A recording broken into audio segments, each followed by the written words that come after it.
test. Okay, this is working. Guys, I lied. It's not going to be a chill stream. It's not going to be a chill stream.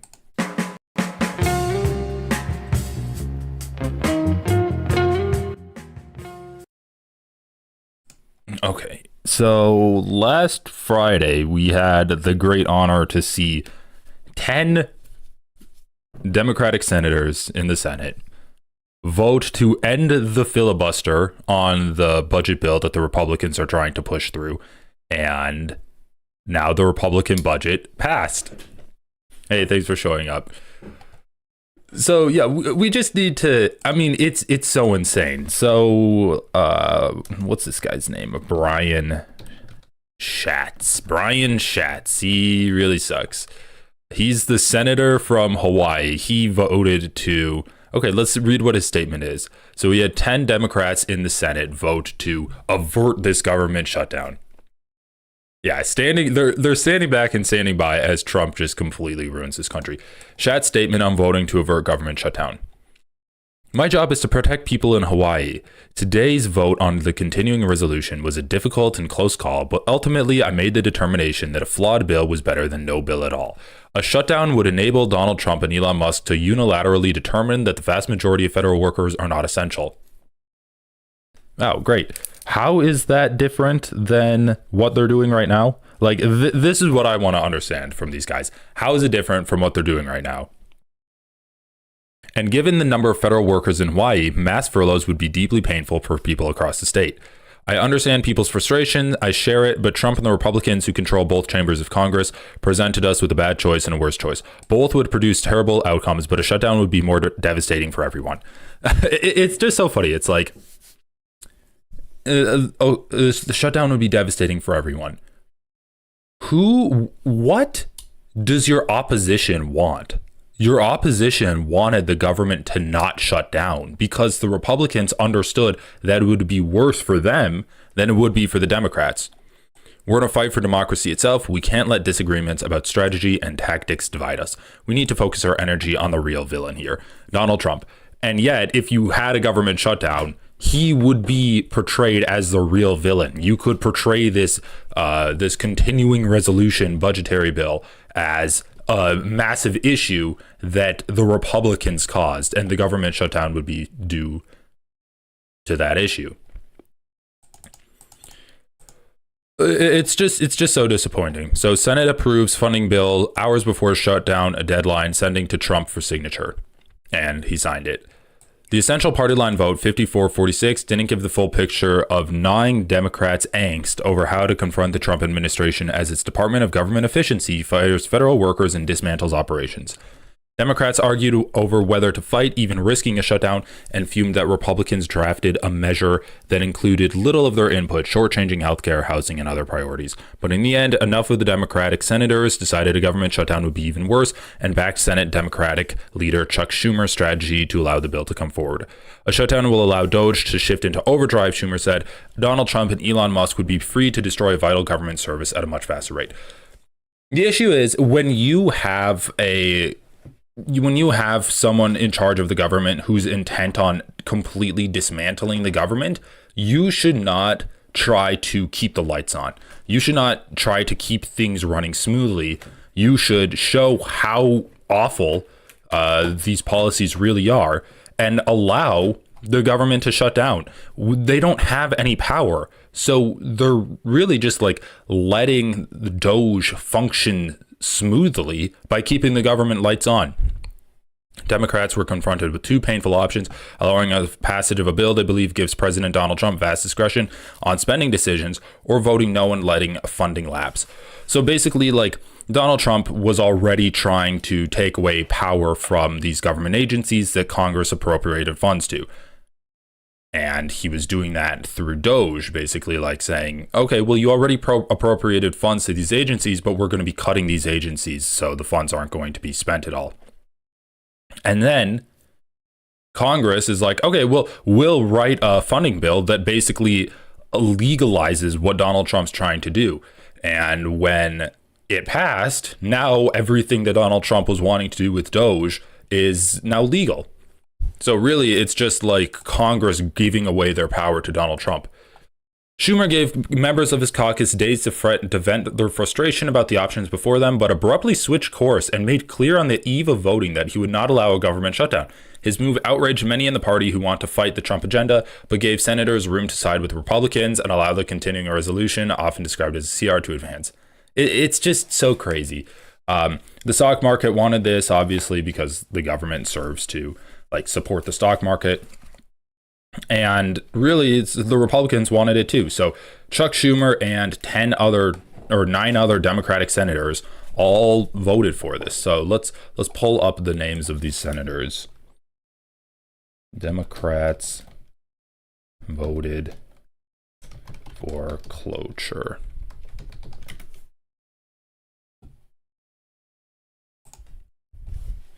Deep sense of outrage and betrayal. House Democrats react to Schumer announcement. When Senate Minority Leader Chuck Schumer announced his plans to provide one of the key Democratic votes Republicans need to advance a partisan spending bill, the decision hit like a shockwave among House Democrats. I think there is a deep sense of outrage and betrayal, and this is not just progressive Democrats. This is across the board, the entire party. AOC told reporters Thursday night at a party retreat in Leesburg, Virginia. I think it is a huge slap in the face, she said. NPR has reached out to Schumer's office for further comment. House Democrats began their annual retreat, already worried about how the Senate counterparts would vote on a GOP spending bill that all but one House Democrat voted against earlier this week. Many Democrats saw that vote as a moment of solidarity and hoped senators would follow suit. The decision to vote against the spending bill for individual House members was not easy for anybody, because we know the people who will have to show up and not get paid. We see them every day. She said, Schumer is thinking short term. Our job is to think long term on behalf of the American people, and you are not thinking about how do we control this man who will take every inch of power possible, she said. Congress is supposed to do its job and make decisions about where money gets spent. That's our job, Senator. If we give in on this, we're going to give in a whole bunch of other things, Jayapal, who formerly chaired the Progressive Caucus, said ahead of Schumer's announcement. In remarks on the floor, Schumer explained his position, saying a government shutdown is a far worse option than passing the GOP spending bill. I mean, this guy, he needs to go. His priorities are so skewed. So, I'm encouraging everyone to call your senator, call your representative, and ask for a change in leadership, because this is insane. The one point of power that the Democrats actually had to stand up against the Republicans, and they gave it away. 10 Democrats help Republicans advance GOP funding bill. So who are the Democrats? The Democrats who voted to advance the measure also included Senate Democrat Whip Dick Durbin, Catherine Cortez Masto from Nevada, Maggie Hassan from New Hampshire, John Fetterman, Pennsylvania, Gary Peters, Michigan, Brian Schatz, Hawaii, Kirsten Gillibrand, New York, Jean Shaheen, New Hampshire, and Angus King, Maine, an independent who caucuses with the Democrats. John Thune announced an agreement shortly before 4:30 to vote to immediately advance the House-passed funding bill and consider 4 amendments to the legislation. All of the amendments are expected to fail, and then it definitely passed. Hey, thanks for showing up from Poland. How's Poland doing? Anyway, so this is extremely depressing, and it just really shows a complete lack of any kind of conviction or vision from these established, entrenched party Democrats that are used to the uniparty. They're used to working with Republicans and serving capital. And then when their constituency actually has a true desire to have change and to fight against the Republicans because the Republicans have finally gone too far, they're completely unwilling to do so. Which is why, I mean, we need a little bit of hopium from this. So I think that this is like the perfect example of what the Democrats really need to be doing. So so we can read this article here. So Tim Walz targets bacon in Omaha, stop of National Town Hall tour. The Nebraska Examiner. Omaha. Should the Omaha area replace Republican U.S. Republican Don Bacon with a Democrat and help curb the worst impulses of the Trump administration? You betcha. Minnesota Governor Tim Walz said during the second stop of his national tour criticizing House Republicans for avoiding in-person town halls. Walz, a Nebraska native, made Bacon a focus of his mid-morning Saturday speech at Metropolitan Community College's Fort Omaha campus to more than 400 people. He said he was not here to personally attack the representative or call him names, but he said Bacon needs to face his voters and their questions. Do the damn job and answer the questions, Walz said. The former running mate of then Vice President Kamala Harris slammed Bacon for following national GOP advice and skipping an in-person town hall this year. Bacon, who has hosted in-person and telephone town halls in the Omaha-based 2nd Congressional District, is hosting a teletown hall in March 25th. Bacon told the Examiner recently that he did not like the tone and tenor of recent town halls he had seen and that some people are afraid to attend. Oh no, you poor little small bean senator. I've been at some of the in-person town halls, Bacon said. When you got moms and dads saying we can't bring our kids to a town hall, there's a problem. He also spent at least 2 nights this week responding to critics on Elon Musk's X by saying he would be able to reach more voters in the teletown hall. Like, well, this is what we need. Tim Walz is doing exactly what we need Democrats that are actually trying to represent like the anger and the frustration and the desire to actually do something of their constituents. We need Democrats to campaign because it's not enough to just say, oh, the Trump administration is doing bad things. They're not going to get votes. People aren't going to vote for them. People aren't going to like them anymore. It's not enough to just say that the American people can wake up to this on their own. We actually need, like, the Democrats need to get out there and campaign and show the Republican voters, like, let them voice their frustrations and say, I'm here to listen to you and my policies are actually going to address your frustrations. So let's see if we can find a clip of this. Bacon, terrified. Jane Cleave, chair of the Nebraska Democratic Party, said Bacon is terrified, one of the gutless Republicans who are afraid to see their voters. She told the standing room crowd that Nebraska Democrats would create a book of comments from Saturday attendees and deliver it to Bacon. All they care about is that government is cut down to the bone, Cleave said of Republicans. Democrats believe government is here to serve the people. Walz's tour is aimed at reviving Democratic voter engagement in competitive House districts served by Republicans not hosting in-person town halls. Like, this is exactly what we need, but we also need progressive Democrats who are actually willing to fight against Republicans to do the same thing with more conservative Democrats that aren't holding town halls and aren't responding to their constituents, aren't answering their telephones. We need to not only campaign against Republicans, but also campaign against Democrats who refuse to do anything and primary them. Several questioners asked Walz about how to fight feeling unsafe or threatened, from immigrants with legal status to workers worried about the ability to organize and to people with friends and relatives who are LGBTQ. Others expressed concerns about federal programs and grants becoming unpredictable. There's a tendency to check out, Walz said. You didn't do that because you love the country and you know that you need to do something about it.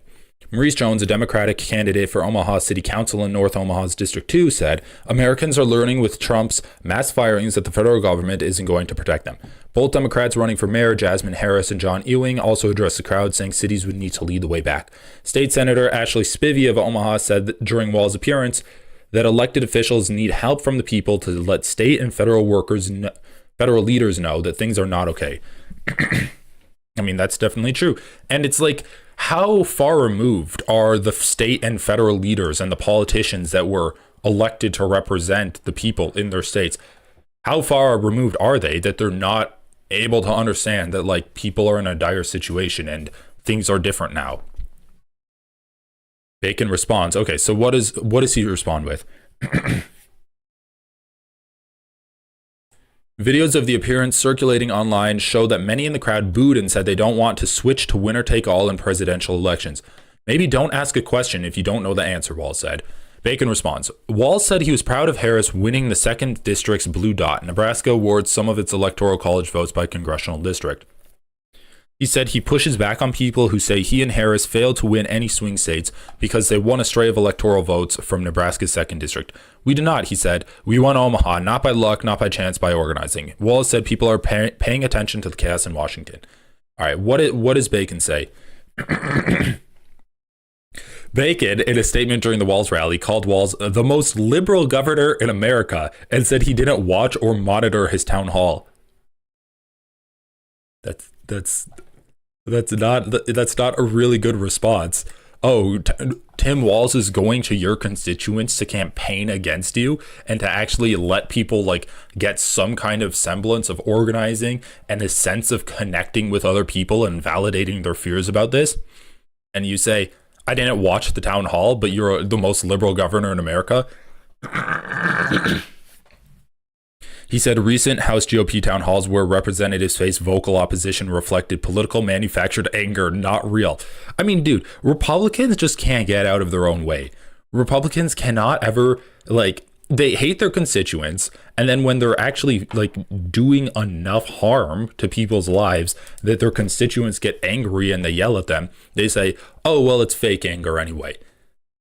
You know it's real. You know that your policies aren't popular. That's why that's why Republicans do everything in their power to disenfranchise as much people as possible. And he criticized Walz for inaccurately describing his own service in the Nebraska and Minnesota National Guard. Oh my God, he's such a loser. Bacon invited him to call into his town hall. Whether it's high taxes, broken borders, abortion, or biological men playing in female sports, Governor Walz is wrong on every issue. Bro, this guy's so brain broken by Republican talking points. What are you talking about? High taxes. That's not what people... Bro, complaining about high taxes is like something from 15 years ago. That's a Republican point from 15 years ago. People don't complain about high taxes anymore. They complain about not being able to afford their eggs. It's not because of high taxes. It's because of inflation and wage growth not keeping up with inflation. And also government services not keeping up with the level of wealth that our country is producing. People are not getting as many services as they should have, and they're feeling left behind for it. So high taxes, broken borders, and abortion. So the guy's anti-abortion, broken borders, I don't even know what that's supposed to mean, because our immigration system is extremely constrictive when we're talking about the amount of immigrants that are actually coming into the country. And high tax, like our immigration system is not broken because our borders are too open. It's broken because of the bureaucratic stagnation that exists and the small amount of people that can actually get citizenship. Walz, during his speech, the GOP attacks on the handful of trans athletes participating nationally is an attack on every person's rights, and Democrats need to call out the people peddling it. Thank you. Bro, finally a fucking Democrat that will not throw trans people under the bus and say that that's the reason Kamala Harris lost the election. But using trans people as an example of how Republicans strip away rights from everyone. It's insane that this is like against the norm in the Democratic Party, that finally standing up for marginalized groups' rights is unique in the Democratic Party. Then he said they need to get away from social issues and pivot back to the assaults Republicans are making on core governing. Bro, every single message that Tim Walz is doing is correct. Minnesota First Lady Gwen Walz, wrapping up the event, said the work did not stop because Harrison, our husband, lost. It got harder, she said, and needs more help. Okay, so I want to see more articles like this from small town, I mean, this isn't really small town, but from local outlets covering local news, talking about progressive candidates campaigning against Republicans and campaigning against conservative Democrats. Like, I need more of this. This is so good. So let's see if we can find a video.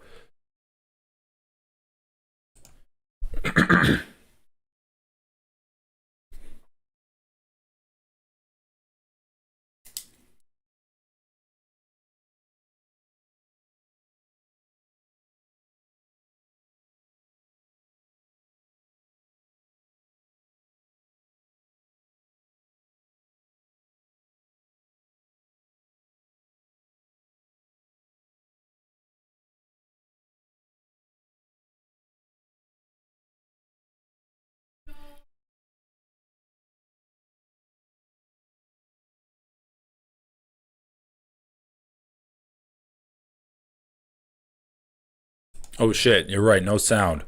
Sorry, let me switch this. Audio output. There we go. All right. Thanks for letting me know, guys. Interruption. We'll hear from Luke here in just a few moments. But first, Minnesota Governor Tim Walz made an appearance in Omaha today. He teamed up with the National Democratic Party to speak in a town hall setting at Metro Community College. KTV News Watch 7's Mary Regley was at the event. She brings us the details. Governor Walz says his appearance here in Nebraska is in response to the people of America who are left doubting our national leadership. This is one of 57 appearances Walz is making throughout the nation, answering questions posed by attendees. Walz responded to questions regarding immigration, education, health care for veterans, reproductive and transgender rights. One major issue brought up was federal funding cuts to programs such as Medicare and the USDA and how it's affected rural Nebraskans. Walz says he doesn't have the solution, but Nebraskans and the Democrat Party as a whole need to take action. We can squeak out elections and we can win, but I don't think we can fundamentally change our country back to a place where we believe that community is bigger. We believe that it's not about selfishness, I got mine and to hell with you, and that we believe that there's a better way we can all live. If we don't get to all those corners and all those people, they have figured out how to continue to divide us. In order to reach rural voters here in Nebraska and nationwide, DNC Vice Chair Jane Klebb says the DNC will prioritize funding state parties rather than swing states. Klebb says their goal is increasing voter registration by 25%. In Omaha, Mary Regley, KTV News Watch 7.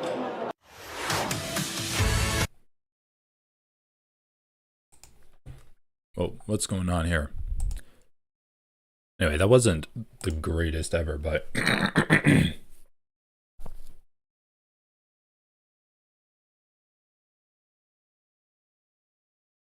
but yeah, it's right. People just need to campaign more, and honestly, if you can get your this is the thing. Liberals that are completely okay with the status quo will look at this and they'll say, okay, I understand it was a historically anti-incumbent year. I mean, if you look globally, all of the incumbent parties lost. And so, of course, it was an uphill battle for Kamala Harris. Plus, she was coming in like on what, 3 months notice, 4 months notice. So she had a really hard campaign, and it was so close. So actually, the Democrats did well. The Democrats did relatively well. I mean, look at the European countries. How many incumbent parties lost there? Look at the UK. The incumbent party lost there. Look at Canada. The Liberals are getting shellacked there. And it's like, okay, yeah. And then the counter is, well, a progressive candidate in Mexico won, right? Sheinbaum won. And like, oh well, Sheinbaum, that doesn't count for whatever reason. So, Kamala Harris lost, and then the pendulum is going to just swing back. People are going to realize that Trump and the Republicans are bad for the country, and they're going to vote for the Democrats in the future. And it's just the pendulum of American politics. It swings one way, but then it swings back the other way. And the issue there is, what Tim Walz said is right. It's like the Democrats can sneak by winning elections, and I'm sure if they did nothing, then the next election that would happen, and let's just assume that there are elections in 2028 and in 2026 in the midterms, then the next election that happens is going to be a Democrat win. And maybe they're going to take control in the House, maybe they're going to take control in the Senate, and they're going to have Congress. We're going to have Congress back again. Okay, so what? Donald Trump has consolidated all of the power inside of the presidency. He's completely owned the courts. He's ignored federal courts that try to order him and try to block what he's doing with DOGE. He's gotten the Supreme Court to basically make him a king, which says that nothing he does is illegal. So what liberals don't understand is that, sure, the Democratic Party might win re-election in the next election, but the Republicans have fundamentally changed the nature of American democracy. I mean, I'm not even talking about gerrymandering and the complete disenfranchisement that really has allowed Republicans to stay competitive at all. I'm not even talking about that. I'm talking about the consolidation of power in the hands of like one person, the massive expansion in the power of the oligarchs, and basically the legalized corruption we've been seeing really come front and focused in this country. Where now we're like billionaires have more power than ever. They have more wealth concentration than ever before. And they have completely dismantled the government in like the 6 weeks that Donald Trump has been in office to allow them to maintain their wealth. I mean, getting rid of, like, completely neutering the NLRB, getting rid of the Consumer Financial Protection Bureau, firing the inspectors general that actually look for fraud. I mean, one of one executive order that Donald Trump did on the first day was legalizing corruption in his cabinet. It's like Donald Trump's cabinet is made up of billionaires. It's made up of these oligarchs that want to use the government to their benefit.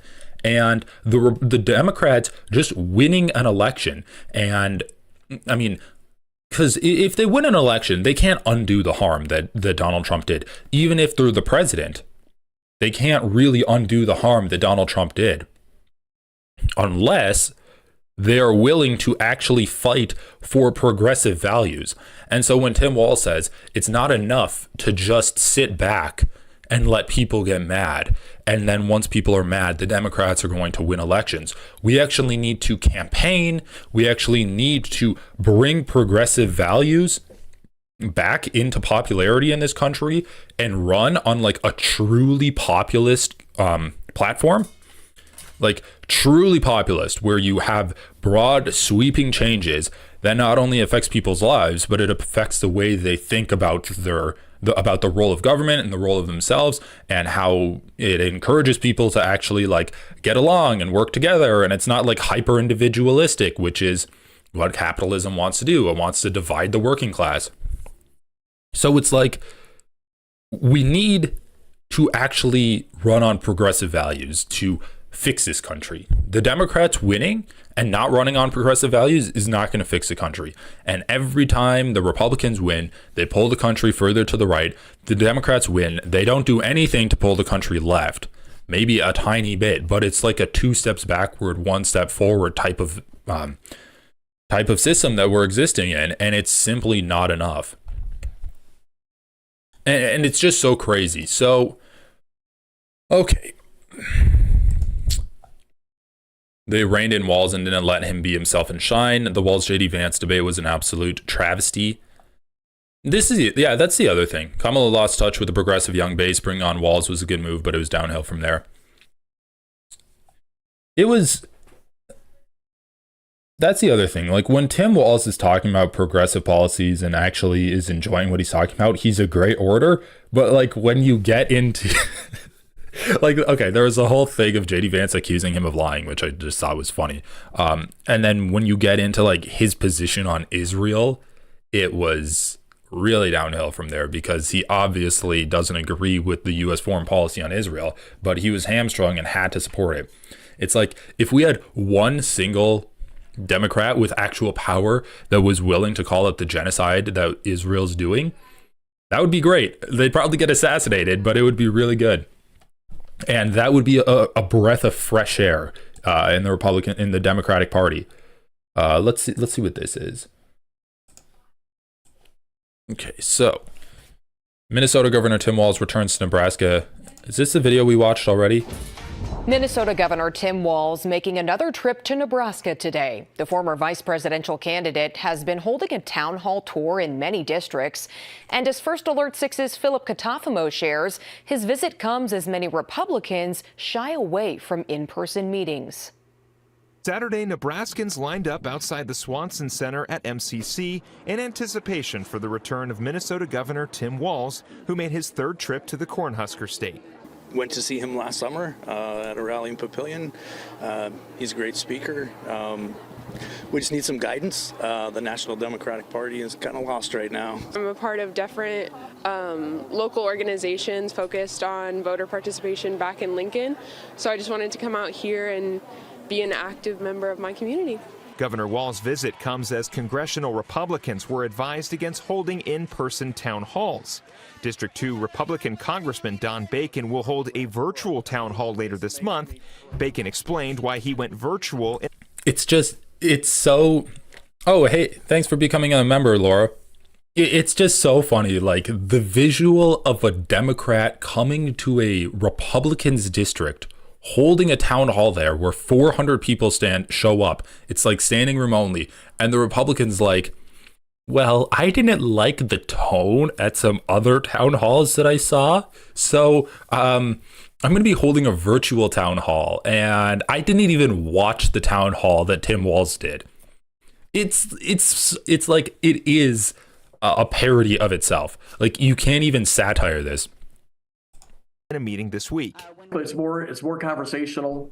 I've been at some of the in-person town halls, and when you got Does this guy look like the Monopoly Man? I'm getting vibes of Monopoly Man from him.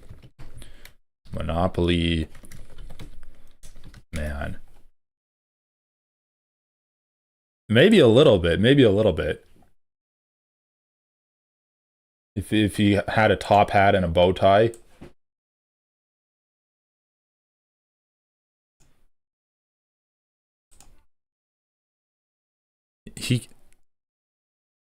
Hey, thanks for spreading the word of Yule. moms and dads saying we can't bring our kids to a town hall, there's a problem. Bacon sent First Alert 6 a statement regarding Walz's visit saying, quote, first Nebraska Democrats brought in Bernie Sanders, the most liberal senator to the district. Now they're bringing in the most liberal governor in America. Perhaps at the town hall, Governor Walz can finally clarify what arm. It's so funny. It's like, this is such a funny talking point from Republicans. First of all, his talking point is Governor what? Walz in a Bernie Sanders regarding Walz's visit. Hold on, I need to rewind it. He's like, I don't want to do in-person town halls because moms, like parents, say they don't want to bring their kids to a town hall. Who's telling you that? No, this is a lie. This is just straight up a lie. This is probably like a Republican talking point that's distributed throughout the entire party, where they're like, actually, my constituents are afraid to show up. You haven't done in-person town halls, right? Am I wrong about that? Does he have an example of like, oh, well, I did a town hall a month ago and it broke out in violence? Is that what he's going to say? Virtual in a meeting this week. It's more conversational. Yeah, he needs the monocle. Hey, Adam. Yeah, if you want to see the full video, it's on my channel. My audio was cooked in that though, but yeah, it's on my channel. I think it's like Conversation with Matt Lieb or something. So you can just click on the videos and you'll see it. He was so good to talk to, man. I really appreciated Matt Lieb talking with me, and it's just so funny. I was about to end the interview with him, and the clip that was posted in like the H3 subreddit or whatever, they're like, I was about to end the video with him, and he's like, hey, I don't know if you got the soundbite that you wanted for Ethan Klein. I'm like, I don't really care about that. I just kind of wanted to talk to you about liberal Zionism. And he's like, well, if you need a soundbite, I can give you one. And he's like, oh, fuck Ethan Klein. He's a bitch. Ethan Klein is a bitch. And then he's like, if I ever saw him on the street, I'd just say, hey, man, knock it off. That's not cool. And it's so funny that that's the clip that he gives me just for like a soundbite, just as kind of a joke. And then people clip that out and they throw it up on the subreddit. I'm like, Jesus Christ. Like, it's literally just bait for these people, and they took the bait. I've been at some of the in-person town halls, and when you got local organizations focused on voter participation back in Lincoln, so I just wanted to come out here and be an active member of my community. Governor Walz's visit comes as congressional Republicans were advised against holding in-person town halls. District 2 Republican Congressman Don Bacon will hold a virtual town hall later this month. Bacon explained why. You can't make it up. It's a capitalist pig named Bacon, and he looks like the Monopoly Man. He went virtual in a meeting this week. It's more conversational. I've been at some of the in-person town halls, and when you got moms and dads saying we can't bring our kids to a town hall, there's a problem. Bacon sent First Alert 6 a statement regarding Walz' visit saying, quote, "First Nebraska Democrats brought in Bernie Sanders, the most liberal senator to the district. Now they're bringing in the most liberal governor in America. Perhaps at the town hall, Governor Walz can finally clarify what Army rank he actually retired at and when the supposed combat deployment he used to talk about occurred. If he wants to call into our town hall." It's so funny. This is all they have about Tim Walz. They can't attack his policies at all. So what do they say? I mean, I can't get over the fact that he's like, the Democrats are bringing in Bernie Sanders and they're bringing in Tim Walz. No, dude. The Democrats are supporting the Republic. The Democrats are like a bulwark against a progressive rising tide to try to attack Republican policy. And you have Chuck Schumer and Brian Schatz being like, no, guys, don't worry. We're just going to give the Republicans everything they want. But like, it was a really hard vote for me to make. It was really hard for me to let the Republicans do everything they wanted. And it's like, the Republicans are kissing your president's ass. It's the progressives that are actually ruffling feathers in the Republican Party, like Al Green, who got yelled at for waving his cane at Trump and being like, no, I don't want to, you do not have a mandate to end Medicare. And it's Bernie Sanders who's going on an anti-oligarchy tour, and it's Tim Walz who's doing town halls in Republican districts who won't have town halls. And these, I mean, they're so dumb, right? They're so dumb. They say that it's the most liberal senators and the most liberal governor doing. They don't even know what liberal is, but whatever. I mean, I digress. But it's just so funny. It's like, once again, he can't attack the policies that Tim Walz put in place in Minnesota. He can't defend the policies that Donald Trump's doing, and that's why he's not hosting a town hall, right? And so all that he has is like, maybe he can finally clarify what Army rank he actually retired at and when the supposed combat deployment he used to talk about occurred. If he wants to call into our town hall, he can answer these questions. Hey, maybe if this guy's inviting non-constituents to call into his town hall, maybe we should call into his town hall. It is a virtual town hall. We can actually try to find this out. Hall, he can answer these questions, end quote. Walz touched on multiple topics during his 2-hour event, including addressing his opponents. I want to be clear. I am not here to personally attack the Representative Bacon. I don't do that. They do on the other side. I honor him for his service. They certainly don't honor Democratic veterans. We know how that works. We do honor them, and that's a different thing. This is one of the first of many stops he is making around multiple districts controlled by Republicans. In Omaha, I'm Philip Catafamo, First Alert 6. Americans for Prosperity Nebraska criticized Walz's appearance in Nebraska, saying in part, quote, Tim Walz should go home and figure out how to fix his own state's issues rather than lecturing Nebraska. That's so funny. 400 people show up and they're like, no, guys, no, please, Tim, go. We don't want you to lecture Nebraskans. We don't want you to actually give them any kind of sense of organization and togetherness. Please don't show up at our state to do town halls. Okay. Let's do some more. So I'll save this for later. Let's take a look at this. So this is Fox News. I'm just curious to see this. I'm curious to see how they frame it. Dem leader swings through GOP held districts after clown show protests halted town halls. So it's now people being mad about Elon Musk illegally cutting government agencies and Donald Trump just being a complete ass. People being mad and yelling at their representatives is now a clown show. Okay, so that's the kind of framing that we're getting from Fox News. NRCC tells Fox News Digital that Governor Tim Walz won't solve Democrats' massive brand problem. Who is this? Fox News should not get their information from NRCC if that's what they're saying, because it's the opposite of the truth. Former vice president candidate Governor Tim Walz is hosting town halls in Republican-held congressional districts in Iowa and Nebraska, following reports that the National Republican Congressional Committee told Republicans in Congress to stop holding in-person town hall meetings. Oh yeah, so is the NRCC told Republicans in Congress to stop holding in-person town hall meetings. The Republicans in those districts told Fox News Digital that Walz has some questions to answer of his own. The Minnesota governor is holding a town hall in Omaha, Nebraska on Saturday morning. Republican Representative Don Bacon's home congressional district. The event's digital flyer said they will discuss Trump and Musk's cuts to critical programs from Medicaid and SNAP to our national parks. Don Bacon is not holding an in-person town hall. Nebraska Democrats are stepping up and taking action, the flyer said. But Bacon fired back in a statement to Fox News Digital, urging Walz to answer for the inconsistencies in his record that plagued his 2024 campaign. That's what plagued the campaign? Saying that he said he was in a combat situation and that his rank in the military had some kind of discrepancy is what plagued the Kamala Harris campaign? Holy shit, bro. Walz is back in Minnesota with $1 million in the bank and wants the national spotlight. So, bro, hold on.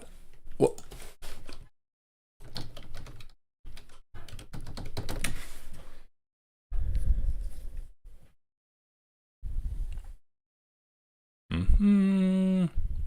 the collective net worth of Trump's top appointees is reportedly estimated to exceed $460 billion, including Elon Musk's worth of $400 billion.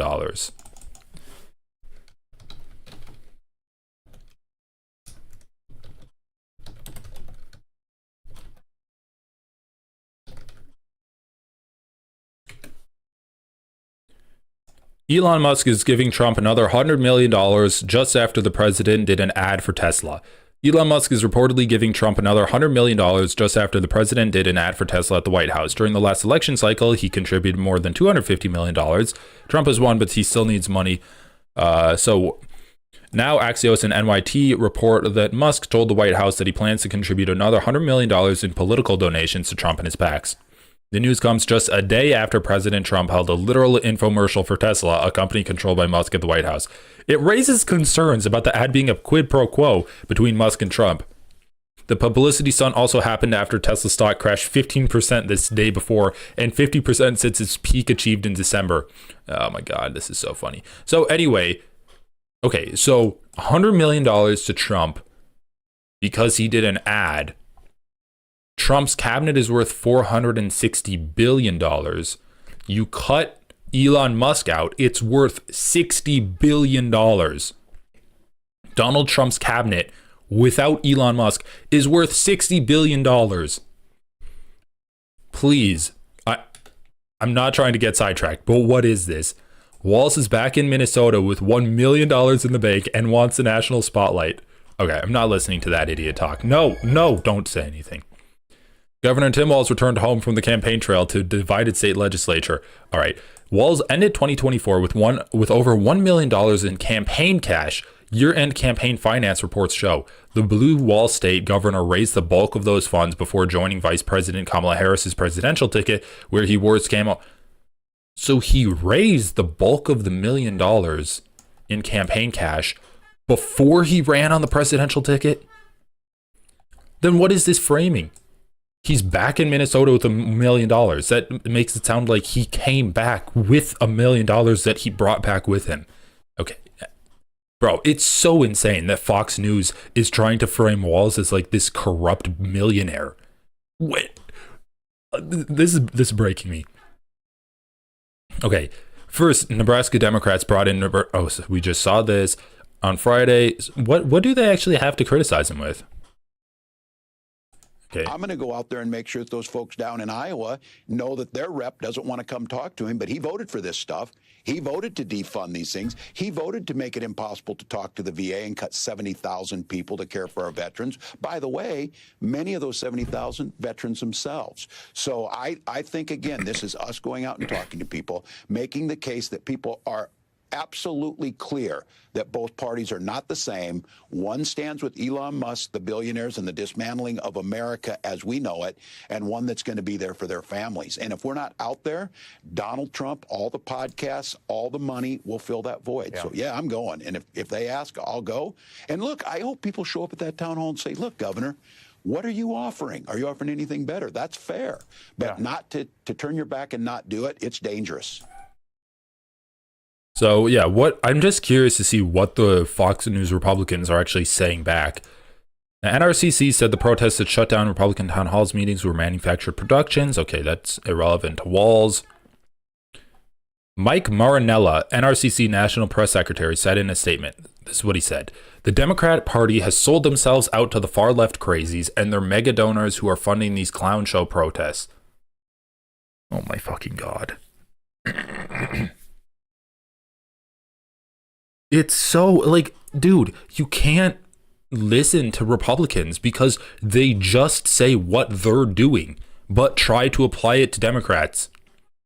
They sold themselves out to the far left crazies. The Republican Party has completely been sold out to fascists. They're mega donors who are funding clown show protests. Literally, Elon Musk is the richest man in the world who just donated $100 million to Donald Trump. I guess they don't really fund protests, but neither do the Democrats. This isn't grassroots. It's manufactured productions orchestrated to distract voters from the Democrats' failed and out-of-touch record. To distract voters from the Democrats? Literally, they're trying to distract voters from the Republicans completely dismantling government and any kind of services the government does by doing cultural issues. Notice how they can't attack Tim Walz on any policies, so they go back to, oh, he lied on his military record, he supports trans people, he's a liberal. Sending out Tampon Tim won't solve the Democrats' massive brand problem, despite what they may think. Sounds like they really don't want Tim Walz doing this. Like, I'm just going to put that out there. Why aren't you being like, oh yeah, we welcome Tim to criticize us because we're rock solid in our policies and we know that our constituents actually like our policies. No, they're really like, no, please don't send out Tim Walz. Democrats, you're actually selling yourselves to far left crazies. Like, Democrats, stand up and understand how far left and crazy Tim Walz is. It's literally like throwing up the bat signal for Chuck Schumer to come out and condemn Tim Walz and to condemn Bernie Sanders and be like, no, don't. Oh no, don't campaign against the Republicans. They're too much. It's like, we need to be bipartisan. MoveOn.org, which has accepted millions of dollars from billionaire George Soros and his Open Society Policy Center, my God, announced in a press release last month that it was mobilizing resources as a part of Congress Works for Us, Not Musk initiative, aimed at pressuring lawmakers to fight back against the Trump-Musk agenda. MoveOn members and allies will show up at congressional town halls and congressional offices across the country, targeting House Republicans' votes. MoveOn.org said in the press release, wow, great. A Democratic group trying to organize people. I mean, I don't even know if they're Democratic. They're probably liberal, not really progressive. Senator Bernie Sanders of Vermont kicked off his Fighting Oligarchy tour in Omaha last month. AOC has reportedly started planning her own rallies in Republican-held congressional districts. Like, please, I need more of this stuff.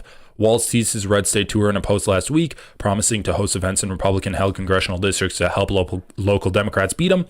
If you're a Republican representative, okay, we already read that. Oh. Senate Minority Leader Chuck Schumer said on the Senate floor that town hall protests should be the first clue that Republicans should drop their terrible agenda. Americans are organizing. Like, dude, holy shit. Like, can you give any kind of support to these people that are actually fighting against what the Republicans are doing and actually trying to do organization? He's just like, protests should be the first clue that Republicans should drop their terrible agenda. Fight against it. The Republicans aren't going to drop their terrible agenda. That's literally like them by definition is terrible agendas. Fighting, bro, like just once again, every single word that comes out of his mouth is bad. Like the framing is just so fucked. Republicans should drop their terrible agenda. Americans are organizing in public, and Republicans have seen these frustrations at town halls. That should be the first clue they should drop their terrible agenda. When a lead Republican in the House tells Republicans you better counsel your town halls, they're running away from the policies and priorities. Can you support Bernie Sanders or AOC or Tim Walz, who are actually campaigning against these people? NRCC Chair Representative Richard Hudson told reporters that it was a shame that the Democrats are threats to democracy by disrupting this dialogue at town hall. The Democrats going to town halls is now a threat to democracy. Just once again, every single line coming out of Republicans' mouth is projection. Hudson also emphasized the expanded reach of teletown halls where representatives can meet with thousands of constituents at a time. Yep. And if you meet with thousands of constituents, you hear nothing, right? Like, you're not going to let every single person talk there or give them, like, let them tell you the issues that they're having. I mean, obviously, it's just that the Republicans have been humiliated in their town halls, and they're trying to avoid that being repeated. Speaker of the House Mike Johnson told reporters last week the town hall protesters could be paid professionals, George Soros-funded groups, and others literally pay protesters. Johnson said, "Okay, give me the evidence of that. There are people who do this as a profession. They're professional protesters." No, that's not true. If they're talking about MoveOn.org, maybe that's like people that organize protests could be paid, but professional protesters is insane, making it sound like every single person there is a paid operative. We all know it, Johnson said. Trump also dismissed the protesters as paid troublemakers in a Truth Social post. Paid troublemakers are Republican town hall meetings. It is all powered by House Minority Leader Hakeem Jeffries shut down Trump and Johnson's claims in a video message posted last week saying, "We don't need paid protesters, bro. The American people are with us." Oh my God. Hakeem Jeffries cringy as usual. What is this?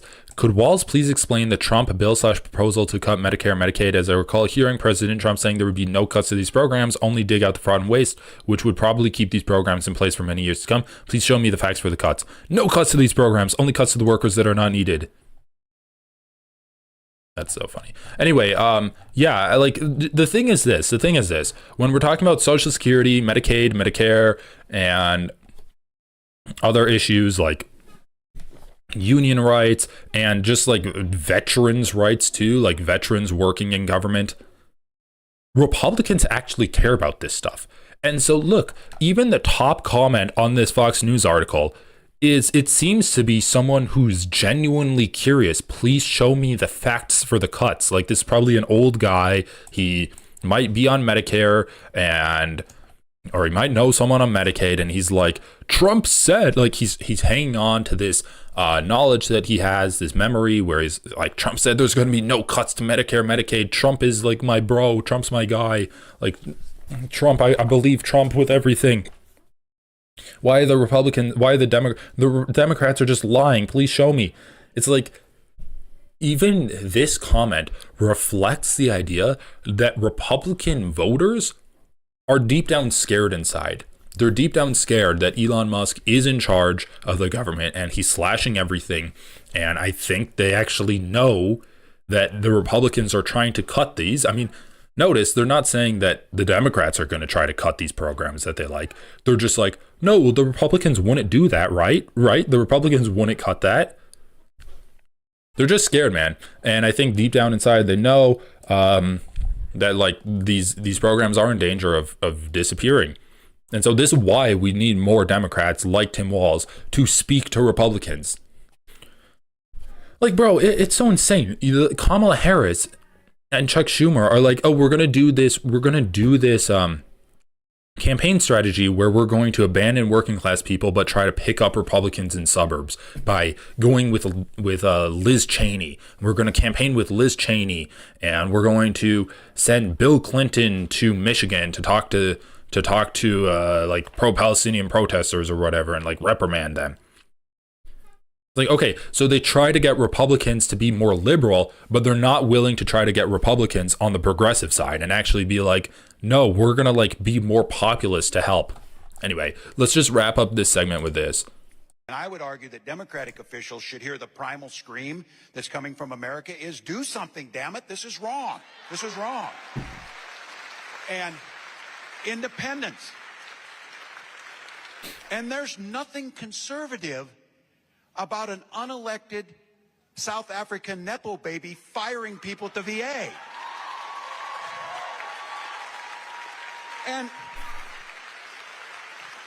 And for our Republican neighbors now, all of a sudden they're like, I wanted my 401k to go down. I wanted this, you know.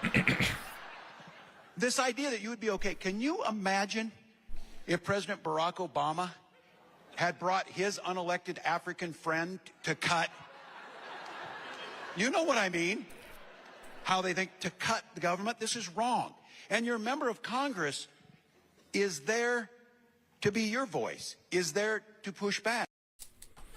Yeah. To hear what people are And so, about. And I would argue. Yeah. I think I said everything I needed to on this. It's just really important to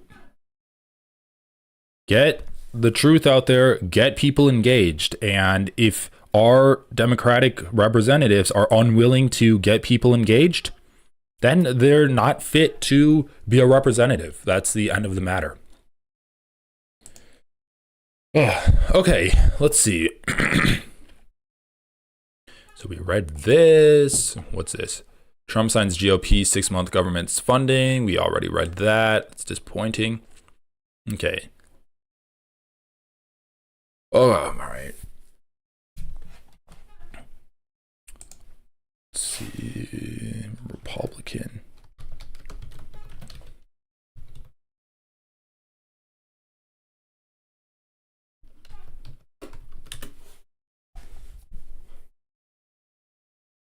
I'm trying to find, maybe it's not MSNBC.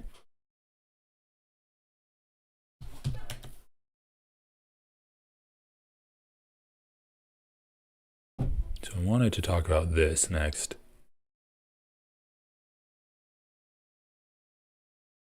Oh my God, it's pretty fucked up.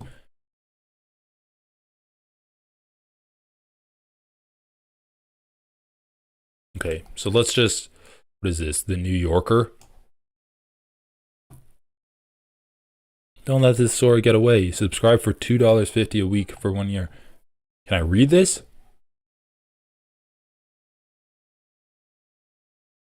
I have to subscribe?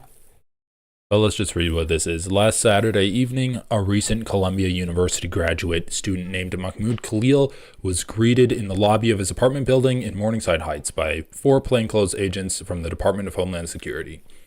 They said that his student visa had been revoked and that he was being arrested with a plan to deport him. Khalil, a Syrian-born Algerian citizen of Palestinian descent, had been a leader of the pro-Palestine protests that consumed Columbia's campus life last year. He called his lawyer, Amy Greer, and she spoke with one of the agents. When Greer told him that Khalil did not have or need a student visa because he is a permanent U.S. resident with a green card, the agent said that DHS had revoked his green card too. When Greer asked to see the warrant, the agent hung up. So this is obviously horrible, and it really is an example of just Trump's goons attacking people's freedom of speech. I mean, we shouldn't be surprised at this because Donald Trump said he would deport student protesters that are protesting against the United States treatment of Palestine. But it's an example of Donald Trump's goons basically just like disappearing people. And it's going to be a pretty short hop, skip, and a leap from blackbagging people and taking them to detention centers where they're going to be essentially tortured and without any kind of legal representation and without any kind of due process to them.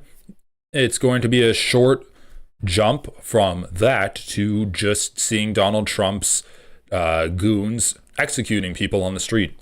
So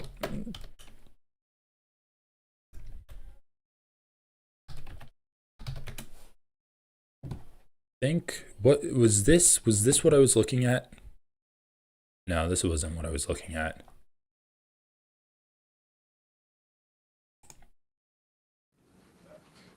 Oh, the fun half. We are back. Sam's. I just wanted, I think they covered this clip. Oh, Emma Vigeland. Let's watch Emma Vigeland's clip on this too.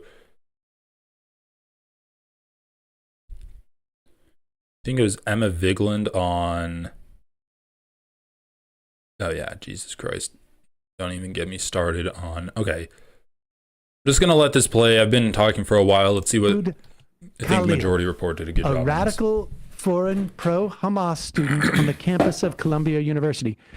Incidentally, does not mention permanent resident of the United States. Yeah. But let's forget about that part. He had a green card. Student on the campus of Columbia University. This is the first arrest of many to come We know there are more students at Columbia and other universities across the country who have engaged in pro-terrorist, anti-Semitic, anti-American activity. Now, your best friend just did a Nazi salute at the inauguration, so. Well, the ADL said that was fine, just like the ADL is saying this is fine. incidentally, activity here is protest. Free speech. And the Trump administration will not tolerate it. Many are not students, except for this student. They are paid agitators who also happen to be students, probably with jobs, who get paid, but not necessarily to do this. Not for this, but... I'm adding some of this, incidentally, ladies and gentlemen.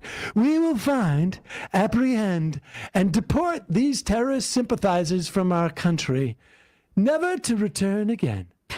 If you support terrorism, including the slaughtering of innocent men, women, and children... Oh, all the Zionists are out!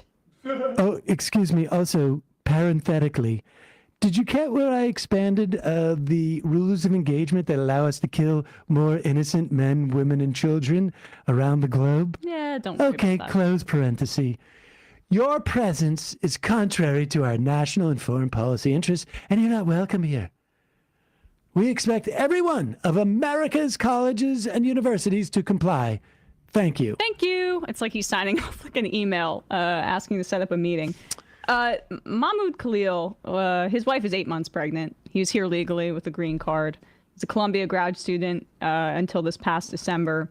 He's been helping organize the anti-genocide demonstrations, and he was just taken and disappeared by ICE, where he was picked up from his apartment. There, according to Prem Talker, who's been doing great reporting on this, his lawyer tried to contact officials. Yeah, and they released the video, so we'll watch that in a minute. Let's just get to Emma's appearance on MSNBC. On MSNBC, let's play that clip. Emma, I'll start with you and what you make of this crackdown on free speech with this very alarming and dangerous arrest of Mahmoud Khalil, a person who has a permanent residency here, but also a student. Well, it's deeply disturbing. I mean, I'll start by saying that Donald Trump and his administration, when it comes to their immigration crackdown, they're reclassifying just people who may not have full documentation when they came over the border as criminals. So it justifies deporting them en masse or detaining them en masse, which is what we are seeing as they call them criminals. And they're applying that same playbook here to a crackdown on dissent on Palestine. And frankly, the Democrats need to show some mettle and draw a contrast with Donald Trump here, because, you know, people say sometimes fascism is colonialism turned inward, where the chickens come home to roost at the end of the day. If the Democrats don't stand with Can we go to the second basically question? a majority of their bases right now, the part Gallup I had wanted. Is the part drop side uploaded? You can just go to their. This wasn't necessarily the exact part, but yeah, I mean it's. The point remains that this dynamic that they're applying here, they're going abroad, and this is the way it works, right? You start with the most marginalized people who are in the country. You create a justification.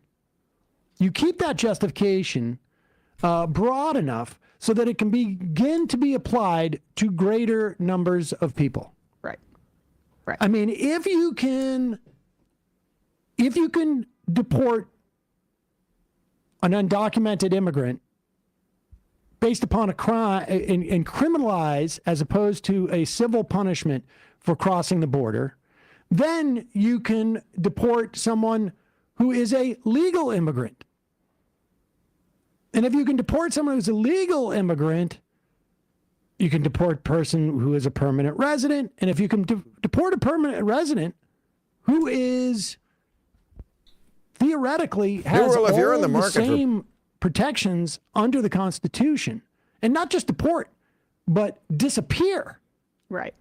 Like literally for 24 hours, no idea where this guy was.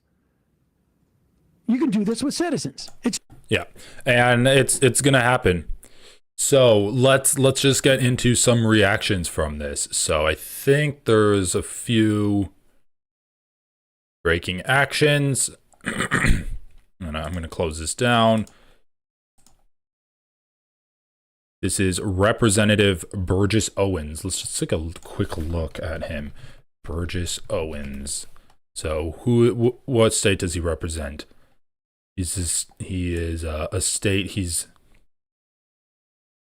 the representative of Utah. And he's 6'2".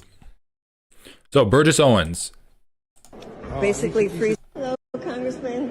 Have you made a statement about the university student Mahmoud Khalil, who's been arrested for basically free speech? He should go home. Why should he go home? He's a terrorist. He's not advocated violence at all. Well, we're going to always disagree. Just know that. Well, so I don't agree with you. Why would you call him a terrorist? Because that's what he is. Why? Okay. Have you seen anything that he's done that makes you think he's a terrorist? He's a terrorist. He should go home. Why? Because he's a terrorist. He's a kind, gentle student who is a negotiator. And if you look, he says that the Palestinian and Jewish people, their liberation is intertwined. Yes. He's not a terrorist. He should go home. Why? He's a terrorist. You just keep saying he's a terrorist, but you have absolutely no proof of that. Well, Nothing. between he should go home, he's a terrorist. That's what I have to say. That's all you have to say. He should go home. Wow, that's very sad. You know, he's a green card holder married to an American. He should go home. And his wife is 8 months pregnant. He should go home. See ya. So it sounds like he's advocating for the release of Mahmoud Khalil and the full rights that he should be afforded under the law. Here is Mehdi Hassan and Dan Crenshaw on Piers Morgan. Vague issue. How is it false? It's read to the actual U.S. Not true. I'll tell you. No, not true according to who? I can tell you how it's false. Because according to the White House, Dan, according to the White House went to the Free Press yesterday. You should check your facts before you come on and defend the White House. The White House went to the Free Press and said, we're not accusing him of breaking any laws. So Congressman Dan Crenshaw is coming on TV making wild accusations of law breaking based on a quote that's not from Mahmoud Khalil. Well, they're not wild accusations. It's just referencing the law. They are. Well, hold on. Hold on, you're wrong, Dan. First, accept that you're wrong. The White House said to the Free Press, Barry Weiss's right-wing Free Press, this week, we are not accusing him of breaking any laws. In fact, if you want to understand the laws, you need to look at the Immigration National Act of 1952. They're actually taking him into deportation proceedings under Section 237A4CI, which allows Marco Rubio, the Secretary of State, to personally deport a migrant because he believes that migrant's presence has serious potential adverse consequences for U.S. foreign policy. That is the obscure act, which, by the way, was designed for Eastern European Jews to get rid of them because they were deemed to be communists in the 1950s. That is what Rubio is using to get rid of a lawful permanent resident. Now, whether that's legal or not, Trump's late sister, Judge Marion Trump Barry, said it was a violation of the First Amendment. We'll see if the Supreme Court gets involved. But the idea that we should live in a country where Marco Rubio or Antony Blinken can remove a green card holder because he doesn't like his views and they're against U.S. foreign policy, some nebulous aim, that's outrageous. And there was a time when the Republican Party would have been against that. Thank you for making the argument today, stronger. You've added to my argument, and I appreciate that. Perhaps you should be defending the Trump administration instead of me. I'm pointing out to you that he hasn't broken any laws. You added he hasn't committed any criminal violence. He hasn't broken any laws. He hasn't broken any laws. That law, which Rubio is no, saying. Dan, let me explain it to you again. That law gives Rubio the power to do it. That doesn't mean Mahmoud Khalil has broken any laws. And I gave you Maybe another don't law, understand the distinction. I referenced another law. And you're wrong. And you're wrong. The White House disowned you, Dan. And the White House disowned you. The White House said we're not accusing him of law breaking. Your White House, Dan.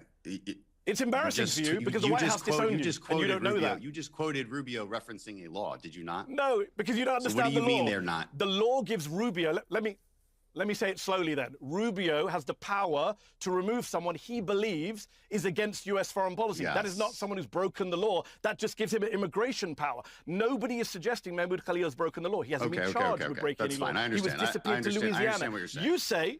You say he broke the law. The White House says he didn't. So check with the White House on talking points before you come on TV. I can have my own opinion on the legal justification for removing this person. Rubio has legal justification. Okay, but the government disagrees with you that you're here to defend. You're saying no. I agree. He does have legal justification. You're saying unless the Supreme Court shoots him down. Different, which is that there's. I'm saying it's unconstitutional. No law I'm saying that's justifying any of unconstitutional. this. Is Fabian Schmidt the other person that got kind of blackbagged and taken away for protesting? Just looked him up right now. He's a green card holder stripped naked, violently interrogated by ICE on his way home from Luxembourg. Oh my god, bro. Anyway, so like this is the thing.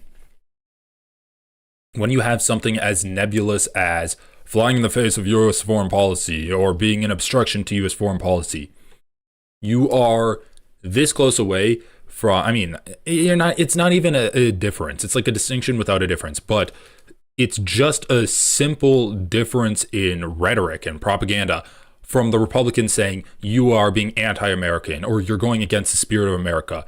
And then, like, that's indistinguishable from Hitler's rhetoric. Like, we're already indistinguishable from Nazi rhetoric in terms of people going against, like, the fabric of society, or they're not meshing well.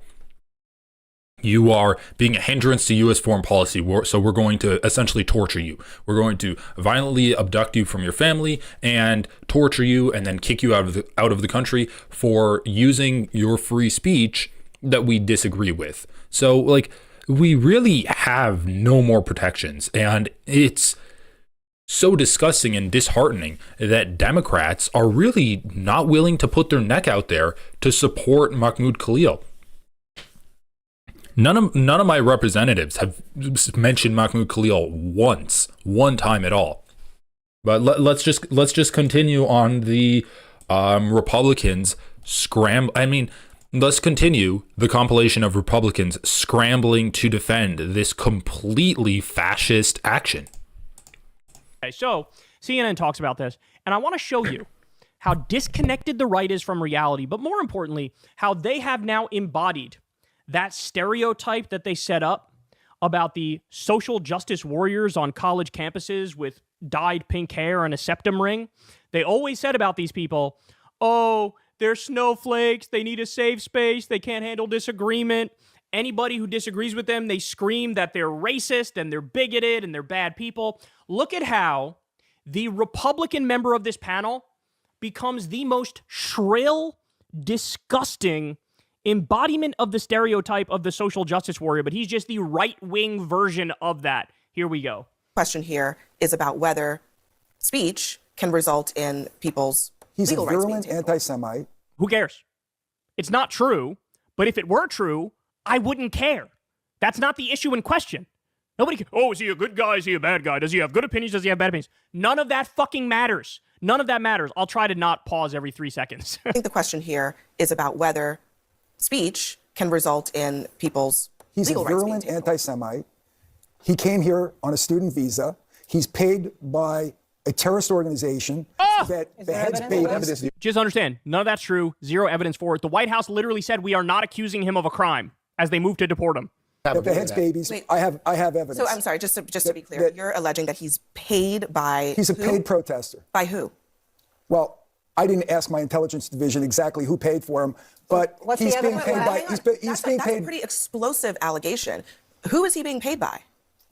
Can I ask you a question? No, you said you had. No, answer the fucking question. She asked you a question. Answer it. By the way, shout out to the CNN host for actually like holding somebody accountable. Evidence. Who is he being paid by? He's being paid by organizations that are anti-American. What does that even fucking mean? I would say MAGA is anti-American right now because all Trump seems to want to do is send billions and billions of dollars to Netanyahu to bomb more babies and kill more civilians and starve more people. How is that not anti-American? You got $17 billion to send to Israel, but you can't even sign a disaster declaration for West Virginia where there's disastrous flooding, and you said you would help, and you have. Anyway, so this goes on. The guy says he's a paid protester, but he doesn't know who he's paid by, and he doesn't know if he can get money. The Majority Report also did an amazing segment on that. Okay, so we're going to watch that. We'll watch this. This is the actual kidnapping. This was insane. This was an insane segment from NPR News. NPR News, the most like ineffective liberal We're going to like try to be fair and balanced on both sides. We're going to reach out to the Republicans. We're going to reach out to the Democrats. We're going to hear both sides of this. NPR News. Listen to Trump this has shit. Ramped up efforts to deliver on a campaign promise to carry out the largest ever deportation of migrants without legal status in U.S. history. Parallel to that effort is a crackdown on what the administration terms anti-Semitism on college campuses. Last weekend, a former student protest leader was arrested in New York City. Mahmoud Khalil, who has lawful permanent residency, a so-called green card, is being held in a Louisiana detention center. U.S. Immigration and Customs Enforcement, or ICE, says his green card was revoked. A judge ordered that he may not be deported, though, while the court weighs a legal challenge brought by his lawyers. Troy Edgar was just sworn in as Deputy Secretary of the Department of Homeland Security, and he is with us now.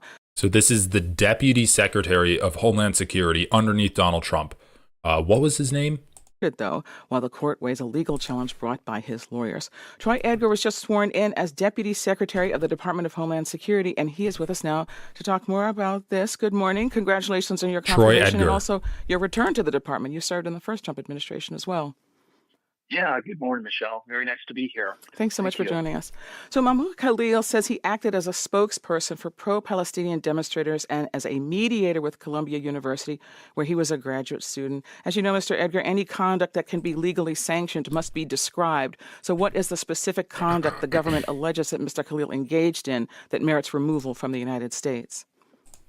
Yeah, well, I think what you saw there is you've got somebody that has come into the country on a visa, and as he's going through the process of that visa process, he's come in to basically be a student that is not going to be supporting terrorism. So, the issue is, he was let into the country on this visa. He has been promoting this anti-Semitism activity at the university, and at this point, the State Department has revoked his visa for supporting that terrorist.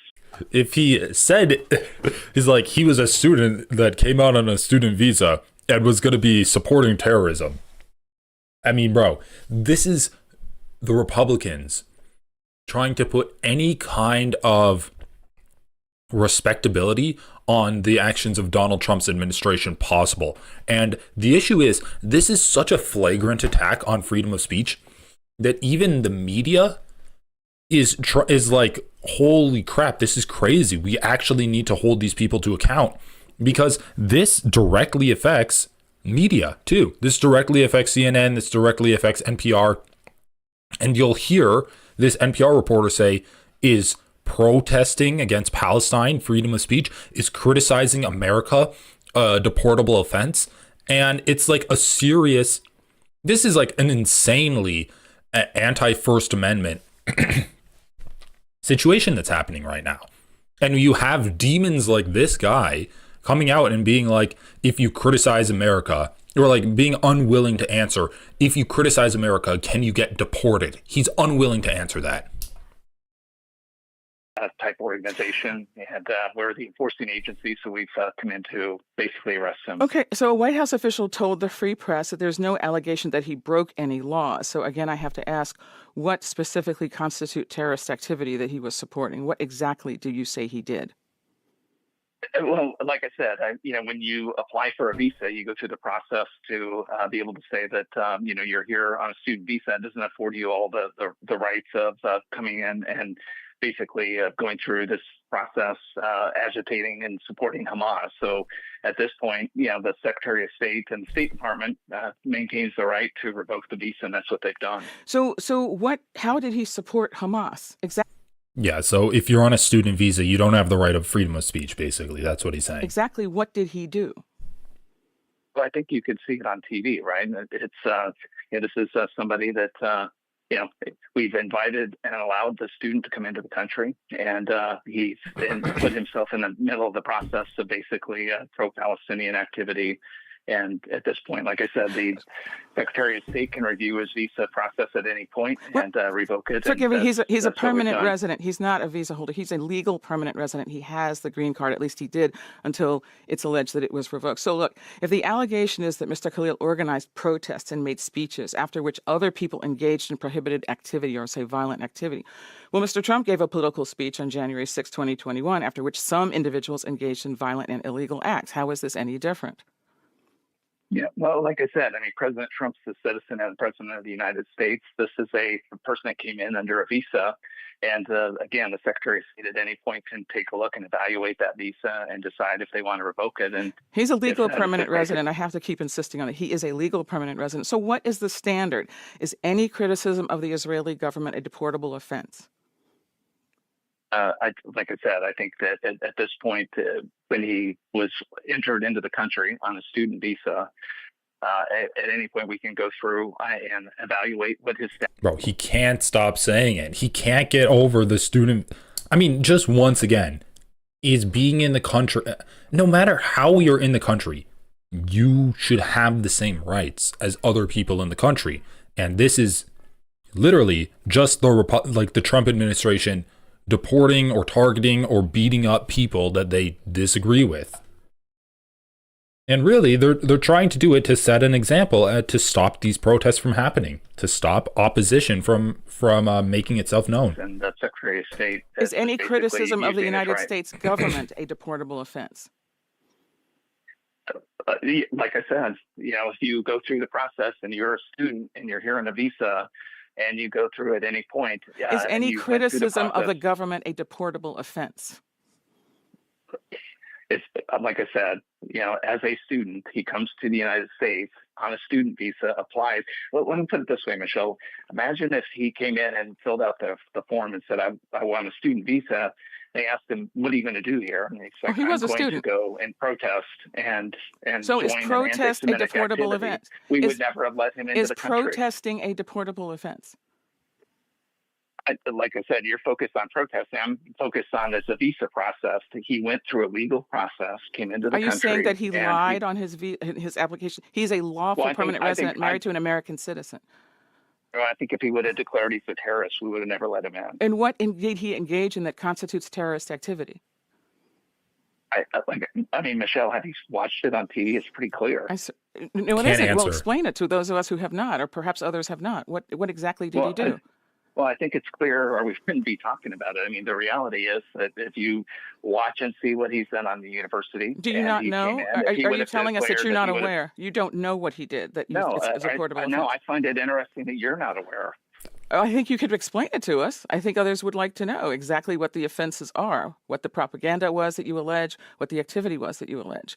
Well, perhaps we can talk again and you can give us more details about this. And that's Department of Homeland Security Deputy Secretary Troy Edgar. Mr. Edgar, we really appreciate your coming to join us, and we do hope we'll talk again. Thank you. Live from NPR. I mean, bro, insane. The guy just gets completely roasted by just the most mild-mannered an NPR reporter roasted your ass. And it's so insane that the fucking secretary of the Department of Homeland Security cannot answer the question, is criticizing the government a deportable offense? Is protesting a deportable offense? And he cannot answer it because he knows the answer is yes. He knows that under the Trump administration, it is a deportable offense to protest against anything, to do anything that Trump might not enjoy. I mean, we've already seen this. This is a clear two-tiered justice system. One tier is for people that support Donald Trump, and you can donate to them with money. You can serve them politically. You can be a protester and completely attack the United States Congress and break down the walls and stuff, and you'll get released from jail. But if you actually protest against what the United States is doing, then you get blackbagged and basically tortured for committing zero crimes, and they're not even pretending like you've committed crimes. So it's a clear two-tier justice system already, man. And Trump hasn't even been in office for 3 months yet. It's crazy how fast we're devolving as a country. And to just wrap this up, let's watch the actual arrest of Mahmoud Khalil, because this is just heartbreaking. Turn around. Okay, let's not. Stop resisting. Okay, he's not resisting. He's giving me his phone. Okay, he's not. I understand. He's not resisting. Like. There's no use for this. Don't worry about it. You're gonna have to come with us. Don't worry. I'm coming with you. Don't worry. No one's resisting. No one's getting worked up. You guys really don't need to be doing all of that. It's fine. حبيبي كيف بدي اتصل فيك؟ Take Amy. Call Amy. Okay. Hi, Amy. Amy's the lawyer. Yeah, they just like handcuffed him and took him. I don't know what to do.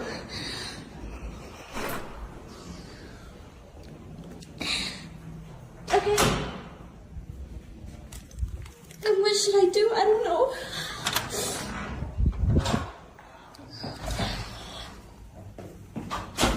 Nor.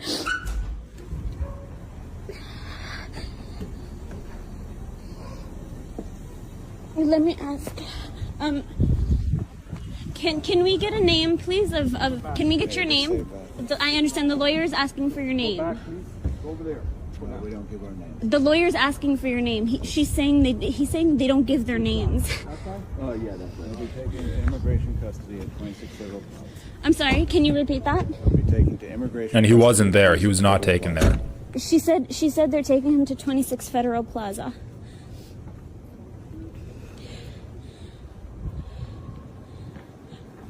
Can you please specify what agency is taking him, please?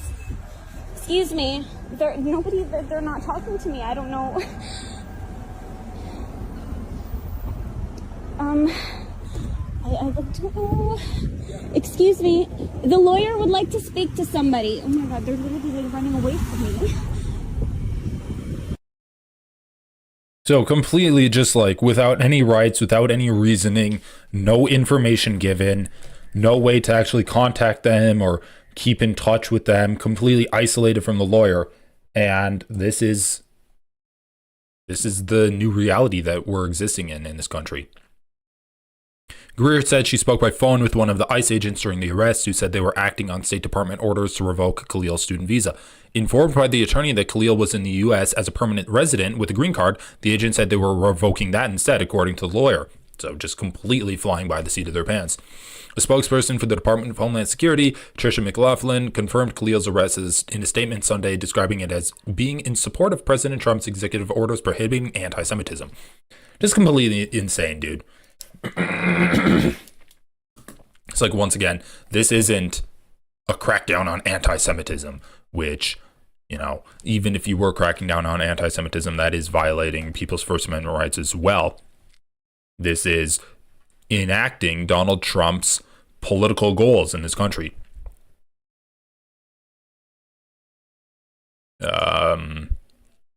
Khalil's attorney said they were initially informed that he was being held at an immigration detention facility in Elizabeth, New Jersey, but when his wife tried to visit Sunday, she learned he was not there. Greer said she still did not know Khalil's whereabouts as of Sunday night.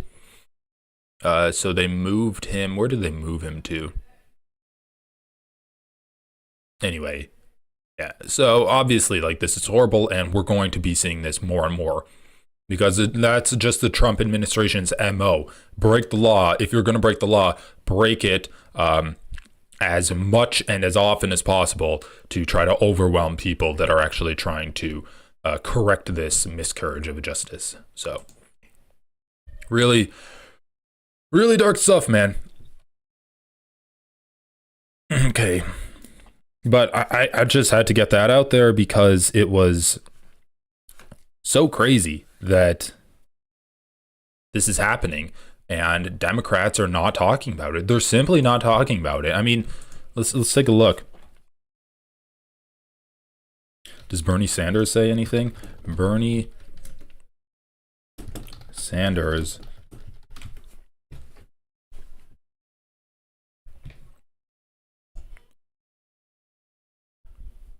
Anadol Ajansi. So he actually did speak up. You cannot illegally arrest and detain legal U.S. residents because of their political views or opinions, says Sanders. He slammed the illegal U.S. detention of Palestinian activist Mahmoud Khalil. No, Mr. President. Sanders wrote on X, referring to the section of the Constitution protecting the freedom of speech. Throwing protesters in jail is yet another step on the path towards authoritarianism. So at least Bernie Sanders is talking about it. Let's see if Chuck Schumer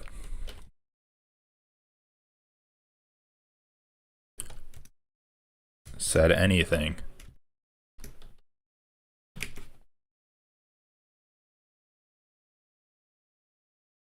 Chuck Schumer on X. What the hell is this? I abhor many of the opinions and policies that Mahmoud Khalil holds and supports, and have made my criticism of the anti-Semitic actions at Columbia loudly known. Mr. Khalil is also a legal permanent resident here, and his wife, who's 8 months pregnant, is an American citizen. While he may be in violation of various campus rules regarding how the protests were conducted last year, that is matter for the university to pursue, and I have encouraged them to be much more robust in how they combat anti-Semitism and maintain a harassment-free campus that protects the safety and security of the Jewish and other students. The Trump administration's DHS must articulate any criminal charges or facts that would justify his detention or the initiation of deportation proceedings against him. If the administration cannot prove he has violated any criminal law to justify taking this severe action and is doing it for the opinions he has expressed, then that is wrong. They're violating the First Amendment protections we all enjoy and should drop the wrong-headed actions. Holy shit, Chuck Schumer is completely horrible, dude. Chuck Schumer is just horrible. So yeah, I would call your senator, your representative, demand them to speak out against this, because it's ridiculous if they're staying quiet. Okay. Oh my God.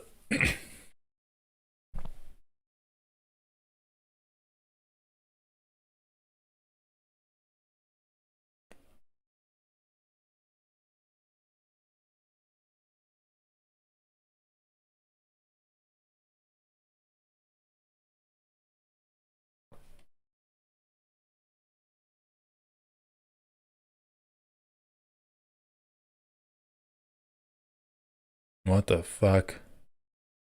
All right, let's just do this. Let's get even more depressed today.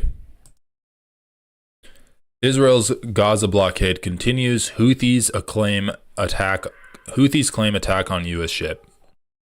Yeah, sorry, this is not a chill stream today. I warned you guys. The Houthis claim attack on the U.S. aircraft carrier Harry S. Truman after pledging to meet escalation with escalation following deadly U.S. bombing on Yemen. Yeah, that's the other thing. The United States is bombing Yemen. Trump looks straight from the golf course to watch U.S. bomb Yemen. I mean, man, this is like the perfect depiction of U.S. imperialism right now. He's wearing a Trump hat. Did he sign his name in this? It looks like he might have signed his name on the brim of his hat. He has it emblazoned with the numbers of presidencies that he had, so 45, 47. He's golfing and he's watching drone footage of America bombing Yemen on the golf course. I mean, holy shit. This is like a historic picture right now that perfectly encapsulates how disgusting America's policies are. President Donald Trump watched airstrikes targeting Yemen's Iran-backed Houthis while wearing a Make America Great Again hat and a Trump-branded golf shirt. He's wearing his own brand of golf shirt too? Holy crap. No, Chuck Schumer definitely needs to go, man. Like, AOC needs to run against him. This is insane. This is so insane. Like, call your Democratic representatives, tell them that they need to do more town halls, do town halls in their districts and Republican districts. Call them, tell them they need to speak out about this completely fascistic kidnapping of someone exercising their First Amendment rights, and also that they need to change leadership, because Chuck Schumer stabbed the entire Democratic Party in the back on Thursday night and also on Friday, allowing this budget to pass. And he is just every single instinct he has is completely wrong. Okay, so why is the United States bombing Yemen? Trump first announced the strikes in a post on his Truth Social platform where he demanded the Iranian regime to immediately halt support for the Yemeni militant group, adding, "America will hold you fully accountable and we won't be nice about it." Iran's military chief Hossein Salami said Sunday that his country will not wage war, but if anyone threatens, it will give appropriate, decisive, and conclusive responses. Trump also attacked the Houthis. To all Houthi terrorists, your time is up, and if your attacks must stop, starting today, if they don't, hell will rain down upon you like nothing you have ever seen before. Very, very, very powerful messaging coming from the president. You know he means it because it's all caps. It's so fucking embarrassing, dude. It's so embarrassing. So what? The Houthis were bombing ships. The Trump's administration ordered the strikes, which were launched by U.S. Central Command from an aircraft carrier in the region in response to Houthi attacks on shipping vessels in the Red Sea. And why are the Houthis attacking shipping vessels in the Red Sea? Because they're trying to put pressure on Israel to stop its genocide. The Yemeni militant group, a central belligerent in the country's civil war, has also fired drones, missiles, and rockets at Israel since the start of the Gaza conflict. The State Department said in a release on Saturday that Rubio called Russian Foreign Minister Sergei Lavrov to inform him of the strikes against the Houthis. Iran and Russia have strengthened their military and trade relationship in recent months. In a statement, the Russian Foreign Ministry said Lavrov stressed to Rubio the need for all parties to immediately cease the use of force and the importance of all sides to engage in political dialogue so as to find a solution that would prevent further bloodshed. I mean, okay, so United States bombing Yemen because Yemen is attacking ships in the Red Sea, and they're doing that because Israel has blocked all foreign aid from entering Gaza. So the Houthi leader said it will attack U.S. ships in the Red Sea. Palestinian man shot by Israeli forces near occupied Jerusalem. Palestinians succumbed to injuries after Israeli attacks. 2 Palestinians have died from wounds following Israeli bombardment in Gaza. According to Wafa news agency, Nada Issa, 22, died from injuries sustained during a recent Israeli attack on her home in the Nezurat refugee camp in central Gaza. Ahmed Abu Rawa, 25, also died from wounds inflicted by an Israeli airstrike on Beit Lahia, northern Gaza, on Saturday. Meanwhile, medical teams recovered the body of a 3rd Palestinian killed in an Israeli drone strike on the town of Juhur ad-Dik, central Gaza, also on Saturday. Yeah, it's just so awful, man. It's like this ceasefire has completely disintegrated. Israel never had any kind of desire or intention on maintaining this ceasefire. They were just trying to get hostages out, and even pausing the bombing for that long required Netanyahu to move mountains within his conservative coalition to get these hostages out. He's like, can we stop killing Palestinians for like a month to get hostages out? And even that, people were so bloodthirsty to kill Palestinians that they were unwilling to. So like this is, I mean, man, it all weaves together, right? It's like Donald Trump is evicting, he's blackbagging, torturing people, deporting them because they're speaking out against this. Netanyahu's just killing Palestinians with American weapons. It's all in the service of American imperialism. Oh yeah, I did want to read this too. Broadcast bias. Networks hide Mahmoud Khalil's pro-Hamas message. Show lots of sympathy. Networks show sympathy. Okay, I'm just going to play this video. So nearly 100 protesters arrested at Trump Tower demanding the release of pro-Hamas activist Mahmoud Khalil, who was detained by immigration officials earlier this week at Columbia University.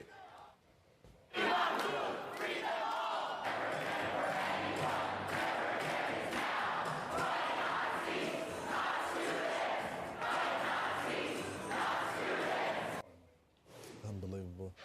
Joining us now is the director of the new documentary, October 8th, Wendy Sachs. Wendy, thanks so much for joining the program this morning. Thank you so much for having me.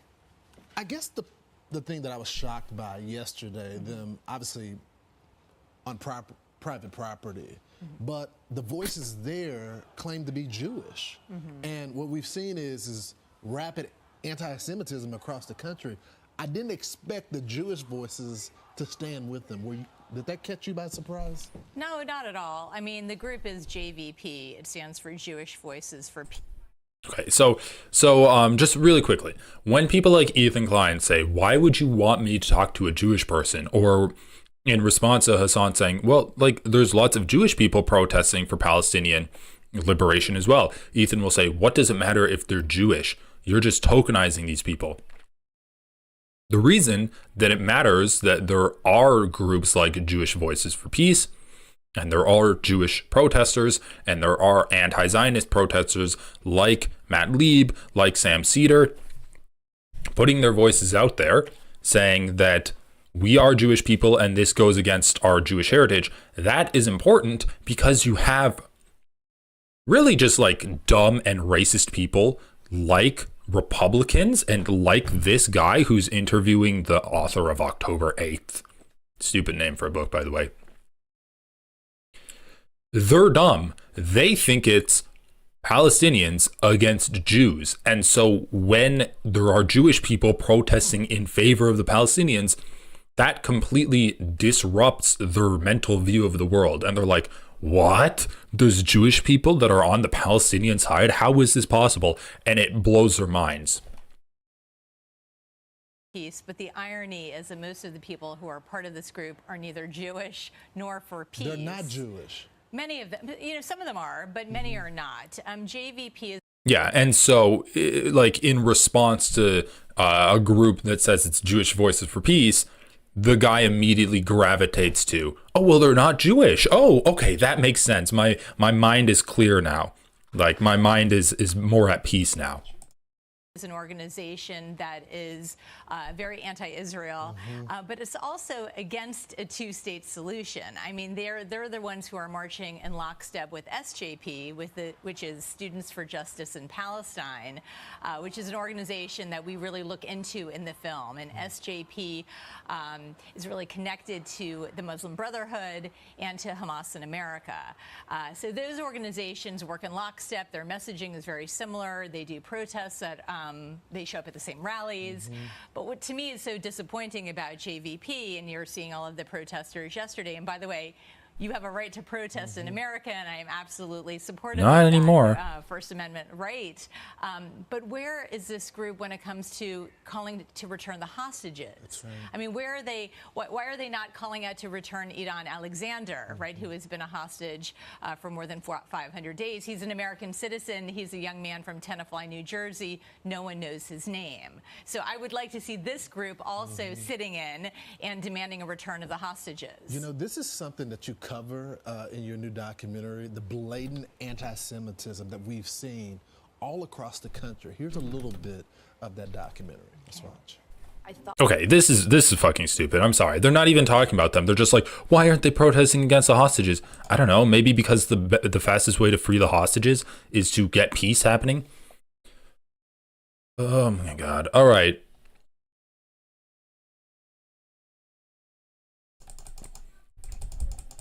We're going to watch this. Noah Samson, the YouTubers who backed a genocide.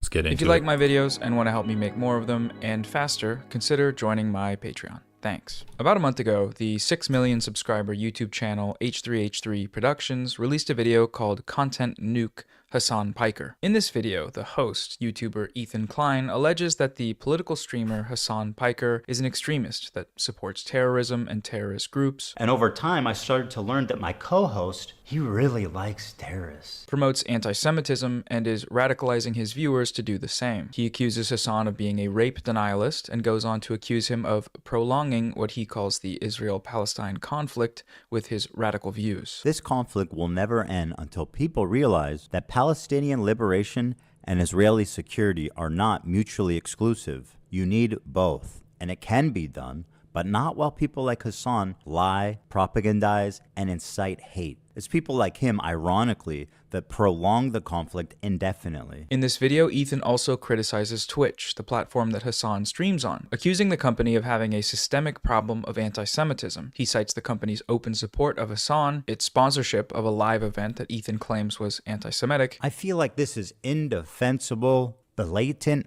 obvious anti-Semitism, and this was greenlit by Twitch to appear on their main stage. And its alleged discrimination against Jews through a recent ban on new account signups from Israel. So I'm going to tip my hand a bit here and say at the outset that this video is quite possibly the worst video I've ever seen. It's plagued with factual errors, misrepresentations, contradictions, and overt pro-Israel Bush-era U.S. State Department propaganda. For a more thorough breakdown of all of this video's problems, I'd recommend the YouTube channel Bad Empanada. He's gone point by point with these and debunked them, many of them months. Bad Empanada? Oh no, Ethan Klein's not gonna like that. Ethan just like zips in. Bad Empanada alert! Bad Empanada alert! Jumps right in there.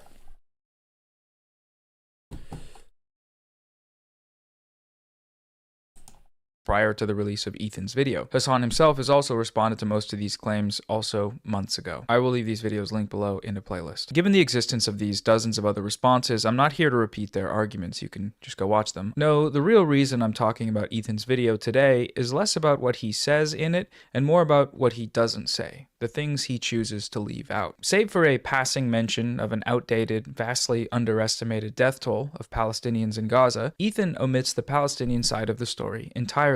He doesn't talk about Gaza. He doesn't give any specifics about what Israel is doing there. And this is an issue for a few reasons, but mainly, all of the points he raises are directly tied to the Gaza genocide. The main targets of this video are some of the only groups in the world that have violently resisted Israel's genocide, and the few figures in independent media that are willing to tell the Palestinian side of the story. By leaving out the broader context, Ethan is able to present a false perception to these millions of viewers about the motivations behind the people his video attacks. He's able to frame them as mindless, terrorist-supporting, America-hating anti-Semites, and not what they really are, which is anti-genocide people that are against genocide. Western media.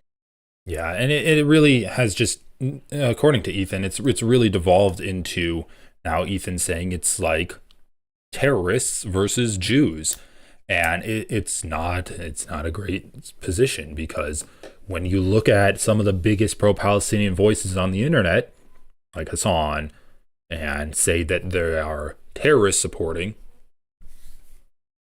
how does that help? Like, that just hurts Palestinians, right? If people advocating for Palestinian rights are being labeled as terrorists,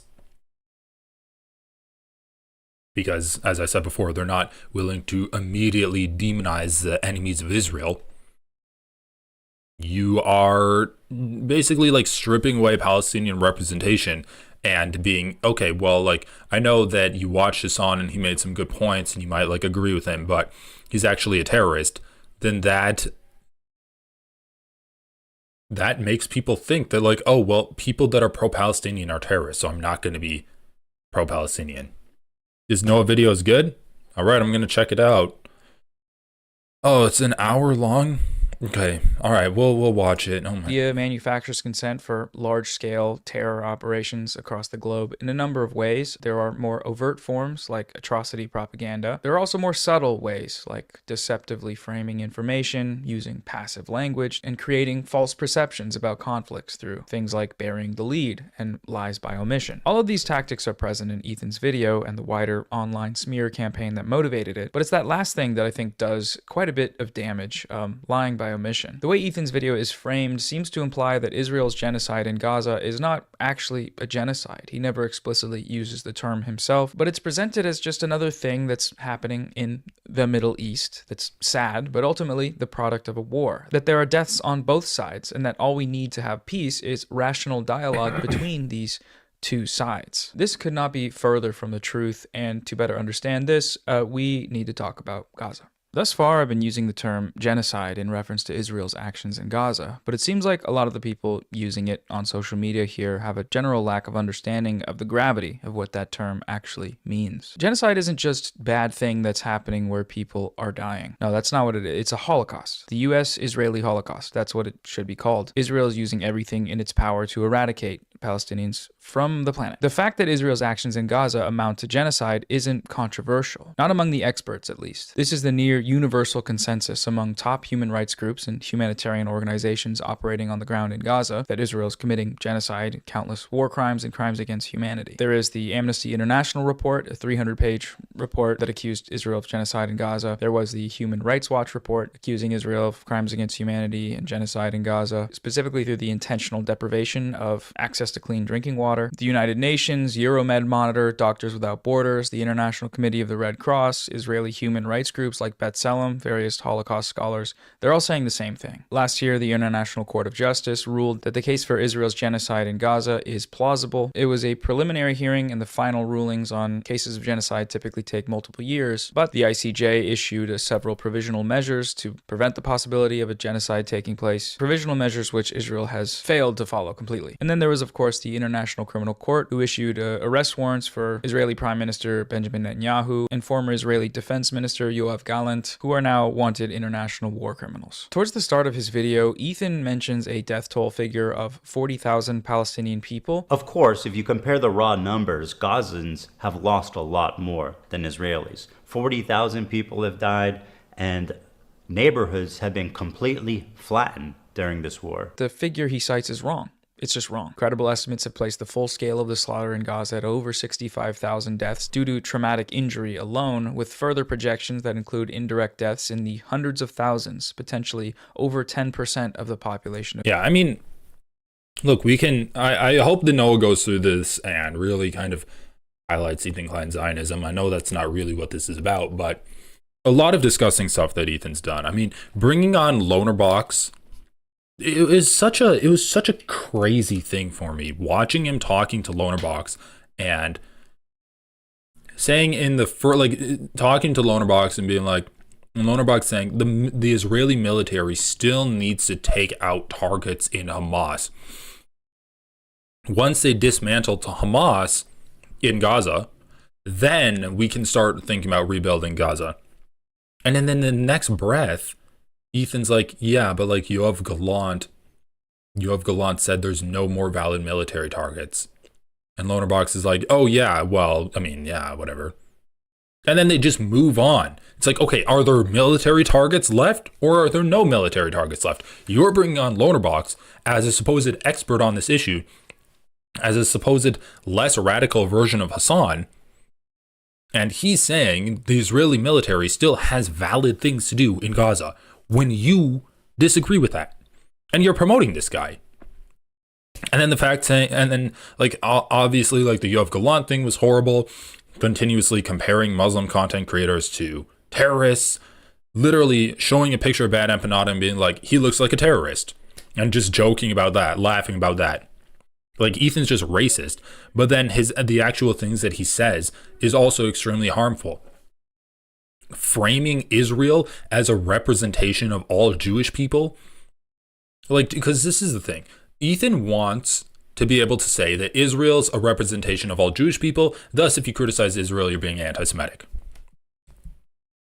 But then he doesn't want to say that all Jewish people are bad, right? Because Israel's doing bad things. And so he gets himself into this position where he's like, I'm trying to defend Israel. And I'm going to also say that as a way to defend Israel, it's a representation of all Jewish people. But I don't want Jewish people to be represented negatively, so I'm going to try to actually say that Israel's not that bad, right? When people say, oh yeah, Israelis are bloodthirsty, he's like, that's anti-Semitic, that's just anti-Semitic. But when you look at polls, it's like, what percentage of people want the genocide to continue in Israel? Let's just let's try to find a poll right now. Israeli population poll Gaza. Let's see. Majority of Israelis support Trump's proposal to relocate. This is from, what is this?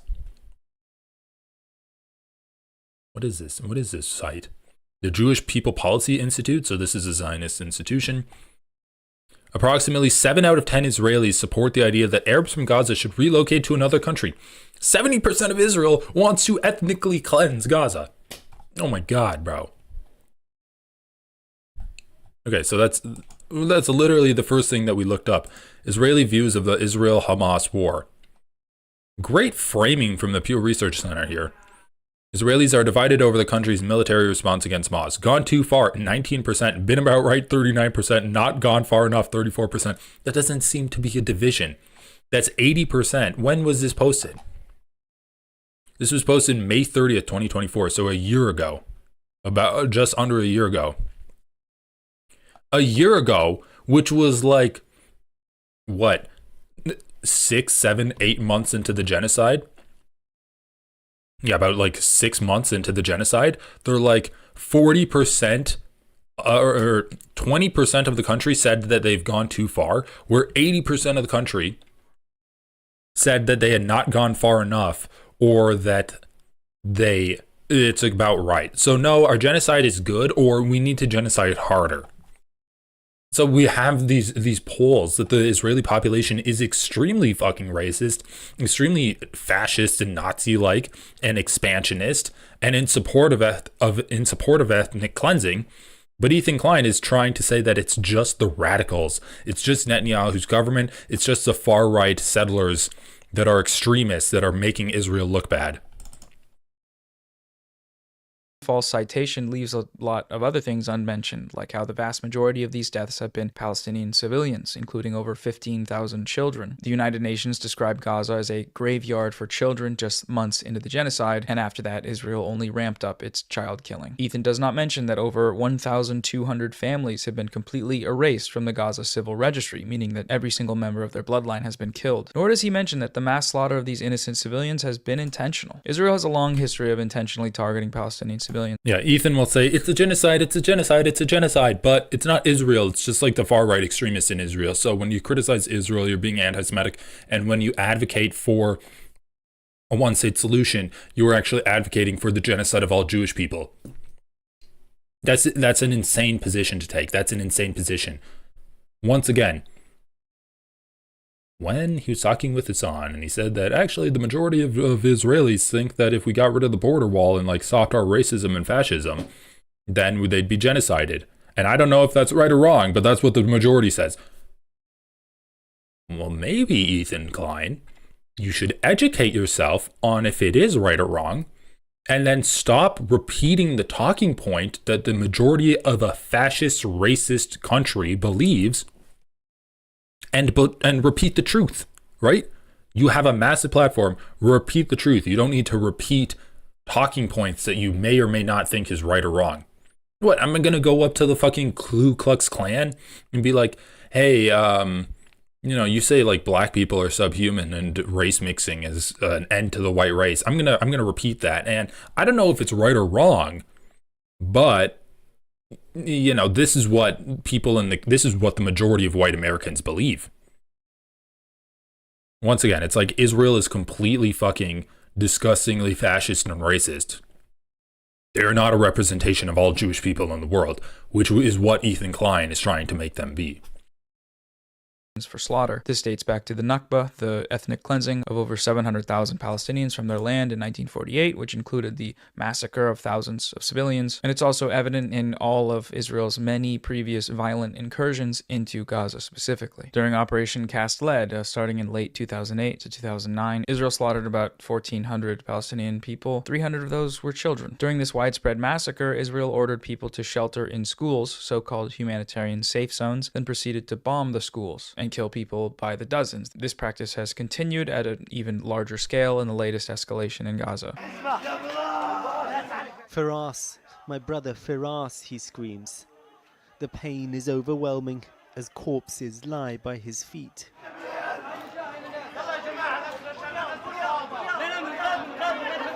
These are the moments just after an Israeli strike on a school. Oh shit, sheltering content warning. thousands of displaced Palestinians.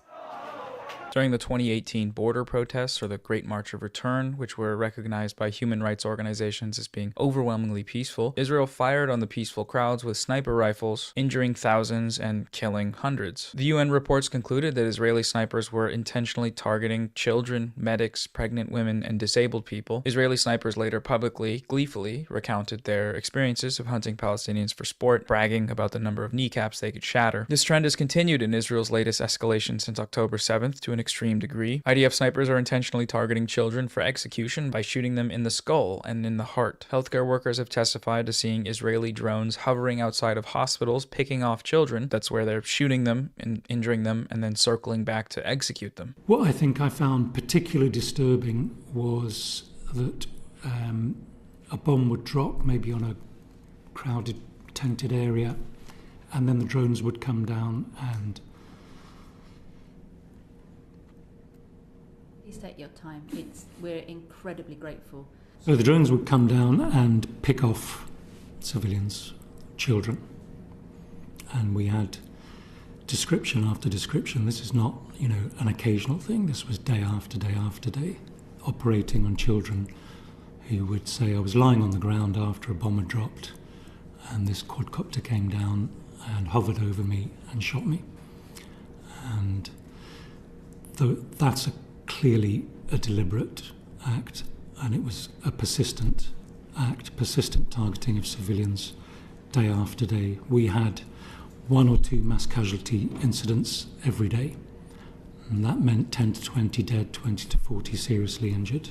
Just hunting Palestinian children for sport. It's pure terrorism. The Israelis also have a history of murdering Palestinian civilians by running them over with bulldozers and tanks. Recall the story of the killing of Kamal Zair from April of 2002. Israeli tanks shot and killed him and then proceeded to run him over. He was 57 years old, wheelchair-bound, and waving a white flag. Another prominent case of this was Rachel Corrie, a 23-year-old American peace activist who was murdered by an Israeli bulldozer while protesting the destruction of Palestinian homes in Gaza. Israelis, for years after her murder, celebrated the day by making pancakes with Rachel Corrie's face painted into them. In the latest escalation, individual Israeli soldiers have admitted to committing these atrocities by the hundreds. The only reason we have these admissions is because Western outlets have written articles with concerns over how the mass murdering affects these soldiers' mental health. Another element to the case that Israel is committing genocide is its continuous intentional deprivation of the basic necessities for life for Palestinians in Gaza. They've been using starvation as a weapon of war, a war crime, and a crime against humanity. Most recently, Israel's response to the quote-unquote ceasefire in Gaza is to continue this mass starvation while explicitly stating it as a matter of policy. They have blocked humanitarian aid throughout the genocide in violation of international law, the ceasefire orders, and the ICJ's provisional measures against genocide. The pretext they've fabricated for this policy of intentional starvation is that Hamas is looting these aid trucks. They have provided no evidence for this claim. What we do have evidence for is that Israel has protected and supported criminal gangs with ties to ISIS in areas that Israel has full control over, and these groups have been looting aid trucks. Israel is intentionally depriving Palestinians in Gaza of access to clean water. Oxfam reported that Israel has destroyed over 1,000 miles of water and sanitation networks, leaving less than 7% of pre-war water levels in Rafah and North Gaza. Israel has also partially or entirely destroyed over 80% of water and sanitation infrastructure in Gaza, including all 6 of its mainline wastewater treatment plants. Brutal, violent attacks on the healthcare system are another aspect of the genocide. They've damaged or destroyed every single hospital in Gaza and murdered countless medical workers, doctors, nurses, rescue workers, and healthcare staff. They've kidnapped doctors and held them without charge, where they've been tortured. Dr. Adnan al-Bursh, Gaza's leading orthopedic surgeon, was kidnapped by Israeli soldiers, brought to an Israeli prison, and then reportedly raped to death. The latest UN reports have concluded that over 90% of the buildings in Gaza have been severely damaged or completely destroyed. If you watch any of the footage coming out of Gaza, this is made quite clear. Israel's destruction includes every single school, hospital, mosque, cultural center, church, residential areas. Everything has been bombed. It's estimated that it will take a minimum of 15 years to remove the debris and unexploded ordinances from the Gaza Strip. That's just removing it, by the way, not rebuilding. In September, the UN released an estimate that because of Israel's illegal and inhumane blockade around Gaza, which regularly limits the transfer of things like concrete into the Strip, fully rebuilding Gaza will take 350 years. Gaza is about 25 miles long and 5 miles wide. It is one of the most densely populated areas on Earth. It is in this area that Israel has dropped equivalent to that of multiple nuclear weapons. Israel has done this with full knowledge that over half the population of Gaza is children. So no, this isn't just a case where 40,000 people died. A lot more than that happened. One of the most tragic elements of the Gaza genocide is that, as crucial as it may be for the factual record, and I can't. Oh my God, I can't get over the comparison. Let's just look this up really quick. I can't get over the comparison that Ethan Klein made.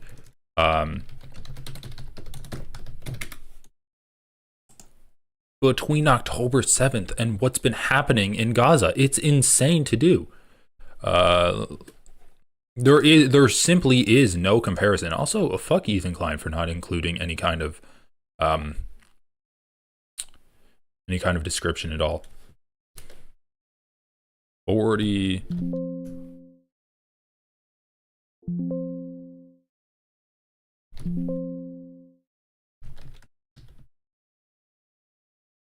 huge number, hundreds of thousands. Now, if you look at them, you're closely looking at close to not 0 Jews left. Okay, so that's talking about the Jewish people that were expelled.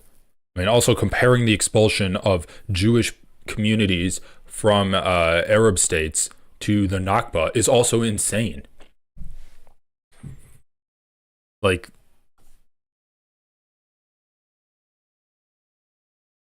thousands of civilians have been killed globally from their terrorist acts. Oh yeah, we have to criticize Hezbollah now. 40,000 people killing thousands of civilians. Thousand now. If you look at them, 0 Jews left. So wait, this is it?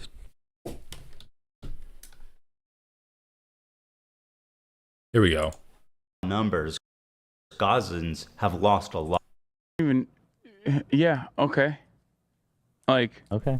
I'm just criticizing people. You don't have to comment if you're not comfortable about it. I honestly felt at times that he and his audience barely thought of Israelis as humans. But this dude just called babies militants. No, I understand. And there are baby settlers as well. But there are baby settlers as well. There are babies in the settlements. Part of running defense for Hamas is downplaying the violence, specifically the sexual violence, which he's done a lot of. Doesn't matter if fucking rapes happen.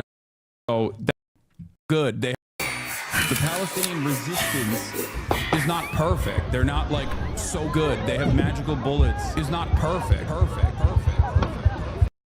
Of course, if you compare the raw numbers, Gazans have lost a lot more than Israelis. 40,000 people have died, and neighborhoods have been completely flattened during this war. And while we should keep their plight at the top of our minds at all time, it also doesn't mean that we should disregard the lives of the Jewish people who are also affected by this, even if their suffering on the whole is not as great. Some of you may know that I'm an Israeli dual citizen.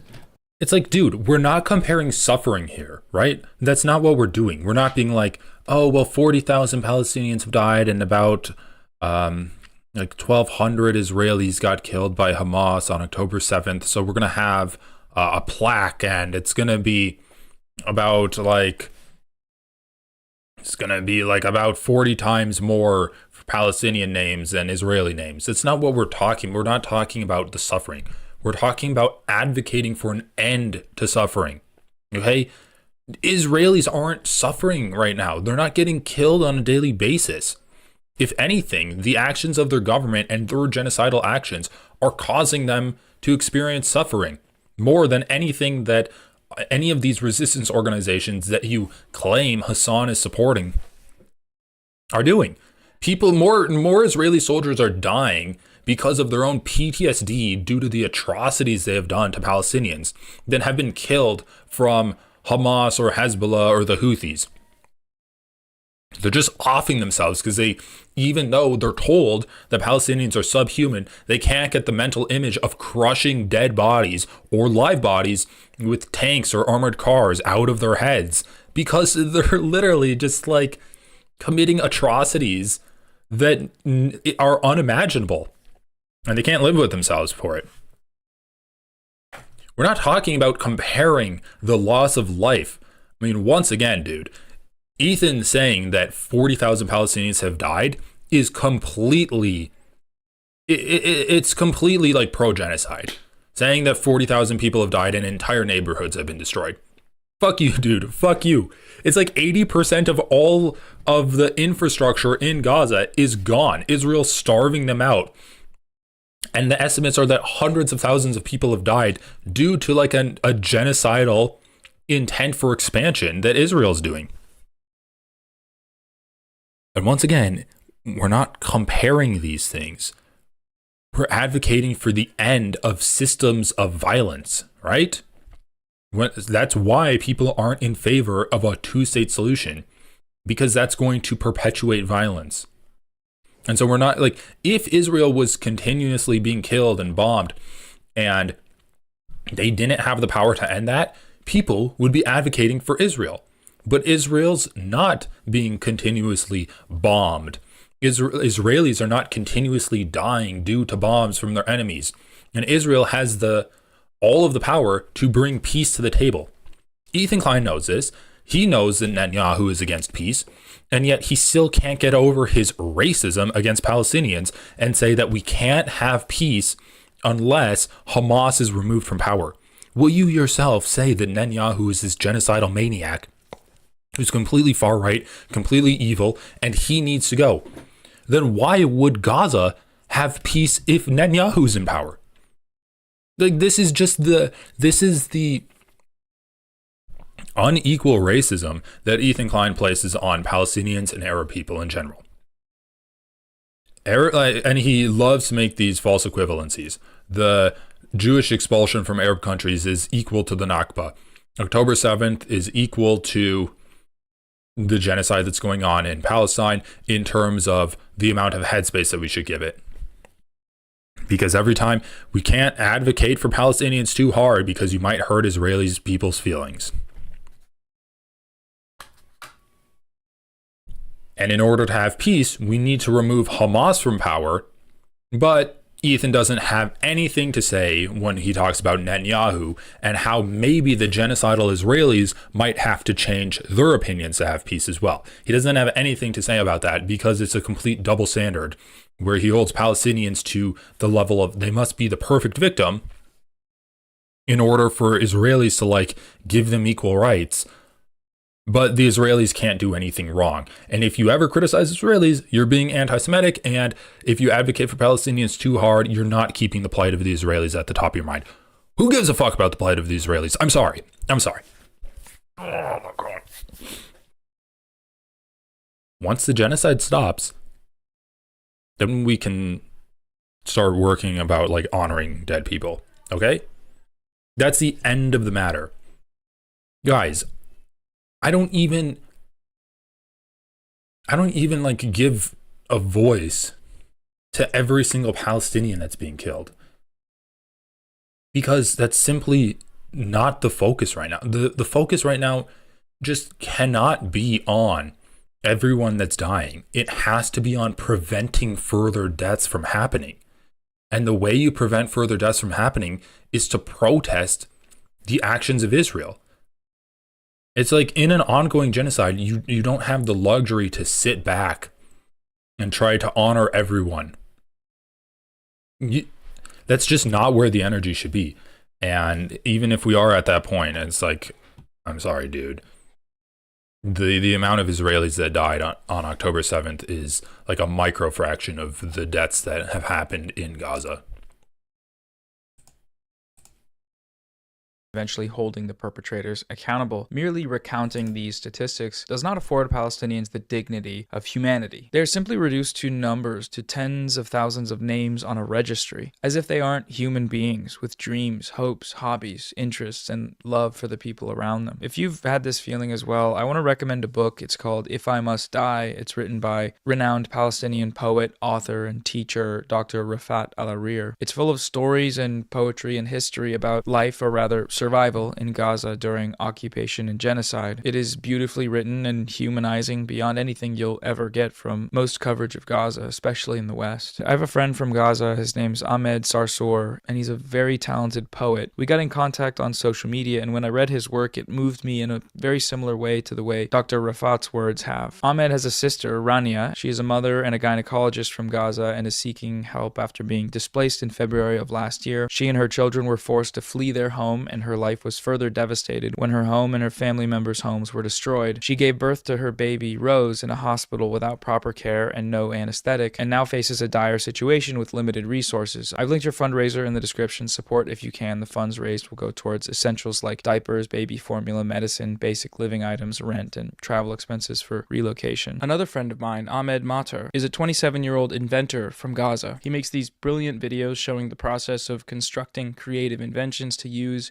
in order to survive in Gaza. After the so-called ceasefire was implemented, Ahmed and his family returned to their home in the north only to find that it had been looted, vandalized, and destroyed by the occupation forces. Support his campaign if you can. I will leave these fundraisers as well as a link to Dr. Al-Arir's book in the description. The book is devastating, though, especially considering the fate of its author. Dr. Rafat was killed by Israel in a targeted assassination in December of 2023. He was killed alongside his brother, Salah, with his son son Muhammad and his sister Asma and 3 of her children. This came after having over 30 members of his and his wife's family slaughtered by Israel over the course of their lives. What these numbers also fail to communicate is the weight and depth the effects of this crime has had and will continue to have for generations. To speak only of the children of Gaza, they will forever hold the wounds and trauma caused by Israel's genocide in their minds and hearts. It was reported that when asked, over half of the children in Gaza expressed a desire to die. Many of them already held such wounds, though, of course, but in terms of sheer scale and intensity, what we're seeing now is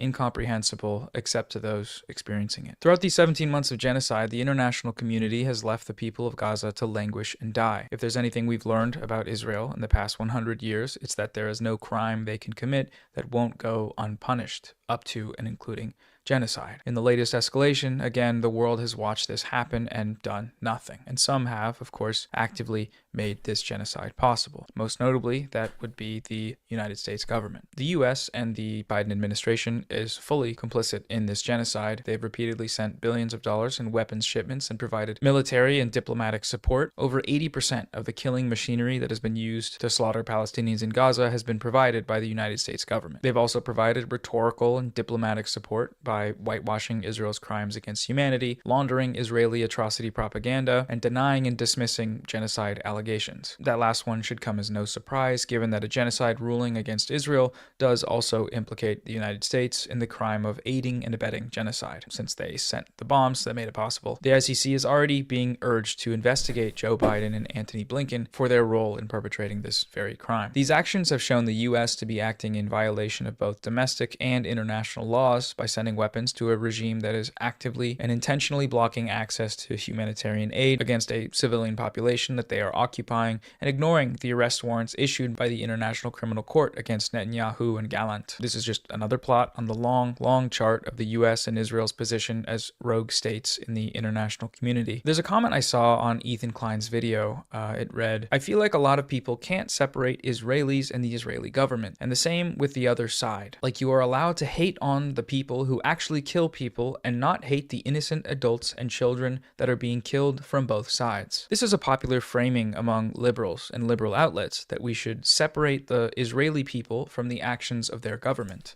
What is this guy saying? I feel like a lot of people can't separate Israelis and the Israeli government, and the same with the other side. Like, you are allowed to hate on the people who actually kill people and not hate the innocent adults and the children that are being killed from both sides. Once again, this is a curious to see what Noah says to criticize this, but this is a false conflation. I mean, saying both sides is completely insane, especially when the United States has made it their mandate for the past 17 months to support Israel and silence any voices that are supporting Palestinians. It's like, who cares? Who cares if you're hating on the Israelis? Like, if you're hating on every single Israeli there, so what? The United States is supporting them. They have the most powerful military in the world, backing them up militarily, economically, and diplomatically. But people hating on Palestinians when they have no rights other than kind of the rhetoric of like a populist movement, that is an issue. That is a rhetoric that will get people killed, and it is getting people killed, and we're trying to like counteract that rhetoric because that's the only thing that people can really do to support Gaza and support Palestinians, to try to push against this. And you need, the thing is, you don't need anything to support Israelis. They have the support of basically the world. But you need every voice you can get to support Palestinians. And so when people are trying to criticize Hassan and trying to criticize people like even Bad Empanada, who are anti-imperialist, or anyone else that you can think of that might have stepped on a few toes in their support for Palestine, that is like a massive blow, because right now all you have is a populist movement to try to get the United States to change their foreign policy, and it's like, that's obviously not enough. If Ethan doesn't come for Noah after this, it's because Noah doesn't look Muslim enough. I think he is going after him, but yeah, he's not just throwing a picture of Noah Samson up on the screen and being like, look at this guy. Look at this guy. and children that are being killed from both sides. This is a popular framing among liberals and liberal outlets that we should separate the Israeli people from the actions of their government. While there are some examples from the past where this may be true, such as the case of the American public's attitudes towards the end of the Vietnam War, which diverged from their government, the same cannot be said in the case of Israel. The vast majority of the Israeli public supports this genocide. Months into the genocide, polling showed that over 95% of Jewish Israelis supported the IDF's actions, with a majority of those indicating that the IDF was not using enough force in Gaza. The force in question there being, genocide. They wanted more. It wasn't enough, apparently. 17 months later, and nothing has really changed. Just weeks ago, polling indicated that the Trump administration's plan to facilitate the ethnic cleansing of Gazans was supported by over 80% of Israelis. This headline refers to Israelis as a whole, but that 80% support statistic is actually only the perspective of Jewish Israelis. A majority of Palestinians with Israeli citizenship, or Arab Israelis, as the Israeli government tries to call them, considers this ethnic cleansing plan to be immoral. When it comes to Jewish Israelis, however, that number drops to just 3%. This should come as no surprise, given Israel's history. A country that exists on the logic of ethnic supremacy and colonization requires a certain level of dehumanization to keep its inhabitants from collapsing under the weight of the reality of their rotten society. Another way to get a handle on the seemingly ubiquitous genocidal fervor among Israelis is by just talking to them. How many civilians have been killed in Gaza, from what you know? Who gives a shit? Okay, but don't you feel like, for example, children? Children grow up to be Arabs. I read the numbers last week. My memory died and went to heaven. I mean, I'm really not trying to pause too much and rant too much, but bro, the fact that Ethan says it's so multicultural, and actually there's a lot of Arabs in Israel. What do you think Israel's doing? Where do you think hummus comes from? It's from the Arabs that live in Israel. What else? There's no ethno-state. I mean, whatever. Give me a fucking break. There's no apartheid within Israel. Sure, outside of Israel, there's apartheid. There's actually a lot of Arab Jews. You're racist if you think that Israel's doing cultural appropriation by taking over, by claiming hummus is Israeli. Arab is used as a slur in Israel. Palestinian Arabs, or Jewish Arabs, were treated, not legally discriminated against, but there was the feeling that Jewish Arabs, or Arab Jews, were lesser than the European Jews.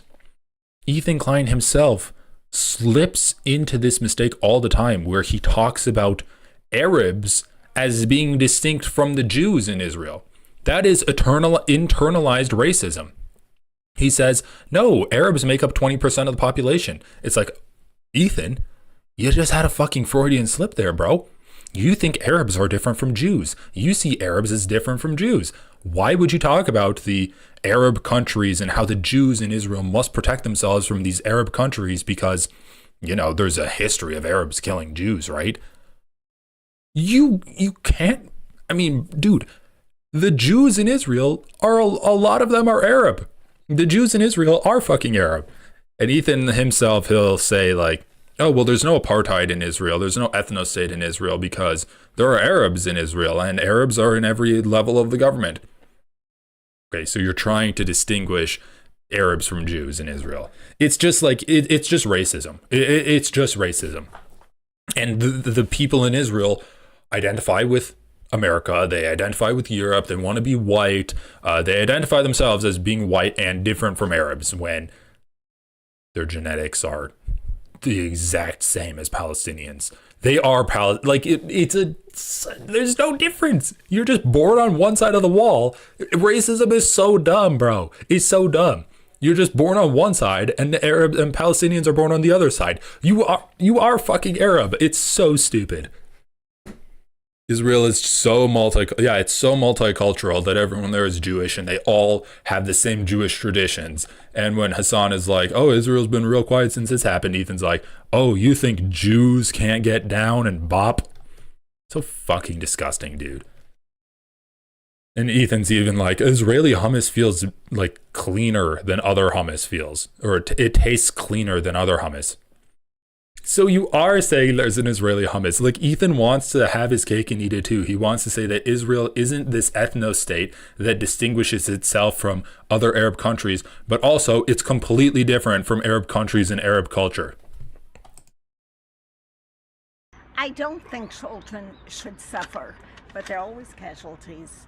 And since they do a lot of pruervu, that is the natural result.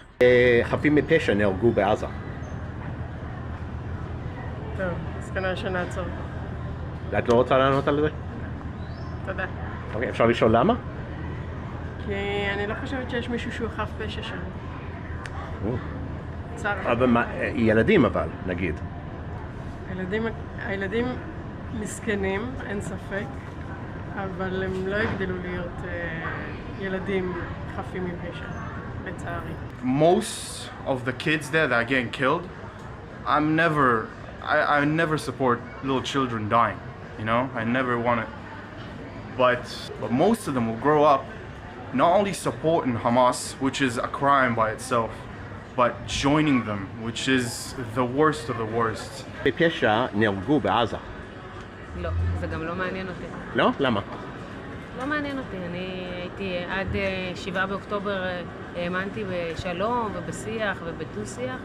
אחרי זה הבנתי שאין לי מי לדבר. כולם שם מחבלים. לצערי הרב. אבל ילדים, כאילו. לא, אני אומרת בכנות, לא מעניין אותי. There is no such thing as Palestinians. They're Arabs who have many countries to flee to and nobody wants them to. But if we do call... Yeah, exactly. Flattening the culture, flattening all Arabs into like a monoculture. Well, all Arabs are the same, right? All Arabs are the same. So they can go anywhere. I mean, this is also similar to what Ethan said, where it's like, okay, dude, why doesn't Israel let in Palestinians? Why don't you advocate for that? If you're so worried about all of the innocent Palestinians, advocate for Israel to let in Palestinians. Palestinians, their parents use them as human shields. Oh shoot, you're right. Sympathy. The natural instinct of a Jewish mother is to protect her child. Palestinian I haven't even started drawing. These people know that they're on camera and that these remarks will be posted on the internet or shared on the mainstream news. This is normal to them. This is normal in their society, which is a testament to the fact that their society is not normal. It's typically bad form to cite street interviews as being some meaningful indicator of widespread attitudes. But again, with Israel, it's just different. Not just because these attitudes align perfectly with the wider Israeli polling data, but also because it's almost impossible to find anyone in Israel saying anything else. The amount of truly anti-Zionist Israelis living in Israel numbers... Draw handsome Noah? I don't know. I don't know if I can do him justice. In the hundreds. This figure is according to anti-Zionist Israelis themselves. They are alone. Everyone around us are completely genocidal maniacs. Everyone around you. And I don't mean it metaphorically. It's not metaphorically. It's literally everybody. It will be your family. It will be your teachers. It will be your colleagues. Everyone around you. So you're alone. Even if we will gather all of those anti-Zionists together from Jerusalem or Tel Aviv or Haifa or whatever, it will not be more than, I don't know, 500? There's no tangible internal opposition within the country. The Israeli left is a myth. This is reflected once more in the openly genocidal sentiment we see on social media from IDF terrorists who have been willingly, gleefully, posting their own war crimes on the internet for everyone to see for a year and a half. They go into the homes of Palestinians, and they're often clearly staying there, and they just smash them up, and they film themselves smashing them up. They also delight in going through women's underwear drawers, and this is a sort of recurring obsession. You have to see Israeli soldier videos in the context of the broader output of Israeli society. If you gave me a button to just erase Gaza, every single living being in Gaza would no longer be living tomorrow, I would press it in a second. I would press it right now. Give me that button and press it right now. There you go. And I think most Israelis would. There's an Israeli song called This Was My Home. And what they would do is dress up as caricatures of obviously what they perceive. I mean, I wonder if Noah's going to bring this up, but let's see. NPR, most popular song in Israel. Israeli and Palestinian music in time of war. Is this what I was looking at?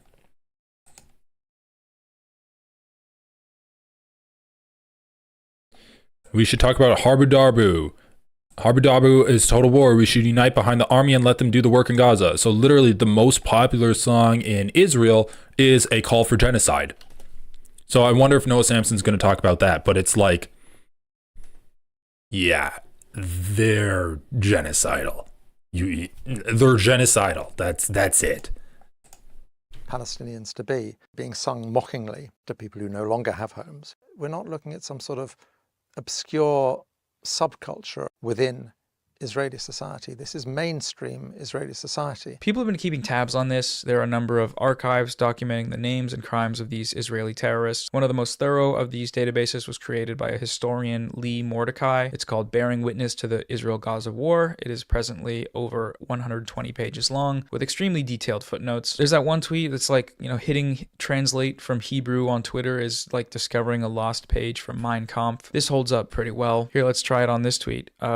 The survivors of the 2025 Holocaust are proof that every trace of the murderous mutations in Gaza must be erased, from delivery rooms to the last elderly person in Gaza. 100% dead in Gaza. That there is Barashi Kinneret, the host of a mainstream Israeli news channel. One more example that I found particularly striking was the Right to Rape protests. A group of Israeli prison guards were placed under investigation after security camera footage leaked showing them gang raping I wonder what the H3 podcast's popularity in Israel is. A Palestinian prisoner. The Israeli public reacted in uproar, not because of what they were alleged to have done, but because they were potentially going to be punished for it. Protests were held outside of the prison, attended by top Israeli officials. Mainstream Israeli news channels brought on one of the alleged rapist soldiers for interviews, supporting him and his right to kill and rape Palestinian hostages. Again, this wasn't some extremist fluke. It was reflected in broader polling of the Israeli public. According to a poll taken around that time, 65% of Israeli Jews opposed criminal prosecution for soldiers suspected of raping Palestinian detainees. And 47% of Jewish Israelis answered that Israel does not need to abide by international law and maintain moral values in the war. Simply put, it's a genocidal society, top to bottom. Perhaps the most complicit party to enabling this genocide, aside from the material support of Western governments, is the Western media. As previously mentioned, this support largely takes two forms: the more overt kinds, like spreading misinformation and explicit Israeli state and IDF propaganda, and the other, more subtle, yet significantly more frequent and effective, is that of manufacturing consent. Reporting on Palestinians has some clear differences in coverage, language, and framing when compared with other groups. In the first 100 days after Russia's invasion of Ukraine, 262 children were killed. In the first 100 days of Israel's assault on Gaza, more than 10,000 children were killed. The true number is likely much higher, but mentions of child deaths and related terms were 33.4% higher for Ukraine than for Gaza. During this time frame, CNN mentioned child victims of the war 2,446 times for Ukraine versus 2,110 times for Gaza, and MSNBC mentioned child victims of the Ukraine war 1,775 times versus 1,522 times for Gaza.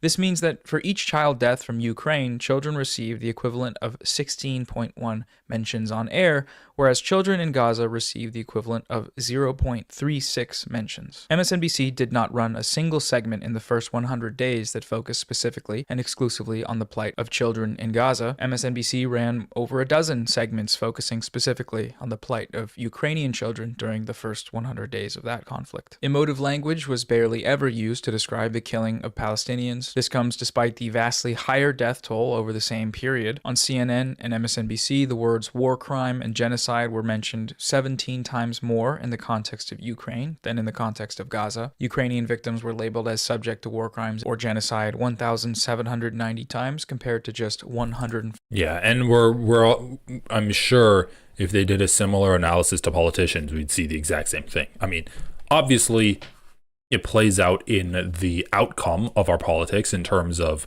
what the United States is doing. Politicians are supporting Ukraine way more than they're supporting Gaza, like almost an infinite amount of times more, at least under Biden's administration. And yeah, also the rhetoric is similar to this too. Like, no politician is supporting Palestinian kids. Extremely or passive pensions language. for Palestinians. And we still see this now, obviously. During the hostage exchanges as a result of the latest so-called ceasefire, for example, you may notice that Palestinians detained without charges in Israeli jails, of which there are thousands, they are referred to as prisoners, whereas the IDF soldiers, that is, Or detainees, actual to be militants fair. that were captured by Hamas on October 7th, are referred to as hostages. One of the greatest tweets of all time that I've ever seen described the capture of an IDF terrorist during October 7th as him being kidnapped from a tank. Kidnapped from a tank. Hold on, I gotta read this. 7th as him being kidnapped. The family of hostage Matan Angras has released this image of him in captivity taken from a propaganda video released months ago. At the time, they chose not to make it public. On October 7th, Matan was kidnapped from a tank, suffered severe burns, and has endured brutal interrogations while being held in hostage Gaza. While being held hostage in Gaza. Yeah, that's funny. Kidnapped from a tank. A poor hostage kidnapped from a tank. From a tank. Kidnapped from a tank. Kidnapped from a tank. Coverage has been focused almost exclusively on the condition of these IDF quote-unquote hostages, rarely making mention of Israel's contribution to their condition, like how they starve out the population of Gaza, which obviously affects all of the people in Gaza, including the Israeli hostages in Gaza, or the fact that they rain airstrikes on them all day, every day for 16 months straight. Is that good for your health? Is that healthy? The same cannot be said of coverage of the Palestinian hostages. Despite emerging from these Israeli jails with clear evidence of extreme physical abuse, images of the Palestinian hostages are rarely, if ever, shown.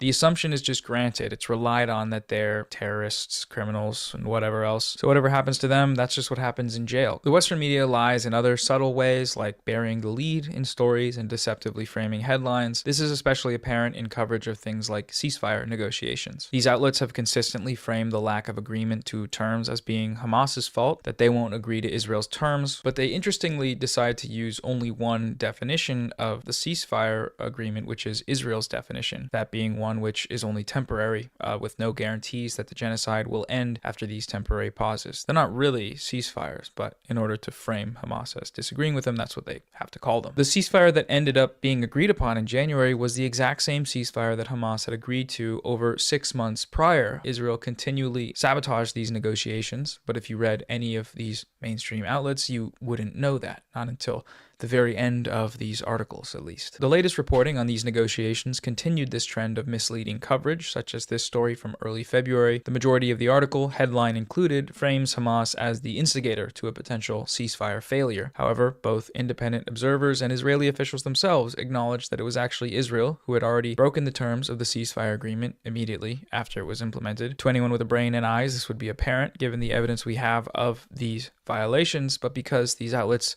didn't show their readers that and also prioritize the input of party committing genocide, this citation here is crucial for its readers. They need to see this to understand what's happening. But the New York Times waited to mention it until 9 paragraphs in, like basically the end of the article. This is a textbook example of bearing the lead, but it also goes beyond that into just a lie, right? The entire article is framed in precisely the opposite way of what this confirmed fact revealed. If the Times weren't running cover for a genocide, the headline of this article would read, "Israel violates ceasefire, confirmed by Israeli officials." Probably the most insane example of this sort of thing is the following headline, once again from the New York Times. Lebanon's ceasefire appears to hold despite Israeli strike. If Israel struck, they violated the ceasefire. The ceasefire did not hold. Israel violated it. It's just absurd. The genocide is referred to almost exclusively as the Israel-Hamas war. Like the Nazi Holocaust, Israel's genocide in Gaza has been conducted under the pretext of war, but the genocide aspect, of which there is, again, broad consensus has taken place, is omitted from this framing. Every single article that mentions this so-called war should be immediately citing the expert consensus that it really is not just a war, that it's a genocide. That doesn't happen, though. Trump recently made a number of statements explicitly supporting U.S. assistance to the ethnic cleansing of Gaza, including land development by U.S. companies. One tool I found helpful to compare these differences in this sort of coverage is Ground News, who are also the sponsor. Ground News, Unethical Reacts. I'm skipping it.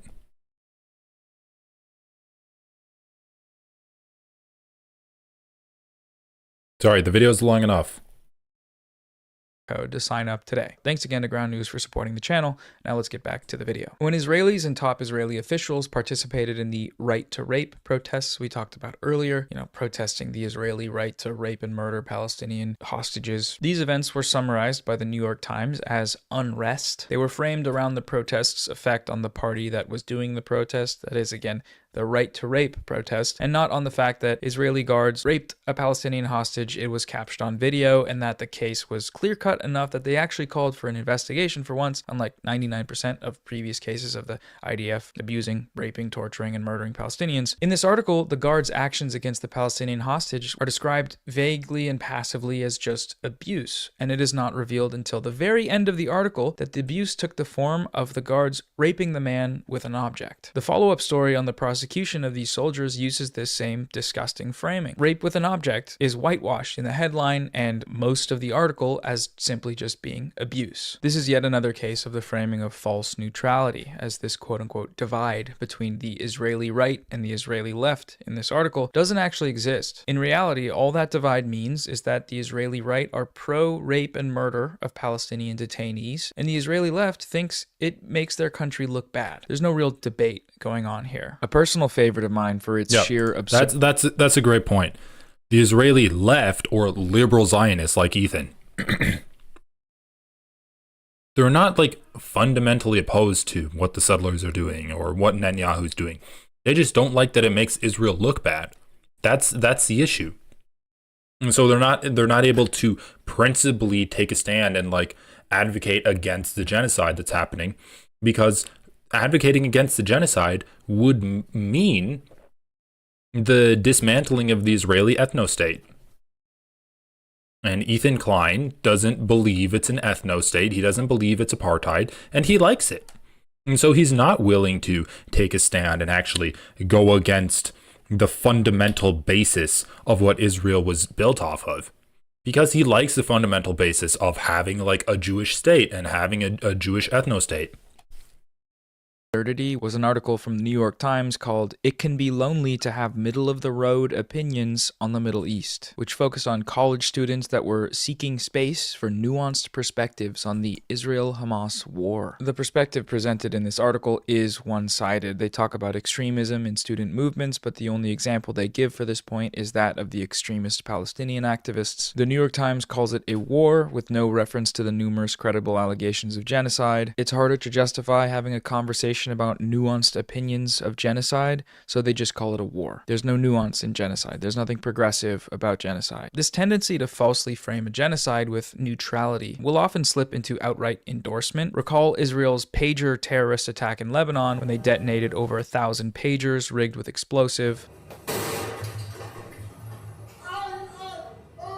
This was a widespread mass terrorist attack that indiscriminately targeted civilians and left hundreds dead and permanently injured and disfigured, including a number of children. أول شيء أنا كنت إنه قاعد عم بلعب على التليفون وهي إنه فجرت الساعة 3 إنه قبل ما أنا أحملها عم بلعب على التليفون هيك صارت ترن غريبة أنا إنه قمت حملتها حطيت لي إيرور وسهم إنه عشان أكبس أوكي والضوء صار يغبش على الآخر يعني عشان نقربها على عيوننا أنا قربت عشان نشوف شو فيه بس فقعت ما عرفت شي. Among those murdered was Fatima Abdullah, a 9-year-old girl. At her funeral, as well as other funerals with large crowds of people, Israel detonated more of these explosives.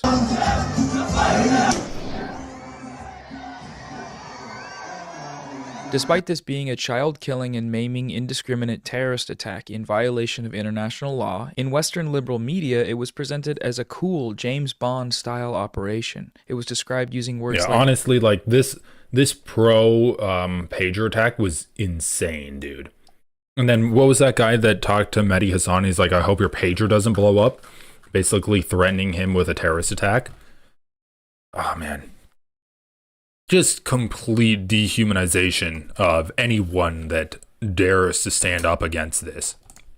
Ambitious, sophisticated, and daring. The Israeli spy agency Mossad launched one of the most daring and sophisticated deceptions in the history of counterintelligence. An extraordinary act of espionage, an example of Israel's technological prowess. According to the New York Times, the attack restored the aura of Israel's intelligence agencies. Before covering the attack, these outlets always, of course, make sure to mention Hezbollah's U.S. designation as a terrorist organization. Don't worry, guys, they were just terrorists, nothing to see here. We got the bad guys. They were bad, we are good, mission accomplished. And of course, as we've touched on a couple times, lying by omission, that's another thing. With every previous example, you see it. The Israeli hostages receive wall-to-wall coverage with no mention of the fact that the majority of the deaths of these hostages were a product of the Israeli military through airstrikes or firing on hostages while they were waving white flags, or that on October 7th, Israel issued the Hannibal Directive, killing likely many hundreds of its own civilians as a matter of official policy. One of the really effective propaganda strategies that results from these lies by omissions comes in the case of genocide allegations. Western outlets rarely, if ever, actually mention the numerous allegations of genocide levied against Israel. The few times that they do, they're often brief, unspecific, and accompanied with equivocation or lengthy citations of Israel's defense against the allegations. When the New York Times covered the Amnesty International genocide report, the subheading immediately backtracks into running cover for Israel. Israel rejected the charge, the first of its kind by a major human rights organization, saying it was based on lies. The Times went on to spend more of the article sharing the IDF's defense against the allegations than any of the findings from the actual report. Amnesty International gave us 300 pages of facts about genocide.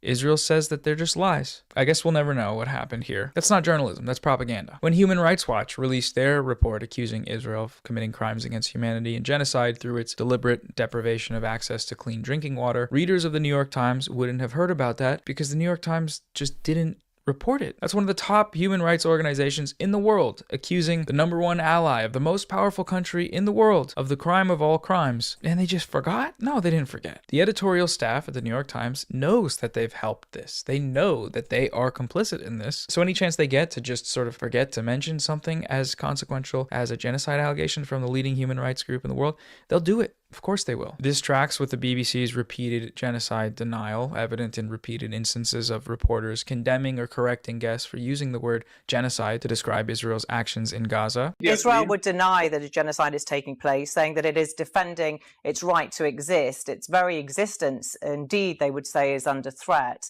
So there are obviously two sides to this. This whole issue of right of self-defense has allowed Israel to inflict the mass murder and mass destruction, what the ICJ now describe as plausible genocide. Can I just say, this is not an act of you know what I'm going to have to say. I'm going to say Israel denies that. They say that they were in pursuit of Hamas terrorists who hid behind their own people. This is a genocide happening in front of our eyes. We have, that word is, as you know, incredibly emotive, and the Israelis, as you know, will be saying that they are targeting Hamas only. So afraid to say the word, man. Oh, the word genocide is emotive. Oh, well, it's also descriptive of what's happening right now. I'm sorry that it gets your emotions in a bunch. Anyway, I'm pleasantly surprised by this YouTube video so far. Basically 40 minutes in, and Noah's just described what's been happening in Gaza right now. So great job from him. They don't target civilians. civilians. Not the These truth, are unfortunately. planned, military incursions. Yes, but it's not the truth. Yes, civilians are dying. Civilians are dying, and the way that the bombs are getting dropped, I don't believe are in a targeted way. Nothing from what I'm hearing on the ground suggests that the bombs have been dropped in a targeted way. Our social media manager, all 5 houses around him got blown up. They estimate 100 people were killed in them. Yesterday, his house was the last one remaining in the neighborhood. They leveled an entire neighborhood. Thank you very much. And I do need to make that qualification, of course, that that it is always denied by the Israelis that genocide is taking place. They say... Why? Who cares? Who cares? The only reason she has to make that distinction is because Israel and then the United States would be pissed at CNN. Right? Was this CNN or was this BBC? BBC. Israel would be pissed at the BBC if they didn't push back against this. I mean, they're already pissed enough that they're allowing Palestinians to speak at all. And so, yeah, they'd be really... That's the only reason. I mean, it's only because of her job. What, you need... Every time you speak about Israel, you need to repeat the Israeli State Department talking point? These are strategic planned strikes in Gaza and that they are targeting the militant group Hamas. But I'm here to let the world know that that's not the case. Kareem, you've been able to have your say. This is Thank you, what the Israelis will always say in response to that. This effort to whitewash and run cover for the genocide has been intentional, of course, and we have the proof. It's been confirmed with direct evidence and testimony, with internal newsroom memos from not only the BBC, but the New York Times as well. And the last thing to talk about is just atrocity propaganda. One of the primary justifications for the genocide in Gaza is that members of Hamas are not just militants, but that they are monsters, pure evil motivated by nothing more than the sadistic hatred of Jews. This narrative has been fueled by stories of horrors that supposedly took place on October 7th. Hamas burned babies in ovens. They burnt babies alive. They put children and burned them to death. They cut the breasts off of women. 400 women shot in the genitals, their breasts cut off as terrorists played with their bloody breasts like a football. They cut off the breasts of women and throw them around. They beheaded 40 babies. I never really thought that I would see and have confirmed pictures of terrorists beheading children. They behead children. They cut the fetus out of the womb of a pregnant woman. They committed a campaign of systematized mass rape. There is no justification for collective rape. What happened on October 7th was mass, systematic, planned rape and genital mutilation of women. All of these claims are false, complete fabrications, full stop. No credible evidence has been provided for any of them. Many were shown to be deliberately fabricated, and despite this, they were spread far and wide and ultimately used as rhetorical justification to continue the genocidal onslaught in Gaza. The first major place this narrative broke was Screams Without Words, a front-page New York Times story in late December of 2023. This story came as Israel's actions in Gaza were starting to receive widespread condemnation from the international community. The story was thoroughly debunked. The person who wrote it discredited as being a genocidal Zionist with no history of reporting and self-admitting that the New York Times pushed for this story to come to the public despite the lack of credible evidence. The New York Times podcast, The Daily, shelved the episode due to a lack of credible evidence, but the New York Times never retracted the story, which is because they had no real pressure to do so. The false narrative had already prevailed, and that narrative was consistent with the status quo of the American empire, for whom they are running cover. In July of last year, Israeli Prime Minister Benjamin Netanyahu repeated some of these lies in front of Congress. He received a standing ovation. 3 weeks later, the White House approved a $20 billion military aid package to Israel. They explicitly cited Netanyahu's visit as one of their motivations for doing so. Atrocity propaganda has consequences. So with that context out of the way about the Gaza genocide and its support from the West and within Israel, the broader media system that allowed it to happen, let's now return to Ethan's video. In the content nuke, you can find just about every type of what we just looked at in terms of manufacturing consent. Ethan spreads atrocity propaganda. He shares the Hamas mass rape hoax, the same hoax that was used by the Western media, the US government, and the Israeli government to justify a genocide. He said it was a hoax. He said that the mass rape that there's not really any evidence of, and Israel won't let independent investigators come in and investigate, and actually they completely ruined any evidence that would have supported that by moving all of the bodies and then ruining their autopsies. Noah said that the mass rape was a hoax. He's actually a Hamas agent. Noah Samson is Hamas. It's the same sources that these parties cite when they go on stage to legitimize more military killing machinery shipments to Israel. And October 7, last year, Hamas committed horrific acts of sexual violence. Cheryl, I thank you for all your work to bring to light the horrors of this issue and for your film about what happened on October 7. In his video, Ethan spreads overt misinformation, just straight up lies about Hezbollah and Ansar Allah, or the Houthis, in order to delegitimize their struggle against Israel's genocide. He cites baseless claims from Saudi state propaganda outlets to attack the Houthis. He also cites a documentary about Ansar Allah, which he uses as proof of the claim that they brought back slavery, when the documentary wasn't even about the Houthis. It was about the Yemeni government before the Houthi takeover. He spreads long debunked Nakba denialist talking points that have been used for decades to legitimize Israeli colonization of Palestine. Ethan cites sources that contradict his own claims directly, such as the UN report he claims proves the Hamas mass rapes allegation. There's a UN report that concludes it happened, which the report itself denies. He spends 20 minutes in the video smearing a 19-year-old survivor of the US-backed Saudi genocide in Yemen disgusting. as a terrorist with zero credible evidence. He makes a number of transparently false anti-Semitism accusations, like his claim that Israel Israel's ban on new account signups from Israel was anti-Semitic. Around the end of the year, when people started talking about anti-Semitism on Twitch, Dan Saltman discovered the Israel ban when he was sent the code proving the block happened. In reality, the ban also affected millions of non-Jews living in Israel and Palestinians in Palestine, as shown in the evidence he himself cites. The IP ban went into effect in both. Like all these Western liberal outlets, Ethan just takes the State Department line of thinking when it comes to terrorism, which his video is ostensibly a crusade against. By his own definition of terrorism, both the US and Israel are the largest terrorist organizations in the world, given their history of killing millions of innocent civilians across the globe. His focus is not on them, though, rather the groups that they consider to be terrorists, aka, the bad guys. He actually uses those exact words. He says they're the bad guys. They are a designated terrorist group by the US, by the EU. These guys are clearly the bad guys. The entire video is kind of a lie by omission, simply because of everything we just went over. How none of it is a factor, how none of the people viewing the video that are unfamiliar with what's happening would ever come away with his video knowing the full picture, knowing some of the very valid reasons why someone like Hassan might be critical of Israeli atrocity propaganda, or might support groups like the Houthis for their heroic actions in the Red Sea against a genocidal regime. The biggest issue, I think, is that Ethan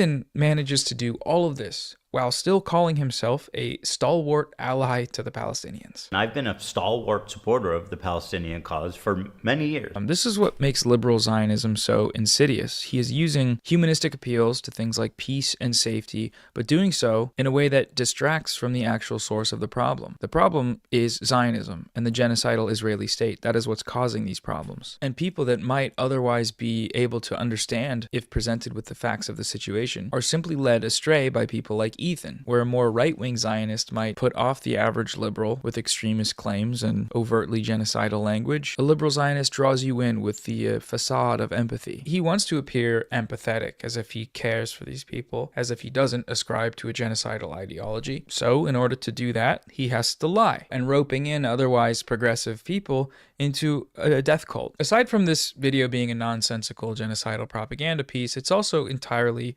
unoriginal. The video is a culmination of a months-long campaign against Hassan and all these other creators and Twitch, the company, to smear them as terrorists and anti-Semites and get people, in trouble. The campaign began as a response to the suspension of the live streamer Asmongold. Asmongold made some comments that explicitly justified Israel's genocide of Palestinians in Gaza. I'm not going to cry a fucking river when people who have genocide that's baked into their laws are getting genocided. They come from an inferior culture. I don't feel bad for them. I don't feel sorry for them. I don't care. I don't support them. Following his suspension for these comments, a community of large content creators, most notably the live streamer Destiny, along with his fan base, rushed to Asmongold's defense, whitewashing and justifying his comments. Meanwhile, Asmongold gets a 15-day ban for having a spicy take on the war. So you have someone like Asmongold, who... Bro, I don't even know if you can make a distinction between Ethan and Destiny's community at this point. They're just in lockstep. They're in total lockstep in terms of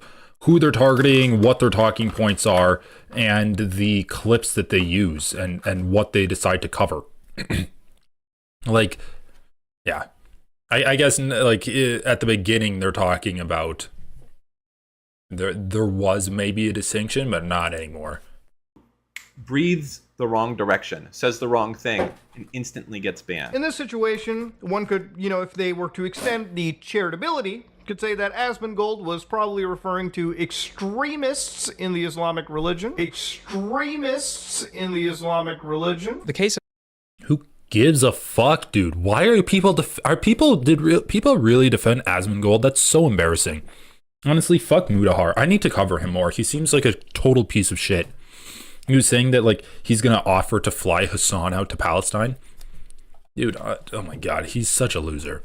of Asmongold's suspension from Twitch was then weaponized against these pro-Palestine voices, most notably Hassan, in an effort to get him deplatformed. To do this, they compiled a number of short clips taken from Hassan's live streams, using them to accuse Hassan of things like supporting and promoting terrorism, allegedly denying October 7th sexual violence, and making anti-Semitic statements. Each one of the clips and their associated accusations can be traced back to prominent posts on Destiny's subreddit. Some of the clips were sourced from videos that criticized Hassan from well over a year ago. These clips were initially hosted on a website created by a member of the campaign called HamasPiker.com. Soon after, another website was created, DanClancySucks.com, a reference to the CEO of Twitch, Dan Clancy. Another goal of this campaign was to get him fired from the company. This site also hosts all of these clips with their associated allegations: anti-Semitism, terrorist promotion, and rape denial. Eventually, several major YouTubers in the usually apolitical commentary sphere made videos that signal boosted these allegations to millions of viewers. Most of these videos used the same clips, many of them directly citing this smear campaign's website. There's a website known as DanClancySucks.com. Or there's also a website that's been created called DanClancySucks.com that goes over it all. Another website, Advertise on Twitch, shows a collection of ads playing before the dishonestly framed clips we've looked at, and the contact information of the companies is provided. It auto-loads a preset email with just one click, allowing participants in the campaign to mass spam these companies with the related smears. There were several motivations behind this campaign. There were direct material incentives. On YouTube for the past few years, there's a big industry that's exploded in popularity, and it's based on a simple concept.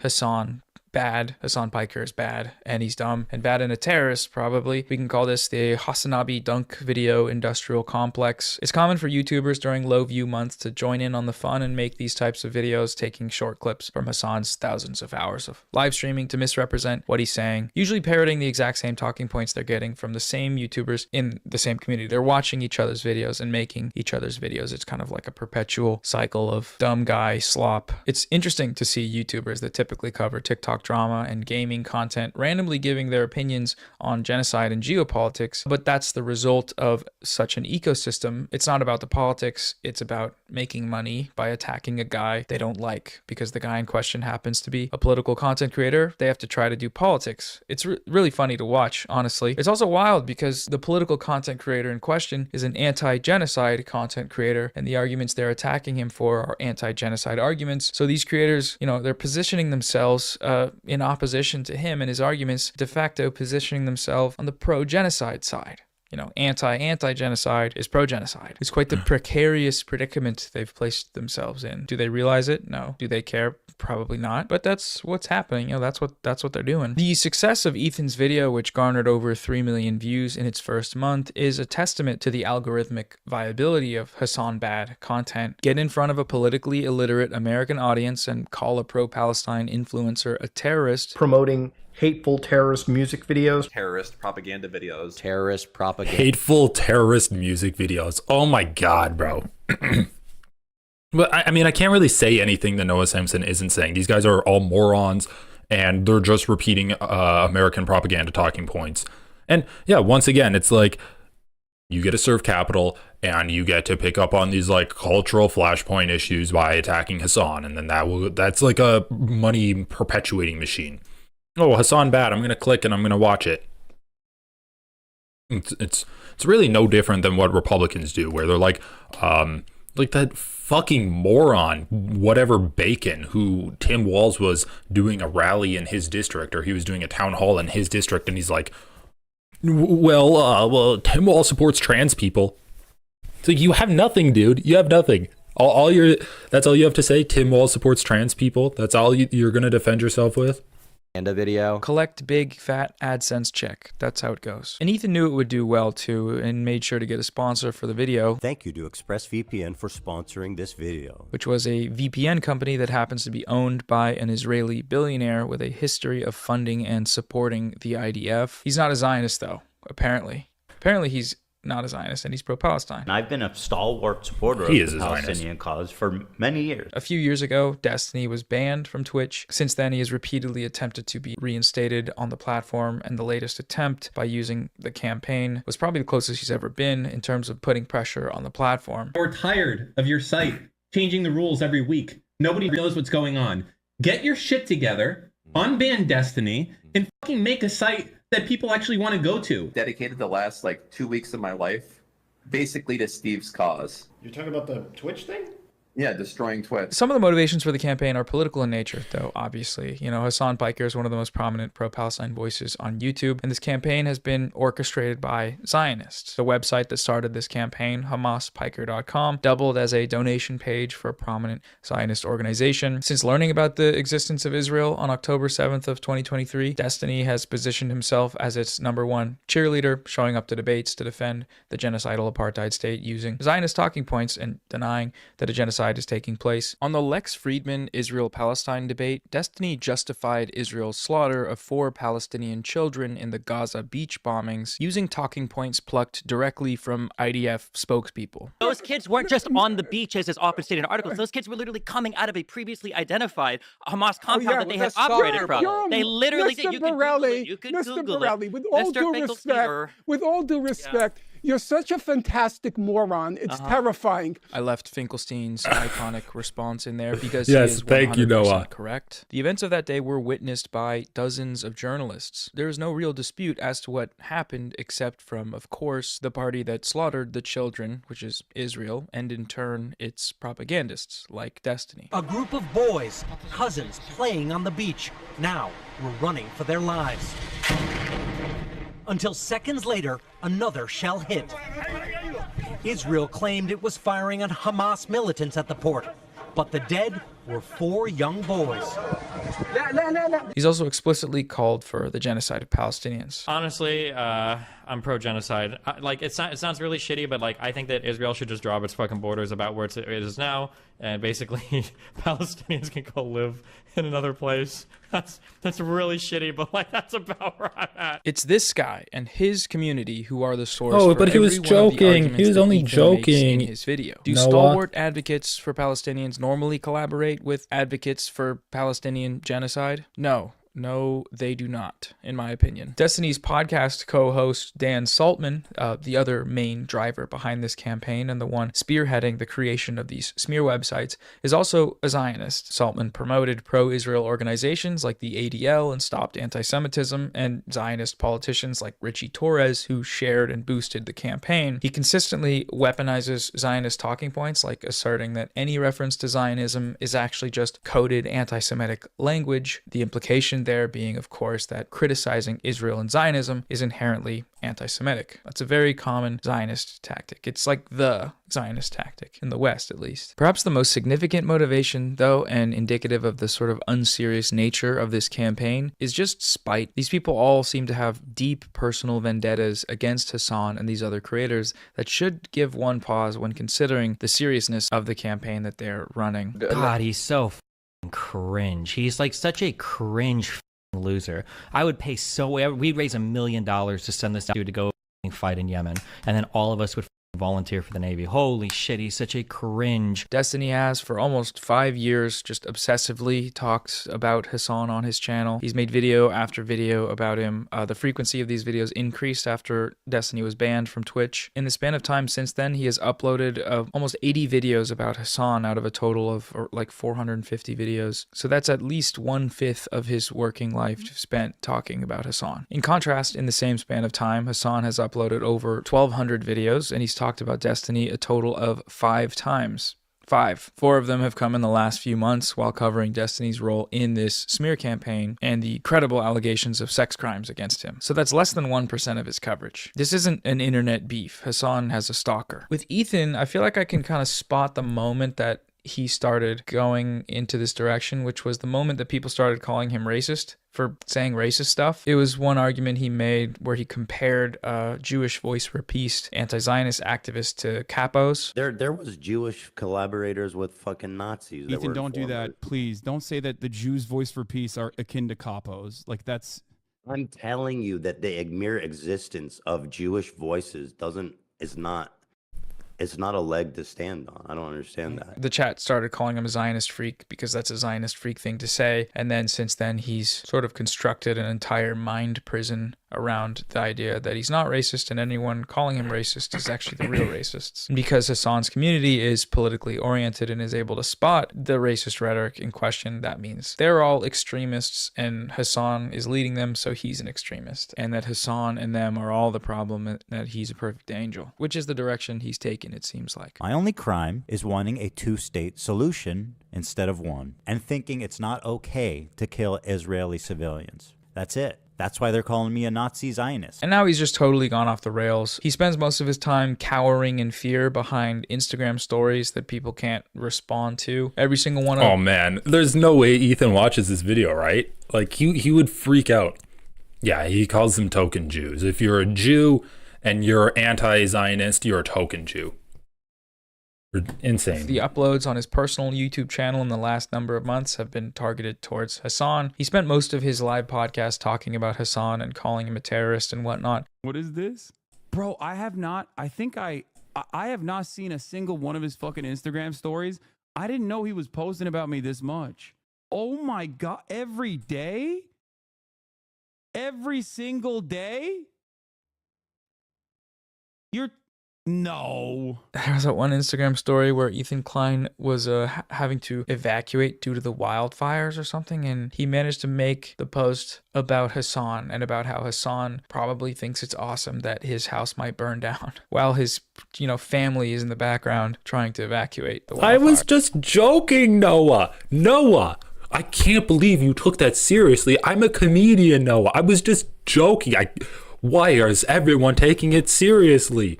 Sure, that was the first thing that came to my mind, but it was a joke. Don't you see, guys? Like, I'm a comedian. I don't mean the things I say.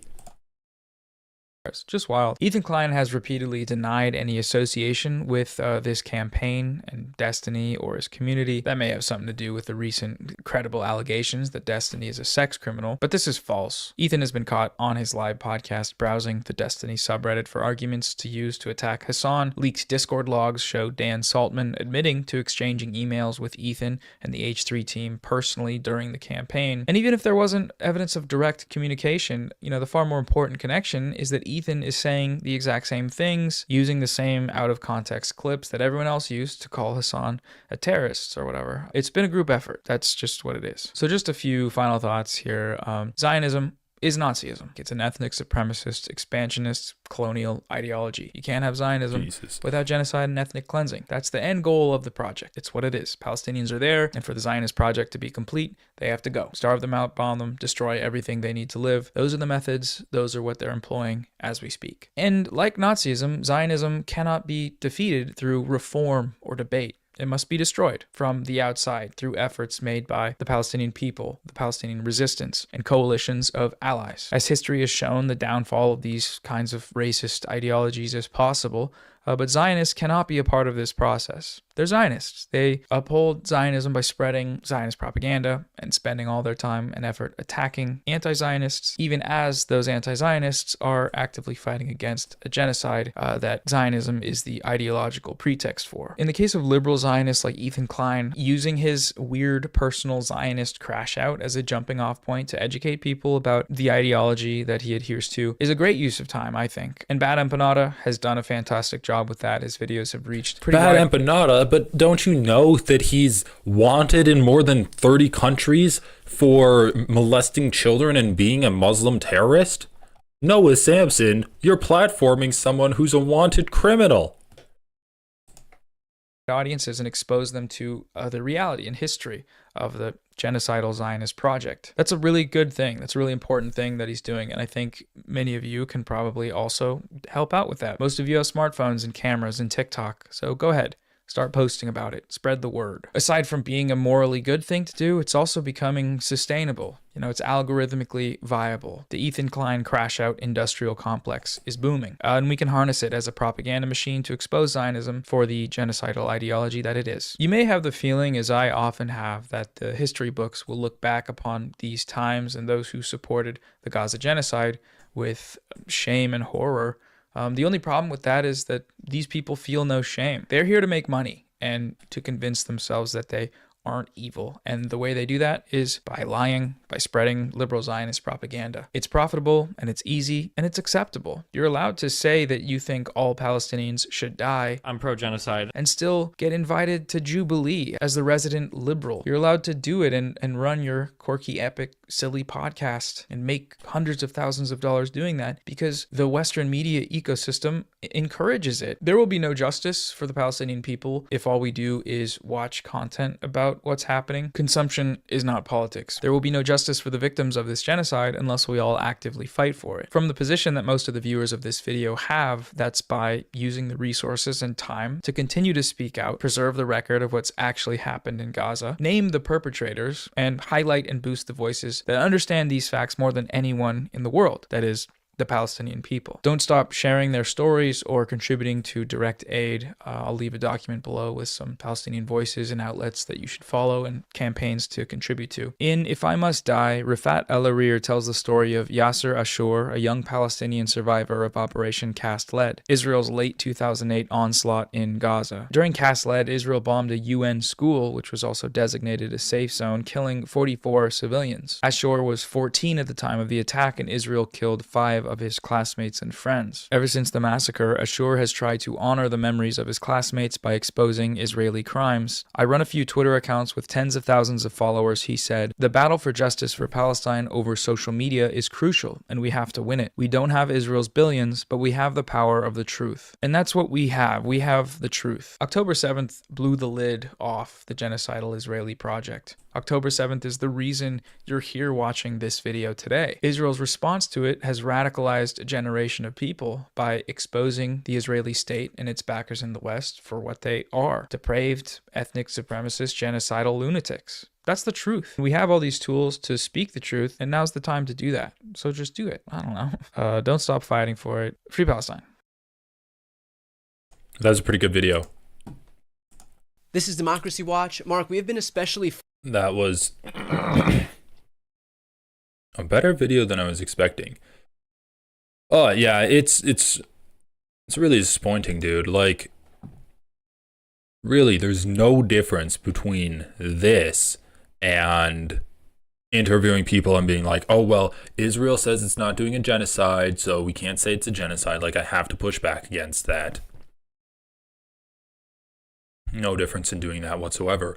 And you can see, like, why is Ethan in support of Hassan, who humanizes someone that, like, I don't know, Ethan claims is a Houthi rebel? Why is he in favor of that? Or why does he criticize that, but yet he's in favor of the movie No Other Land, which is getting canceled for stuff that Ethan Klein would support? So, Miami Beach mayor threatens to close down cinema for showing Oscar winner No Other Land. Director says banning documentary won't work. Updated with statements from O Cinema and International Documentary Association / Art House Convergence and details of meeting to vote on the cancellation of the cinema's lease. The mayor of Miami Beach, Florida, is threatening to shut down an art house movie theater showing the Oscar-winning documentary No Other Land, branding the film as anti-Semitic. So, the mayor of Miami Beach is trying to cancel a piece of media that shows Palestinians in a human light, saying that it's anti-Semitic. Can I think of anything that has any similarities to that? Someone calling another person anti-Semitic because they are criticizing Israel and supporting Palestinians.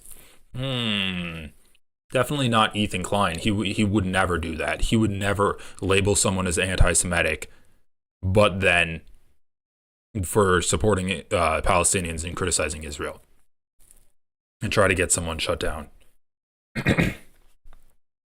Oh, you better watch out. You might have picked up some anti-Semitic tropes if that theater is anti-Semitic. Mayor Stephen Miner issued a draft resolution calling for his city to terminate a lease agreement with O Cinema located at Old City Hall, a property owned by the city. The resolution, to be debated at a city commission meeting Wednesday, March 19th, also would eliminate about $40,000 in grants provided by Miami Beach, the nonprofit that runs the theater. O Cinema began screening No Other Land last Friday, 5 days after it won Best Documentary Feature at the Academy Awards. The film, directed by a collective of 4 Israeli and Palestinian filmmakers, provides a ground-level view of life for Palestinian residents of the rural Masfar Yatta area of the occupied West Bank who live under an expulsion order by the IDF, which wants the land for a military training zone. The documentary shows IDF forces knocking down Palestinian homes and schools pursuant to an expulsion order, as well as violent attacks by Israeli settlers on Palestinians. In addition to the Oscar, the film has won more than 60 awards around the world, including the top prize for documentary at last year's Berlin Film Festival. In an AP review, critic Mark Kennedy described the film as a piece of resistance but also humanization. He wrote, "It is a wrenching movie to see soldiers with vague permissions from a court the Palestinians have no say in, push old women and children, not answering their pleas to stop and merely waving away residents whose families have lived in the region since the 1830s. In a newsletter distributed to his constituents, however, Miner offered a sharply different take, noting, "I watched the film," he wrote, "No Other Land, can be best described as a false, one-sided propaganda attack on the Jewish people that is not consistent with the values of our city and residents."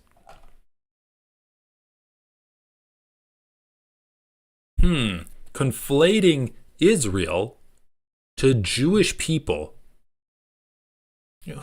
No one, I'm sure no one else has ever done that. And no one on the internet that I've been covering recently.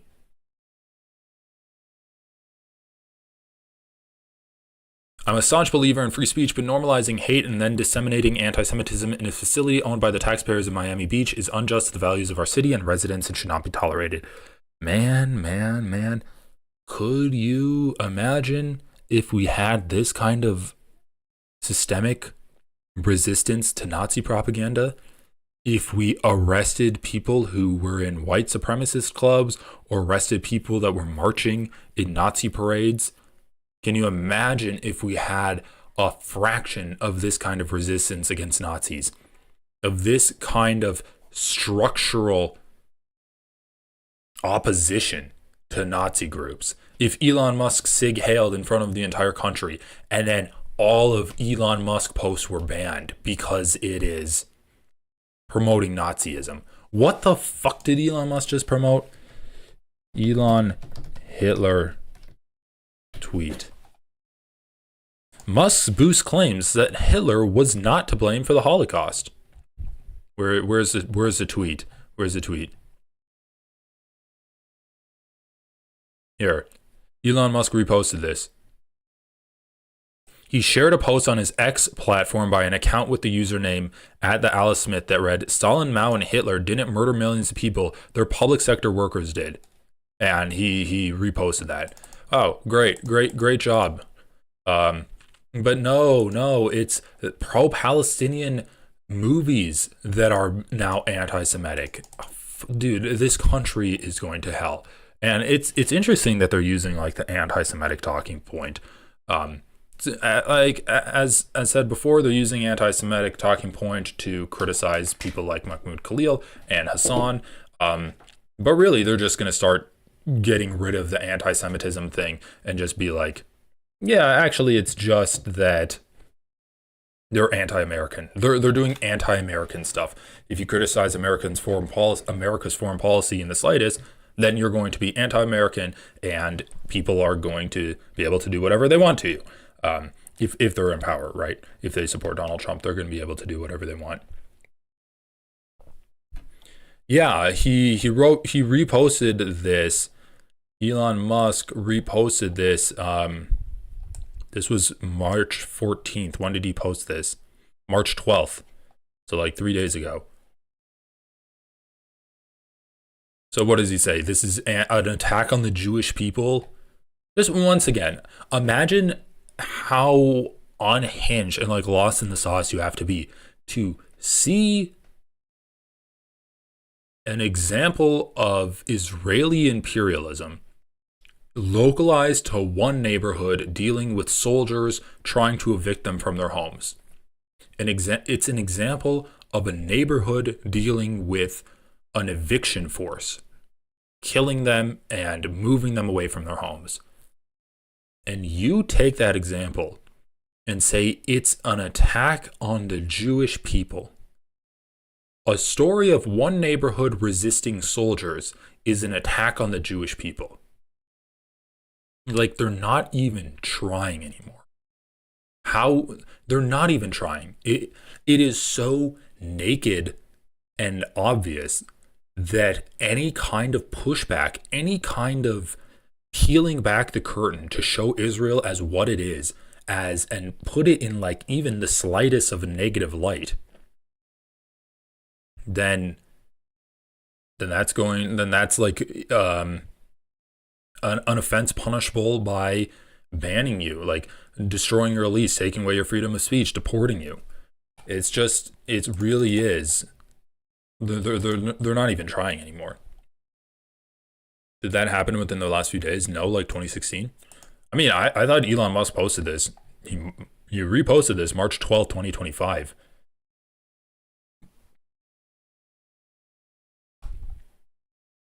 Elon didn't say the private sector in the US murdered millions or any country. Hitler's private sector did the dirty deed. Hitler was the mastermind of the murders. I understand what Elon said, but I guess the woke people wanted to blow it up and make a big deal about it.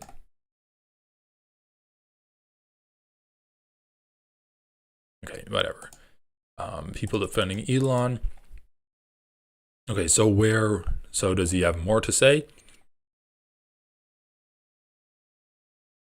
Due to the concerns of anti-Semitic rhetoric, we have decided to withdraw the film from our programming. The CEO of O Cinema appeared to concede, but the next day O Cinema reversed the course. In a statement sent to Deadline on Thursday night, Marthel explained, "My initial reaction to Mayor Miner's threats was made under duress. After reflecting on the broader implications for free speech and O Cinema's mission, I, along with the O Cinema board and staff members, agreed it was critical to screen this acclaimed film." Marthel's statement added, "In part, our decision to screen No Other Land is not a declaration of political alignment. It is a bold reaffirmation of our fundamental belief that every voice deserves to be heard. The ability to present diverse perspectives without fear of political retribution is the cornerstone of a free and democratic society. Efforts to pressure or censor artistic expression set a dangerous precedent that threatens the creative and intellectual freedoms of all."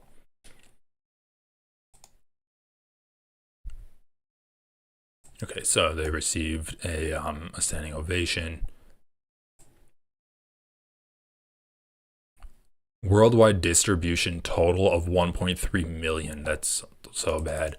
The documentary was shot between 2019 and 2023. In his newsletter, Miner said, "Hate under the banner of culture is still hate, perhaps even more dangerously so. Nazi Germany used its advanced culture." Its advanced culture?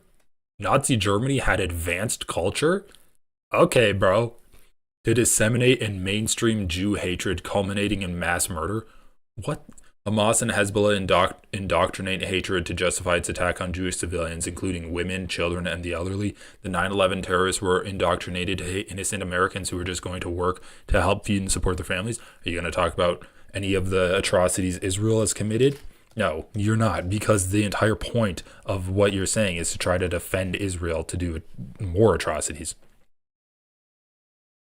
Here's a joint statement released Friday by the International Documentary Association and Art House Convergence. As representatives of the art, oh my god, this is long. Anyway,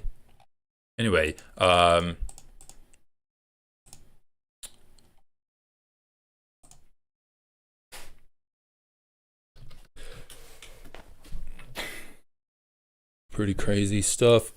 So with all of this being done, with Israel starving, Palestinians bombing them, with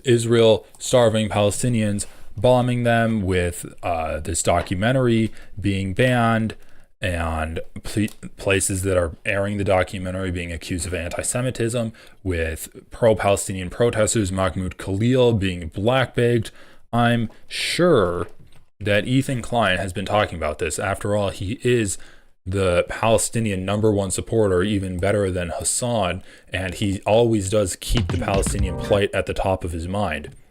So let's scroll down to the description and see where they talk about Mahmoud Khalil. Okay, Tiger and Galia, Gabe calls in.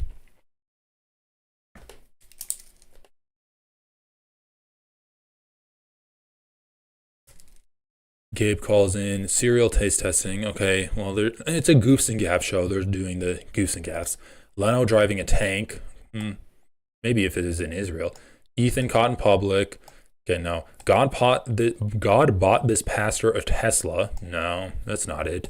Cam got a song. Take his kid's girl is back. Okay, CPS. That has nothing to do with Palestine.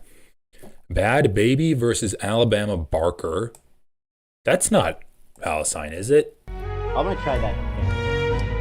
Oh. Does this have anything to do with Palestine? Can I ask something? Yes. She's white, right? She's Italian. Read to you as an outright denial that anything happened. She's in there. So, I'm gonna tell y'all my side of the story. Okay. How I found out up until now. Okay, I don't care. I'm just reading the description and the timestamps. Reading donos and small talk. Oh, small talk. Maybe Charlie Kirk defends Elon. Does this have to do with Palestine? Let's see. That is 222. Yes. I saw somebody. Oh shoot.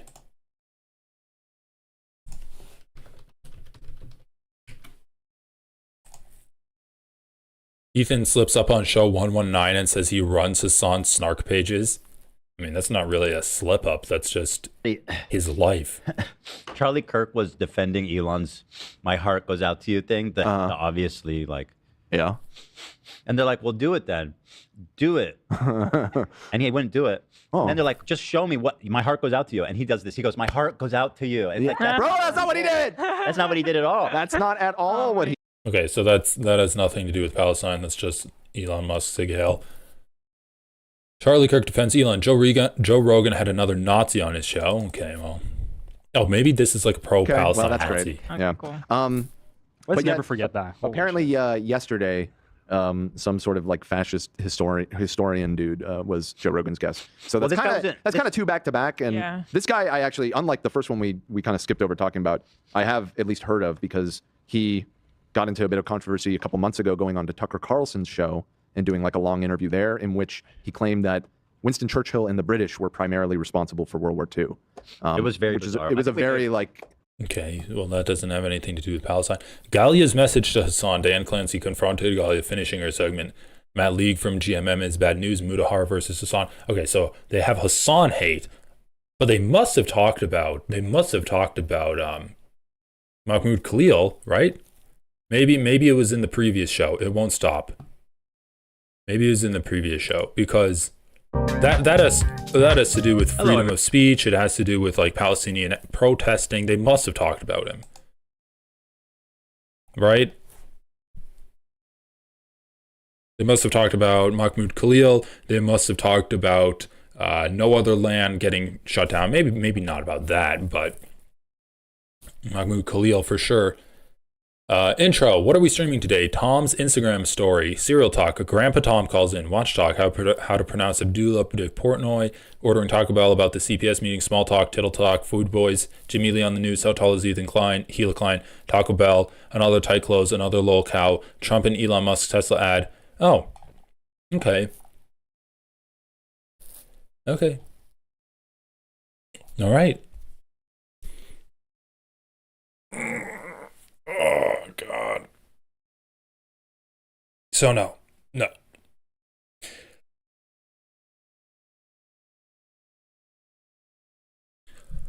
Nope.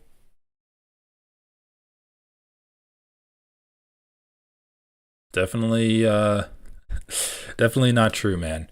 Ethan Klein, we have to keep Israel at the forefront of our minds, but when someone gets blackballed for supporting Palestine, silence on it. And it's kind of the dark truth that this is what Ethan wants. He wants to live in a world where if you criticize America, you get canceled. If you criticize Israel or you support Palestinians too much, you're going to get canceled. And canceled in the real world. I mean, Gila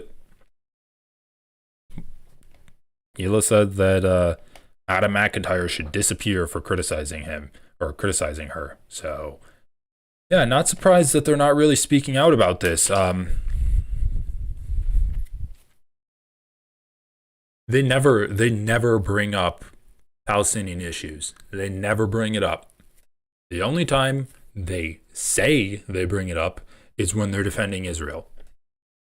When someone says something bad about them and they're like, oh yeah, like you guys support Israel. And they're like, well, we support Israel, but we also support Palestine. And we always should keep Palestine at the top of our minds. They don't keep it at the top of their minds. It's out of sight, out of mind.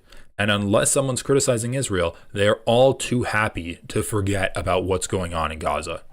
It's honestly disgusting. And it's one thing if you're David Pacman and you're Brian Tyler Cohen or you're any other number of liberals that are supporting Democrats and your only job is to support the Democrats no matter what. And you don't talk about Palestine and you don't talk about Israel and you just don't care. You don't care that Palestinians are getting genocided, because at the end of the day, if you bring up the genocide, that could hurt Democrats because the Democrats support the genocide as well. Now, if the Democrats were against the genocide, you could bring it up and that would be good. He spoke about the Jewish Voice for Peace protest. Where is that? The real issue is, let's see, it must have been in here, right? In small talk. I'll just search it in the transcript. But like the real issue is, it's one thing if you don't mention it at all, but it's another thing if the only time you talk about Israel is to defend Israel. That's when you go from like being passively Zionist because you're not going against the predominant narrative to actively Zionist, because not only are you not going against the predominant narrative, she became an activist against them. Jewish Voices for Peace. Okay, here we go. What is this? Oh, Matt Lieb from GMM. All right, we'll watch the segment, the Matt Lieb segment. But once again, like, he's talking about Matt Lieb to criticize him. But anyway, yeah, there's when you don't go against the predominant narrative, you're a bystander and you're like passively supporting the predominant narrative because you're not like actively pushing against it. But when you're not only not going against the predominant narrative, but you are also being used as a cudgel, either like knowingly or unknowingly used as a cudgel to beat down people that are pushing against that narrative, then like that makes you twice as bad. So like, even if you are not advocating for the predominant narrative, you don't have to. That's the predominant narrative. It exists on its own by like whether you support it or not, but you are attacking the people that are like resisting that narrative, going against that narrative, bringing information to people that they wouldn't otherwise get. All just a bunch of Nazis. Anywho, who are funded by American government. This guy came up on my radar when he had Hassan on his show, and he was just like, yeah, everybody knows Ethan Klein is like, thinks the Jews are more entitled to the land, and he's like, this is so funny. I mean, you can't get more of a self-report than this. This guy came up on my radar when he had Hassan on his show. So you're just looking at every single show that Hassan does. You're obsessively watching Hassan, or at least having people in your like social media circle DMing you every time Hassan takes a shit. It's like wherever Hassan is, Ethan's on it, and he's there to criticize him. Supremacist, and I was like, bro, what the Never fuck? said that. Of course not. And then I found out that this guy works for. Wait. Everybody knows Ethan Klein is like, thinks the Jews are more entitled to the land, and he's like a Jewish supremacist. And I was like, bro. I mean, you are a Jewish supremacist. You consider Jews different from Arabs, and you're like, yeah, there is no reason. Like, I don't know if it's true or not, but the Jews would never get rid of their ethno-state borders because they think the Arabs would all kill them. I don't know if it's true or not, but that's what they think in Israel. I mean, shut the fuck up, dude. Just accept it. Own it. Bro, what the Never fuck? said that. Of course not. Oh, he never said the words that he's a Jewish supremacist. Okay, well, we can gather meanings from other words that he said. Then I found out that this guy works for Good Mythical Morning, Yeah. the most family-friendly show on the internet. And I'm like, listen, I like Rhett and Link. They should know that they're working with this brand risk guy who had bad empanada. Yeah. And laughed with bad empanada. I love this. I love this again. You can never criticize what the people say unless it's to be like, they called me a Jewish supremacist, but I never explicitly said I was a Jewish supremacist. So then you criticize the people they had on. Oh, they had Hassan on, and Hassan had a terrorist on, and the terrorist had bad empanada on, and bad empanada had a dog on that once humped a Jewish person. Oh, Matt Lieb had bad empanada on his show. Dude, give me a fucking break. You had Steiny on your show. You promoted Jimmy Lee, and now he's doing You know, he's doing interviews on like One America News Network. Like, he's a fucking misogynistic, racist piece of shit, and you had him on your show. You literally just had Steiny on your show, and you let him do some kind of weird fucking Israel propaganda where you're like, oh, you're friends with Sneeko, but he's like a super anti-Semitic person. And he's like, well, no, he's not, because he supports Trump and Trump supports Israel. And Ethan just sat there and took it. He's such a little fucking bitch, dude. Oh, he had Bad Empanada on his show. Okay, what has Bad Empanada done that's wrong? He played a video game and made jokes about you being in the video game? Like, he literally never even said Ethan Klein's name. About how the Holocaust was nothing special. Here is some of my takes. Oh my God, he said the Holocaust was nothing special. Oh my God, everyone should cry and piss and shit themselves. I mean, he criticizes Hassan for being on Twitter. He criticizes Hassan for like using Twitter when he literally does events that are being streamed on Twitter. So there's that. And then, oh my God, Matt Lieb said the Holocaust was nothing special. Oh, we should get our pitchforks out. Oh my God, let's kill him. Let's fucking kill him. I wonder what he could mean by that. Like, this is completely taken out of context. The Holocaust was nothing special. That's what, 5 words? I wonder what Matt Lieb could possibly mean by that. Could it mean that the Holocaust is a genocide and we should keep our eyes open for other genocides too? That the Holocaust isn't some mythical event and it could never be replicated, and so we shouldn't even have to worry about the possibility of other Holocaust type events happening because it's in the past when we've moved past that? Could he mean that, Ethan? No, it must mean that he hates Jews. It must mean that he hates Jews. Oh yeah, he had Lonerbox on his stream. Fuck you, dude. Honestly, he's such a piece of shit. Oh, the Holocaust was nothing special. He must hate Jewish people. Ethan, I think you've cracked the case. Matt Lieb is a virulent anti-Semite. I think you've done it. You've solved the issue. Ethan has beaten anti-Semitism, everyone. He has completely dismantled anti-Semitism because he quote mined Matt Lieb. Ooh. That doesn't look good. All right. And I'll show you some of the clips. Do Rent Link know that Matt Lieb? Just once again, if you have an issue with the guy, you can play clips, but I would prefer it if you played the entire fucking interview. But whatever. Do Rhett and Link know that Matt Lieb conducted an interview with Bad Empanads? This is a real tweet. Holds up his phone. This is a real tweet. This is a real tweet that Bad Empanada did. Conducted an interview with Bad Empanada. I mean, that alone should be career ending. At least in terms of like working with Rhett and Link. Mhm. Like, you don't get to talk to somebody like Bad Empanada and then continue on to have like a mainstream job. I'm sorry. It's like, he's that fucking insane. And everybody knows it. That's the thing. Everybody knew it. Before October 7th, everybody knew it. Hassan used to rant about how he's never going to have Bad Empanada on his show because he's fucking insane. Because he has a ton of Reddit accounts and he harasses and doxes people and he's out of his mind. Then all of a sudden, everybody's bringing Bad Empanada on the show. Isn't that fucking interesting? So there's that one. Here it is from, I think this was just from 2 days ago. Here's Matty Boy. Like, what do you want to imply, Ethan? What's Ethan implying here?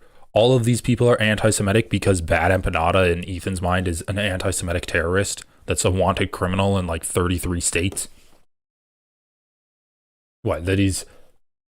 Like, dude, you can't even bring up anything that Bad Empanada did. All he has is like, Gila Klein, or, oh, he threatened to hunt my wife because he was playing as a terrorist in a video game. Which, once again, like, pretty fucking racist. Oh, you can't play as a Palestinian soldier. You can't play as a Hamas soldier in a video game. Sitting tableside with these two friends. These guys are so family dang friendly, man. Just look at them. Look how wholesome, and they're just handsome and they're tall, and they've never had a controversial thought. Yeah. Mm-hmm. You know what I mean? And here's Matt Lieb stinking up the place, being like, "Oh, they're not actually Rhett and Link. The Holocaust was nothing special. let's hear from Bad Empanada, the violent, psychotic, fucking anti-Semite who fantasizes about killing Ethan and Hila in a video game on camera that he was suspended for 7 days for. Matt Lieb interviewed him after that happened, by the way. Let's continue on, shall we? Matt Lieb is also a contributor to H3 Snark. Yeah. This is like a grown-ass man who's like a respected member of this community, works for Good Mythical Morning, and he's browsing H3 Snark. Can we... Yeah, do I have this in fast speed? Okay, I do have it in fast speed, to be fair. But yeah, that was like some rapid fire. Wait, shit, I lost my spot. Dan Clancy, oh, here we go. Galia's message to Hassan.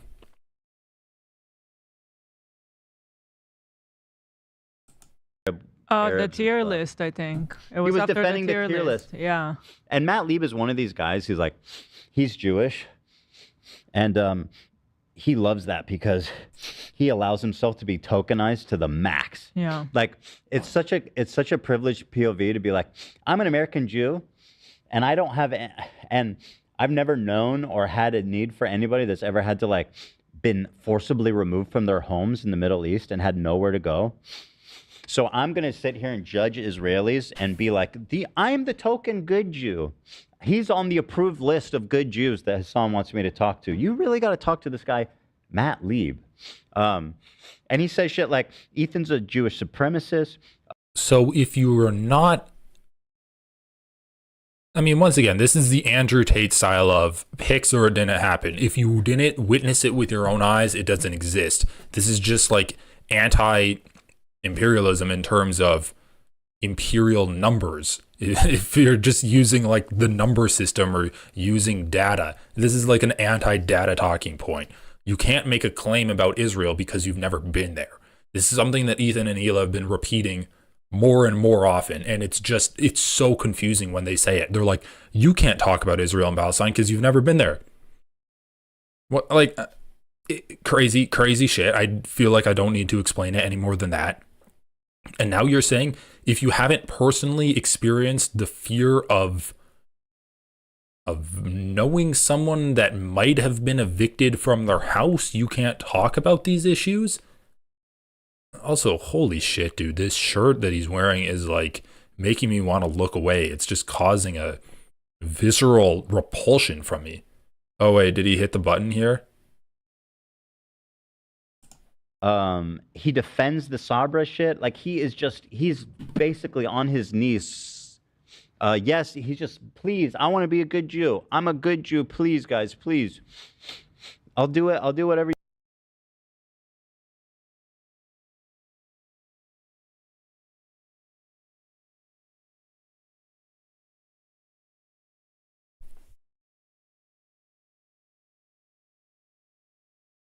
It's so gross that when Ethan mentions a Jewish person that is standing up against Israel, he like weaponizes their Jewishness against him. And I know he criticized Bad Empanada for saying that AB is a house slave because he's like a race traitor, basically. That's what Bad Empanada was saying. But it's like, you're doing the exact same thing for anti-Zionist Jews. Like, where are we right now? What position are we holding? I feel like we're so lost. Like, what? Someone's criticizing Israel, and Ethan says it's because they want to be perceived as a good Jew.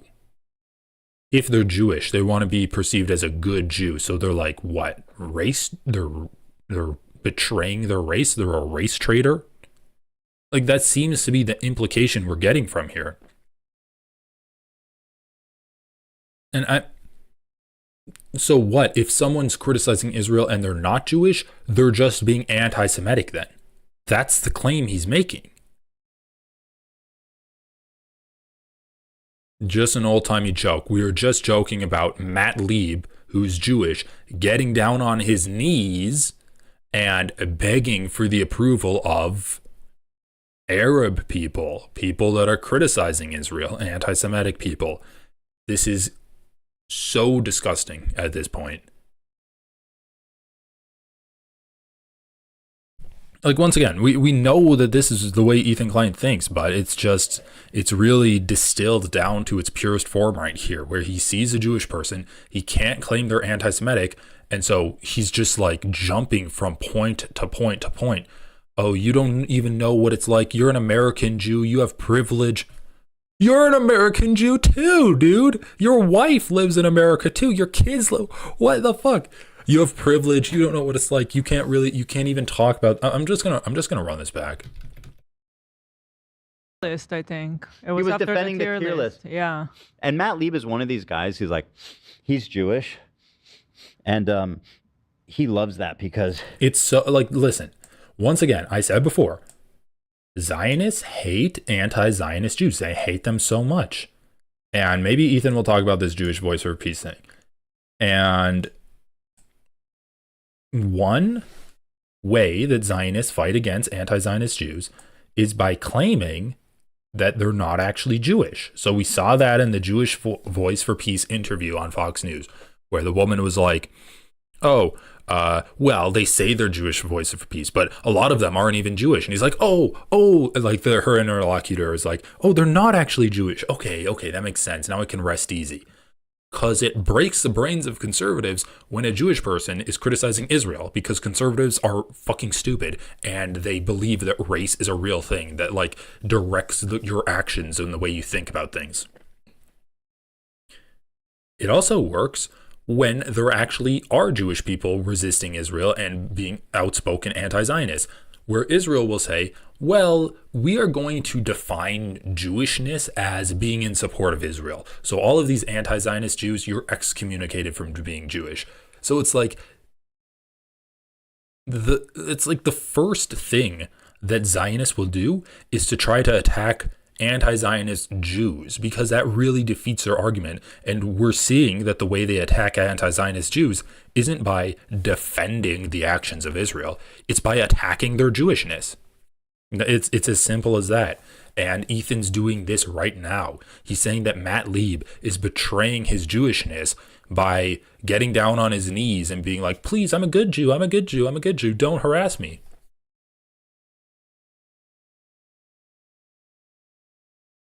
he allows himself to be tokenized to the max. Yeah. Like it's such a privileged POV to be like, I'm an American Jew, and I don't have, and I've never known or had a need for anybody that's ever had to like been forcibly removed from their homes in the Middle East and had nowhere to go. I've never known or had a need for anybody to be forcibly removed from their homes. What does that mean? Do you think Matt Lieb doesn't know people in Israel? How can you claim that? It also just doesn't make any sense on its face. I've never had a need for people to be removed from their homes. He's so hateful right now. He's speaking gibberish. So I'm going to sit here and judge Israelis and be like, I'm the token good Jew. He's on the approved list of good Jews that Hassan wants me to talk to. You really got to talk to this guy, Matt Lieb. And he says shit like, Ethan's a Jewish supremacist. He defends the Sabra shit. Like he's basically on his knees. Yes, he's just, please, I want to be a good Jew. I'm a good Jew. Please, guys, please. I'll do it. I'll do whatever. Just an old-timey joke. He was just making an old-timey joke about a Jewish person being a race traitor.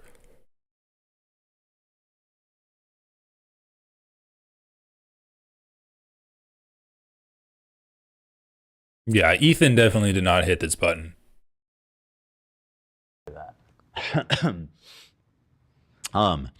There's these groups called like Jewish Voices for Peace. I criticize them as being like allowing themselves to be tokenized. And Hassan said, oh, you think they're... Bro, this is so fucking... It's so gross, man. It's so gross. So listen.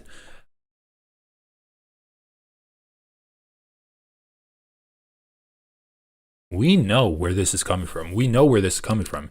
Ethan thinks Hamas controls the media. Ethan thinks Hamas is like funding Hassan. It's funding Frogan. It's controlling the media. And people like Hassan are being eaten up by it. In his mind, he has set up Hassan to be the enemy of Jewish people. He is the representation of Jewish people. Hassan is the representation of the enemies of Jewish people. Thus, if a Jewish person ever utterers that they might not agree with the project of Israel, it's not that they have agency. It's that they are being puppeteered by Hassan to be a token and used as a weapon against Ethan's talking points. And so when we talk about Jewish people that are, I'm anti-Zionist, I don't like Israel's ethno-state, I'm a Jewish person and my grandparents went through the Holocaust, this is not part of our Jewish heritage, and as a Jewish people, we need to speak up against this because Israel does not represent us as Jewish people. They don't have agency. I need you guys to understand this. When Ethan says, Matt Lieb, Jewish Voice for Peace, that one guy on like the Arabs podcast, they are tokens and they are allowing themselves to be tokenized by people. He's not just saying they're race traitors. He is saying they're race traitors, but he's not just saying that. He's also saying they don't have agency. They're being manipulated by the real enemies of the Jews, by the real enemies of Israel, which is one and the same in Ethan's mind. He thinks that Israel is a representative of all Jewish people. They're being used, manipulated, and weaponized against Jews like me who actually stand up for our Jewish heritage. They are race traitors. They're being manipulated. And thus, we can completely ignore anything that they're doing. Like, I wouldn't even say that for Candace Owens. I wouldn't even really say that for conservatives who are black, saying that they've been tokenized and they're allowing themselves to be tokenized because they know what they're doing. And sure, you can say they're race traitors, but they do have agency in this. They do choose to like speak out in favor of the Republican Party and stuff like that. It's just so gross, man.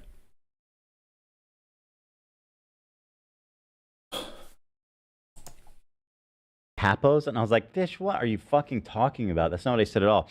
Jewish Voices for Peace, there's 20,000 members of this group. Not all, and you don't even have to be Jewish to join the group, okay? So let's say 10,000 Jews are members of Jewish Voices for Peace, and they tour all around the country, showing up at every like pro-Palestinian protest or whatever the fuck they're doing, and they just they parade them around like here's one of the good Jews.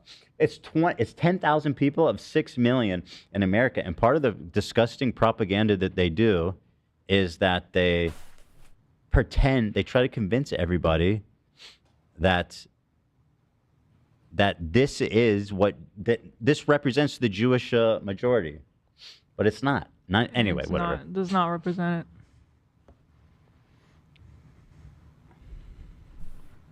All right.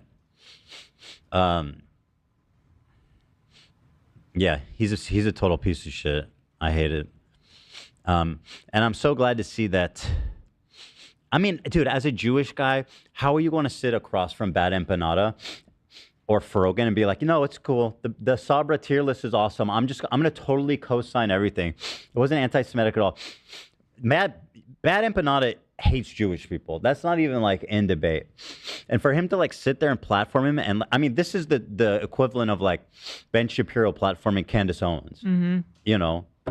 It's the same type of thing. And it's like, bro, what the fuck are you doing? Like, at least frankly, it's more ironic in Ben's case because he apparently cares about Jewish issues and stuff. I don't think Matt Lieb cares about Jewish issues at all. Also, the interview with Bad Empanada wasn't like really old. It wasn't like from October 2023. No, it was from a month ago. No, it just They happened. were just like talking after, if I remember the timeline correctly. Oh my God, who cares? Skip to the tweet. I'm 100% against anyone calling CPS on YouTubers they don't like. 48 hours of being harassed by Ethan Klein. Later, we gotta save them kibs. Yeah, clearly a joke. 48 hours after being harassed by Ethan Klein. Bitch, it's not harassment. Grow up. These people are so pathetic. He can talk about us, but you cannot respond. I always love that. Bro, you on your show, and I hope you can find this, said that I'm a Jewish supremacist. And then when I call you a piece of shit, call you out, you go, I'm being harassed. Like, how do these people always go to the same pathetic talking points? I don't know. How is it harassment that I made a few Insta stories about you, you pathetic fucking...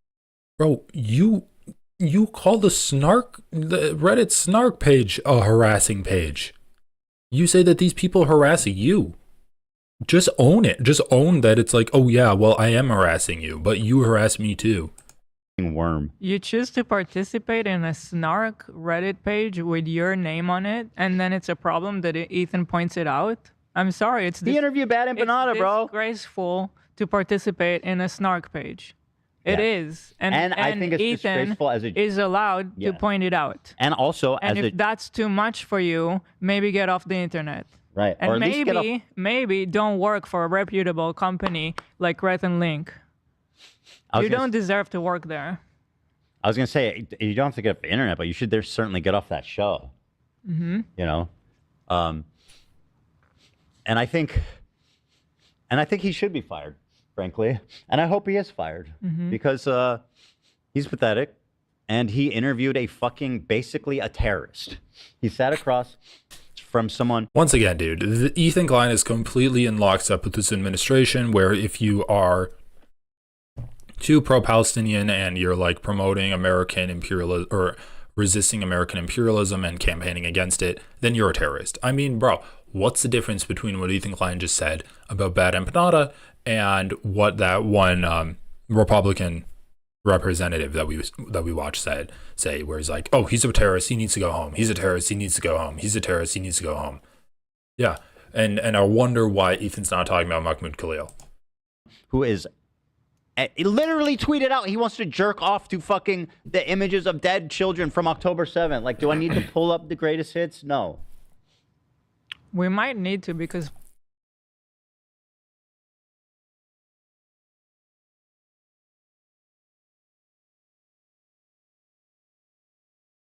Ethan Klein literally made a video commenting about how sexually attractive a terrorist attack survivor was. Okay. Every time things get clipped, I don't know, so maybe it's good to have those moments in there. All right, I'll pull it up. Yeah, it's so horrible. It's just shot people over and over again. All right, you guys want to know about he's like basically promoting it even more. Like Meows, what are you talking about? Oh, are you talking about when Ethan like accidentally said you made snarks? Okay, yeah, CPS was a good call actually, yeah. Wait, that tweet. Is it still up? Yeah, it's still up. Well, send it here. That's the thing too. When you tokenize yourself, especially on Twitter, you get your voice gets amplified. They bring you to the front of the crowd. Look at this good Jewish guy. See, they agree with us. Okay, Matt Lieb. So, Mr. Good Jewish, I'm a great parent, and I doubt that you really think that our kids should be taken away. So, are you really going to stand by this statement? He's kidding. No, you can't joke about CPS. Well, especially considering they can. First of all, I don't see what's the joke here, but you can't joke about that. This is not funny, and this is crossing Comedians, all everyone. lines. Well, especially considering. All right, I'm going to run to the bathroom. So anyway, here he is owning me by saying, actually, you know what, Base, the CPS should visit their house. We got to save them. Yeah, 400,000 views and 8,000 likes. And I'm sure this guy's a nobody, more or less. Based on his podcast views, I'm just assuming. I can't imagine that he's getting crazy engagement. Oh, look, here he is. So many Jews. Wow. This guy's going to talk to me about Jewish issues after sitting across from Bad Empanada. Yesterday, me and my Jewish homies planted ourselves at Hollywood and Highland to demand a ceasefire from Spider-Man and Batman. Oh, because they're on Hollywood. I also want a ceasefire. I am so proud to be marching with so many Jews. Yes, the Jews! The Jews are here. Did we mention that? Mm-hmm. Give the Jewish guy the mic. Gentiles of all ages. Yes. And of course they're Jews there, right? And Jews are allowed to have different perspectives and stuff, but this man is like the embodiment of a fucking Jewish token. Like, holy fuck. You can't come here and talk about Jewish issues after you just got done sucking off Bad Empanada. Give me a fucking break, bro. Genders. He loves that applause. It makes him feel so important and good and righteous. And nationalities who are brave enough to demand an immediate... Brave enough to demand a ceasefire? Everybody's asking for a ceasefire. That's not brave. What do you mean? You want to be brave? What does he think that I want and you want? He said it. They say, and they want us. We want all Palestinians to die. That's what they say. Why would anybody think that? When did I ever say anything like that? Indicate anything like that? And why would they think that anybody in Israel even wants that? Everybody just wants to move on and be able to live their life. Everybody wants peace. You're not special for wanting peace. You know that, right? He's brave. Yeah, I love how he that's like the congratulates. obvious take. He's so congratulatory of himself. We are brave enough to come out to cheers and adoration of everybody here. What is brave is to leave that tweet up. That is brave. I'll say that about the CPS. Yeah, that is brave. Absolutely, they should see that tweet. To claim to be some kind of an activist and also be joking about CPS on your Twitter, that's brave. And by the way, this I don't know for sure, but I'm guessing based on his MO and the timing and everything. I am pretty sure Bad Empanada was involved in the CPS call. I mean, he's saying he was. I don't know if I should believe a word that comes out of his mouth, but he's saying Bro, the guy literally said that it was an employee that called CPS. it was. So, And then Matt had him on his show. That's fucking epic, bro. Yeah. He was for sure involved in agitating for it and promoting it everywhere and talking about it. So yeah. If it wasn't him, Here's a timestamp to Ethan's fantastic slip up.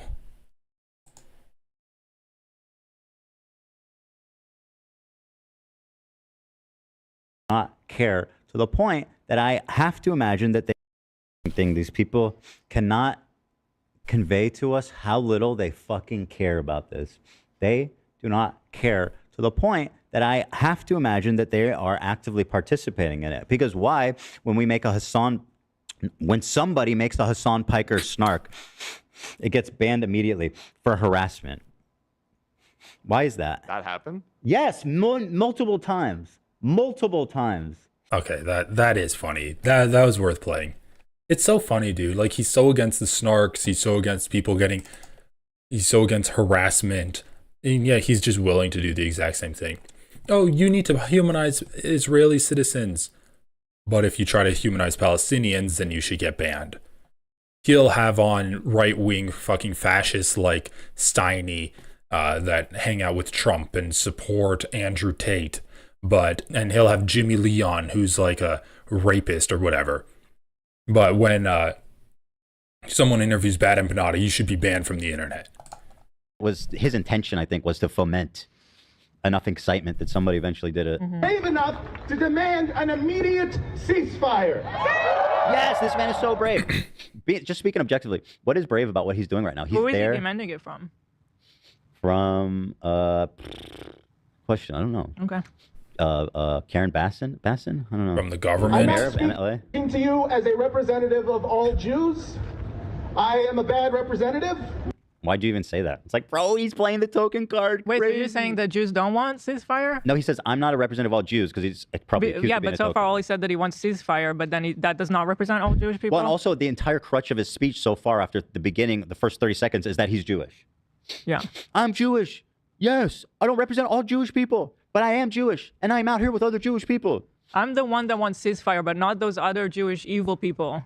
Wait, what's wrong with that? Saying I'm a Jewish person fighting against this, but I'm not a representative of all Jewish people? How is that wrong?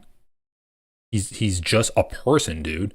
Like, you don't have to always speak as an authority of your entire demographic group. Mm-hmm. Like, what do you think everybody wants, dumbass?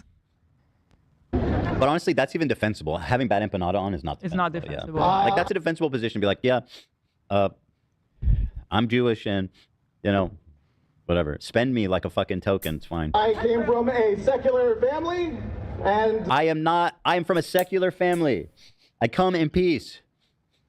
The closest thing I got to a bar mitzvah is when I was 13, and I one time saw my dad send back soup for not being hot enough.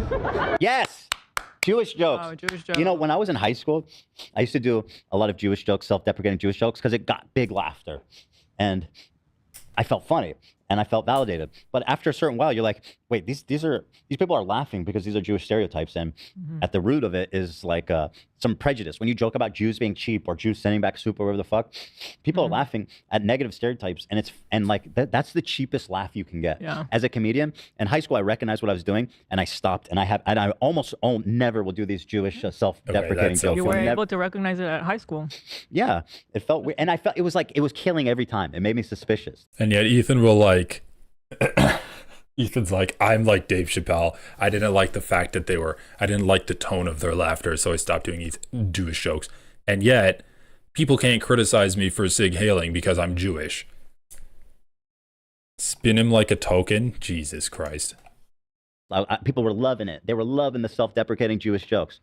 And it started to make me feel weird and bad. And then when you start doing stuff like that, it then opens the door for other people to say it to you. And then Bro, saying I saw my dad send back soup at a deli for being too cold is not a harmful Jewish stereotype. I'm sorry, that's not a harmful Jewish stereotype. That's not a self-deprecating joke. That's like something that was popularized by Seinfeld and Larry David. Sending back soup at a deli. The sea was angry, my friends. Like an old man sending back soup at a deli. That's literally like a popularized... It's a popularized joke that was made popular by Jewish comedians, and it's not a negative, harmful, self-deprecating Jewish stereotype. Somebody else does it and they're It's like not Jewish. quirky. It's like, ew. That's why, yeah. Ew. No, I'm not saying I've never done Jewish self-deprecating jokes. I'm sure I have here and there, but I consciously almost never go that path. And this is just pathetic, dude. This guy's opening with that shit. Yeah, he's like, I don't self-deprecate myself for being Jewish. I deprecate other people for being Jewish. You're exactly right. Bro, I'm a Jewish. Yeah, and also, let me hit you with my favorite Jewish joke right out the gate. Jews are cheap. Are we right? When does he start talking about how do we get ceasefire? That's not being... dude, that's not being cheap. That's not being cheap. That's wanting soup to be hot. Oh my God. That's not even a joke about Jewish people being cheap. That's more a joke about people like going to delis in New York than anything. At the cafe. You killed it, bro. What a hack. He's a comedian, by the way. Quote unquote. The Holocaust Museum. That was the thing that happened. He gave back soup at the Holocaust Museum. Wow, you guys, so far you're so brave to be there and tell jokes and just and the get Holocaust applauded. Museum. Really brave. Don't get me started on the Holocaust Museum. More like the Museum of Lies. Actually, that's funnily not even... This guy's so fucked. Very embarrassing for me as I watched the Gentiles... Bro, we're literally halfway through. Yeah, and we're all halfway you talked through. about is being Jewish. Just talking about himself. Like, talk about... What the hell? Look at each other. He's going to give them his business card at the end. Make sure to follow me. I'll be open mic for later more tonight. material. Yeah, I'm the funny Jew. Like, follow me on Instagram, funny Jew, not Zionist in parentheses. Yeah. Stay brave, everybody. Stay brave, y'all. I didn't even mean to watch this. This is just what he pinned, so I was kind of curious what the fuck it was. Should we move on to your stuff? I mean, if I've done like Jewish jokes about like, usually when I do it, it's with other Jewish people. That's where I find that I feel comfortable doing it. Like, I was doing it with Steiny. Yeah. When Steiny was here, we were doing like Jewish shtick with each other. Right. Because that's a joke that we can share. It's in the family, right? Yeah. Which is funny because I remember seeing posts on Snark of people being like, oh, really? Look how anti-Semitic Ethan is doing Jew jokes with Steiny. I'm like, you people are so lost. So yeah, me doing Jewish jokes on a comedy podcast versus him going out to a protest on the soapbox, doing Jew jokes to a bunch of people protesting Israel is not it. Different vibes for sure. The vibes are not the same. Screaming about... Oh, the vibes are not the same. I had a guy who's a fascist on my show when I was doing Jew jokes with him, and the vibes were immaculate. But, you know, a guy that's actually criticizing Israel, vibes are not good vibes. And wondering if it was a test. At that moment, I became a man. I do not represent all Jews. No single person represents all Jews, as no single state represents all Jews. This is another weird thing. Oh my God. Israel, this is a lie that I see Hassan and people pander. They say that Israel's going to war on behalf of Judaism. They have never, I don't believe that that's ever been stated. And I don't think Israel ever explains that it's like... What the fuck is he talking about? He himself equates Israel with all Jewish people. Hassan says Israel's been real quiet ever since this song dropped, and Ethan's like, oh, Hassan, you say Jews can't do music? Well, how about this? And then he plays like an extremely Jewish influenced performance from some kids, and he plays a guy, he like has a guy playing a horn. He himself, Israel said it was anti-Semitic to accuse Netanyahu of war crimes. What are you talking about, Ethan? I think Israel says it's a place where Jews can go. I don't think that Israel said they represent all Jews. I don't think that's a stance. We're like, hey, displacing Palestinians is all Jewish people. Bro, you got called out. You got called out in 4K. The guy's like, no state can say they represent all Jewish people. And then Ethan's just like, Israel's never said that. Israel's never said it represents all Jewish people. Dude, you're so lost in the sauce.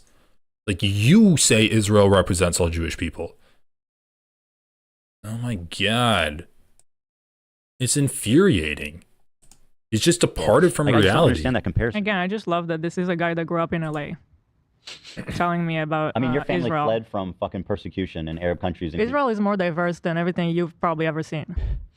LA? Yeah, it's I don't know that he grew up in LA. I don't know, unless he said that. LA? Israel's more diverse than LA?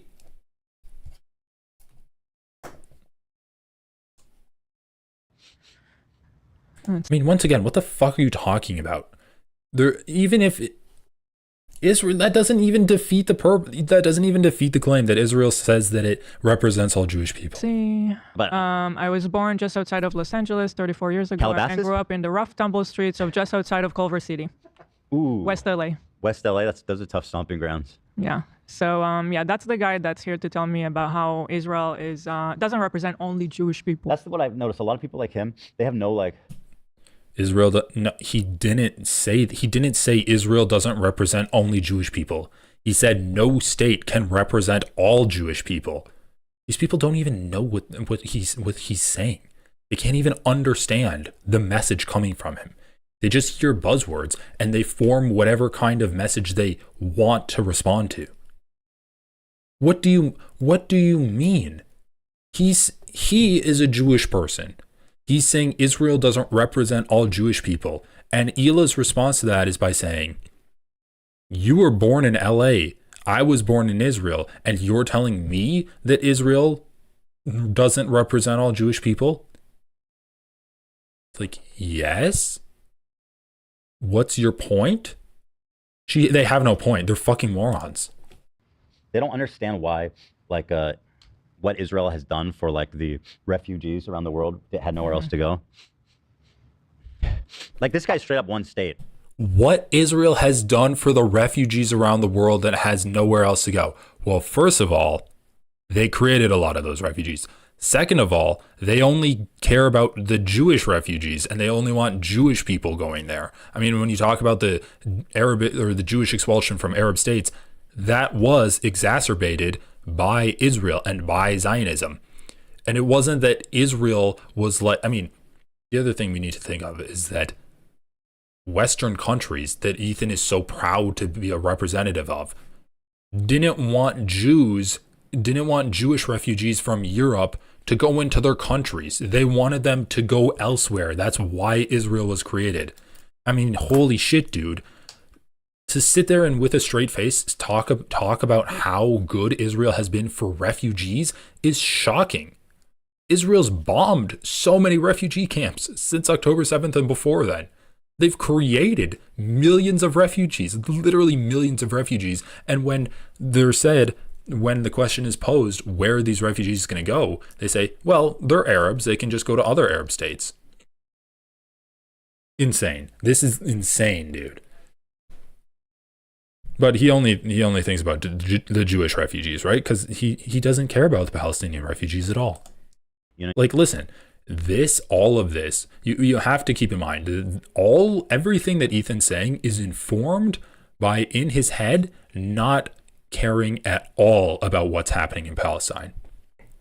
Because if you're criticizing Israel, there's no reason for you to be criticizing Israel unless you're anti-Semitic. And that only makes sense if you don't care at all about what's happening in Gaza.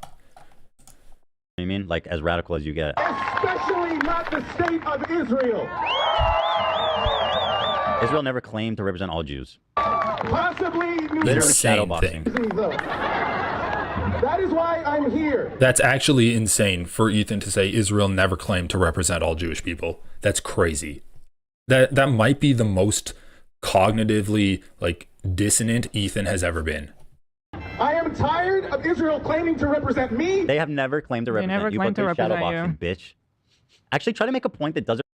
All right. Okay.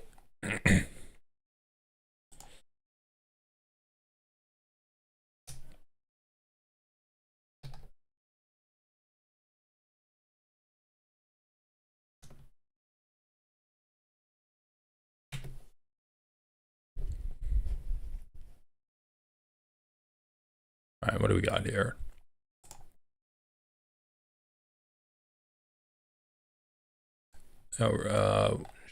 Jewish anti-Zionist outrages students is anti-Israel protesters, UK campus, U.S. college in spotlight after Jewish professor claims she was fired over pro-Palestinian posts. What matters now? 7 anti-Zionist Jewish artists pull out of California Jewish Museum's exhibit. Most U.S. Jews say anti-Zionist in campus protests. We Zionists. U.S. campus Gaza Solidarity Sukkahs Ignite. U.S. Jewish institutions are purging their staffs. Most American Jews do not support anti-Zionism. All right, what is this? Anti-Semitism, anti-Zionism, and anti-Zionist Jews. In this session... Oh, man, this is really long.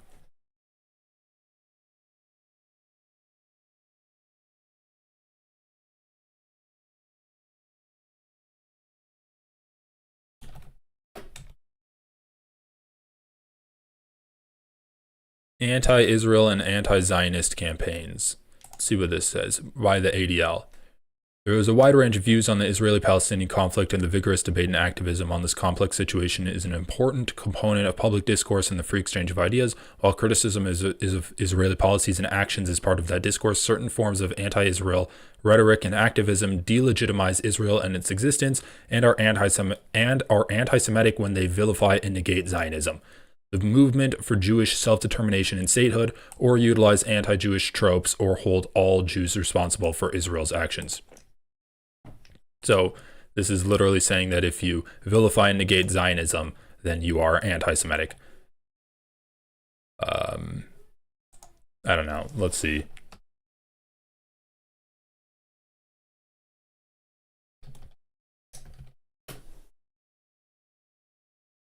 Israel does not represent Jewish people. U.S. Jews have widely differing views on Israel. It's U.S. Jews. Netanyahu says Israel is nation state of the Jewish people and them alone. Israeli Prime Minister Benjamin Netanyahu is drawing criticism for saying that Israel is the national state, not of all its citizens, but only of the Jewish people. The comment prompted many people, including Israel's president and the star of Wonder Woman, to defend Israel's Palestinian Arab minority.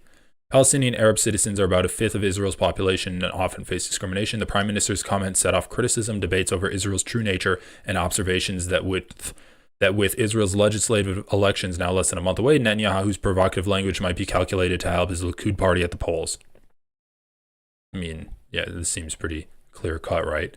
When will someone in this government tell the public that Israel is a country of all its citizens, Sella wrote. Much of the dispute that followed played out on Instagram, where Netanyahu responded to Sella, "Dear Rotem, an important correction, Israel is not a state of all its citizens." Oh, okay, that's pretty blatant. Revolve around you being Jewish. Okay, are you capable of doing that, or is that your whole identity? When is he getting to the point about like how do we get the peace to happen? That doesn't come up. It's just about him being a righteous Jew. Yeah. My family, my friends, my pets. My pets are bar mitzvahs, so talk to the hand, biatch. My existence is inextricably linked to their existence. The existence unlink, of brother. the Jewish people. Let's unlink. Oh, 3 hours ago. I don't want to be linked to you. Oh, he's trying to get ahead of the episode. Well, he got mad that I looked too hot in the thumbnail and changed it. Well, let's be fair. You definitely don't look like that. I know what he's referring to. That's funny. Let's be fair, bro. I've seen what you look like. That's more accurate. Let's be real. Who's this? What? Who's this goofball down here? That's Matt. That's on the Matt. He used to work here. Yeah, he used to work here before. What is happening? What? It's because rest in peace to Matt. It's his 2-year anniversary since he left. Yeah, it's been 2 years since he left. Guys, please, What are you I can't do saying? this. Do you remember Matt? He Who the used to fuck work is this here. He guy? was one of the associate producers on the show. Who is he? His name is Matthew. You really don't remember I can't do Matthew? this, guy. Man, this is not a funny bit. And how much that engagement he The gets. chat's saying they really miss Matt. Yeah. What? Who is Matt? What is? Stop it, it! man. Why is he in Matt Lieb's thumbnail post? Is that really our It's been thumbnail? 2 years.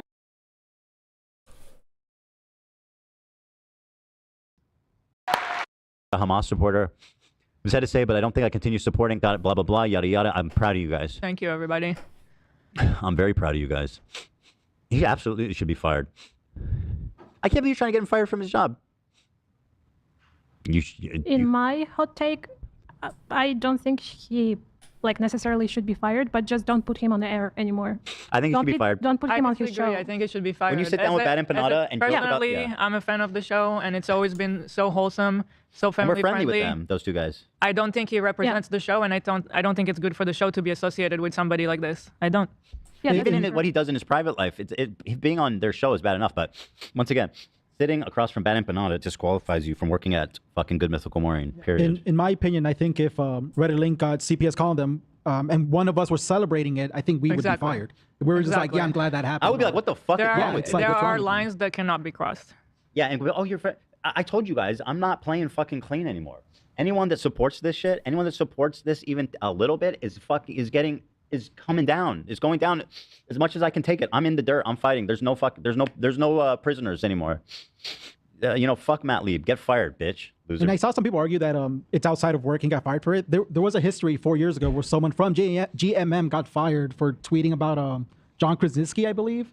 And she got Unabomber? No, he's the actor from The Office and The Quiet Place. Wait, don't they have a super similar name? I mean, I get it. Wait, yeah, what did they say about Jim All right. Halpert? Skipping. He knows it. He might, because at the end of the day, and bro. Try without it, please. I'm telling you, man. You'll improve. But anyway, here he is with Frogan, a disgusting human being in her own right.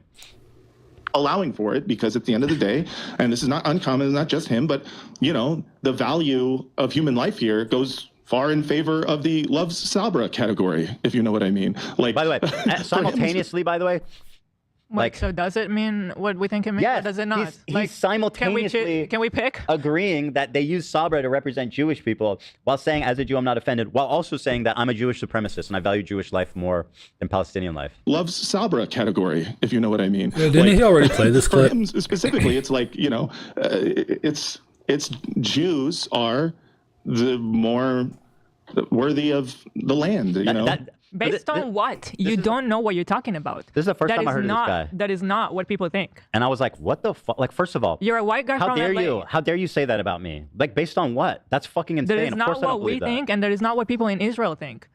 We all. I mean, there's radicals everywhere. Yeah, fine. Not the majority. There is Not- some. I know people say that. Not I the don't majority. care. Yes, there is some of this and some of that everywhere. The majority do not think that in Israel, for sure. The majority is that we all respect each other there. The majority think that Jewish people don't deserve the land in Israel.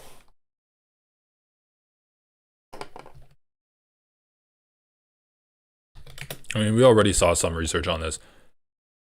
Less than half in the US now sympathetic towards Israelis. Poll finds Israel leads high-income countries in religious. How's Israel's Jewishness overtaking its democracy? 71% of Israelis oppose Palestinian state. What is this? The JNS. 71% of Israelis oppose Palestinian state. 68% support sovereignty in JNS poll. This probably isn't that good. Oh, February 2nd, 2025. 71% of Israelis oppose the establishment of a Palestinian state in Judea and Samaria, so West Bank. Nearly 70% want to extend Israeli sovereignty over the area, according to a poll conducted on January 29th. Well, that seems pretty cut and dry. The survey comes on the background of Israeli Prime Minister Netanyahu's departure on Sunday to meet with the U.S. President Donald Trump in Washington. These findings are public just in time for Prime Minister Netanyahu's visit with President Trump. Bibi can now go to the President of the U.S. with a clear statement that this is the will of the people of Israel. Okay, so what is this JNS? JNS is about JNS. Jewish News Syndicate is the fastest growing news agency covering Israel and the Jewish world. We provide news, briefs, features, opinions, and analysis to 100 print newspapers and digital publications on a daily basis. So JNS conducted this poll, and they're proud that 70% of Israelis want to basically annex the West Bank. They don't want a Palestinian state, and they're supporting of ethnic cleansing. But what did Ethan say? It's not the majority of Jews in Israel? It's not what people in Israel think. It's Jews are the more worthy of the land, you know? Based on what? You don't know what you're talking about. This is the first time I heard of this guy. That is not what people think. And I was like, what the fuck? Like, first of all, you're a white guy how from dare LA. you? How dare you say that about me? Like, based on what? So when Hassan talks about it, it's like, who are you to tell me, a Jewish person, how I feel about Israel? I'm a Jewish person. You should let a Jewish person speak and tell their truth to you, because isn't that what the leftists say for all minority groups? And then when Matt Lieb says that actually, like, Israelis really believe that they deserve the land more than Palestinians do, Hila says, you're a white guy from LA. Who are you to tell me about like what Israel thinks? So now all of a sudden, a Jewish person who Ethan's saying needs to be able to tell their truth is a white guy, and so he's disregarded. So funny. That's fucking insane. That is not what we think, and that is not what people in Israel think. I mean, there's radicals everywhere. Yeah, fine. Not the majority. There is some. I know people say that. Not the majority. Care. Yes, there is some of this and some of that everywhere. Yeah. The majority do not think that in Israel, for sure. The majority is that we all respect keep each other telling yourself that. We all respect each other there. That's so fucking stupid. It's cute, but it's stupid. Yeah, that's just unacceptable to say that. And do some fact checking. And he should be fired. Thank you so much for watching, and I hope you guys continue to reach out and let him know that we ain't good with all that business. Matt Lieb, everybody. Hopefully he'll be leaving GMM pretty soon, right? Oh my God, crazy. All right, 350. Okay, let's do this. Disappeared? What do you mean going after? By breaking down the lack of arguments that they're posting on their videos, right? Because normally you would think like, okay, these guys don't have any sort of serious interest or whatever. Why are you talking about that? Anyway, the video is just that he's promoting Bad Empanada. He's still encouraging people to go watch his videos. Yeah. He's like using Bad Empanada as a Wikipedia for everything. He's like, oh, if you need to learn more, please visit badempanada.com for all the lore about Palestine. And like all of these people are doing this in their videos. Like the other guy who just posted recently, he was like, first minute, like if you want to know more about Palestine conflict, go to Bad Empanada channel and learn more. Like that's so weird. He has like some kind of like label of having the best critiques of like on the internet, which is insane because that person is deranged and Hassan knows that. Of course he knows that. There's a video of him, and I'll show it again because it's so good, of him ranting about how Bad Empanada is I don't care. Just like show me what he has to say about Mudahar. That's all I want to know.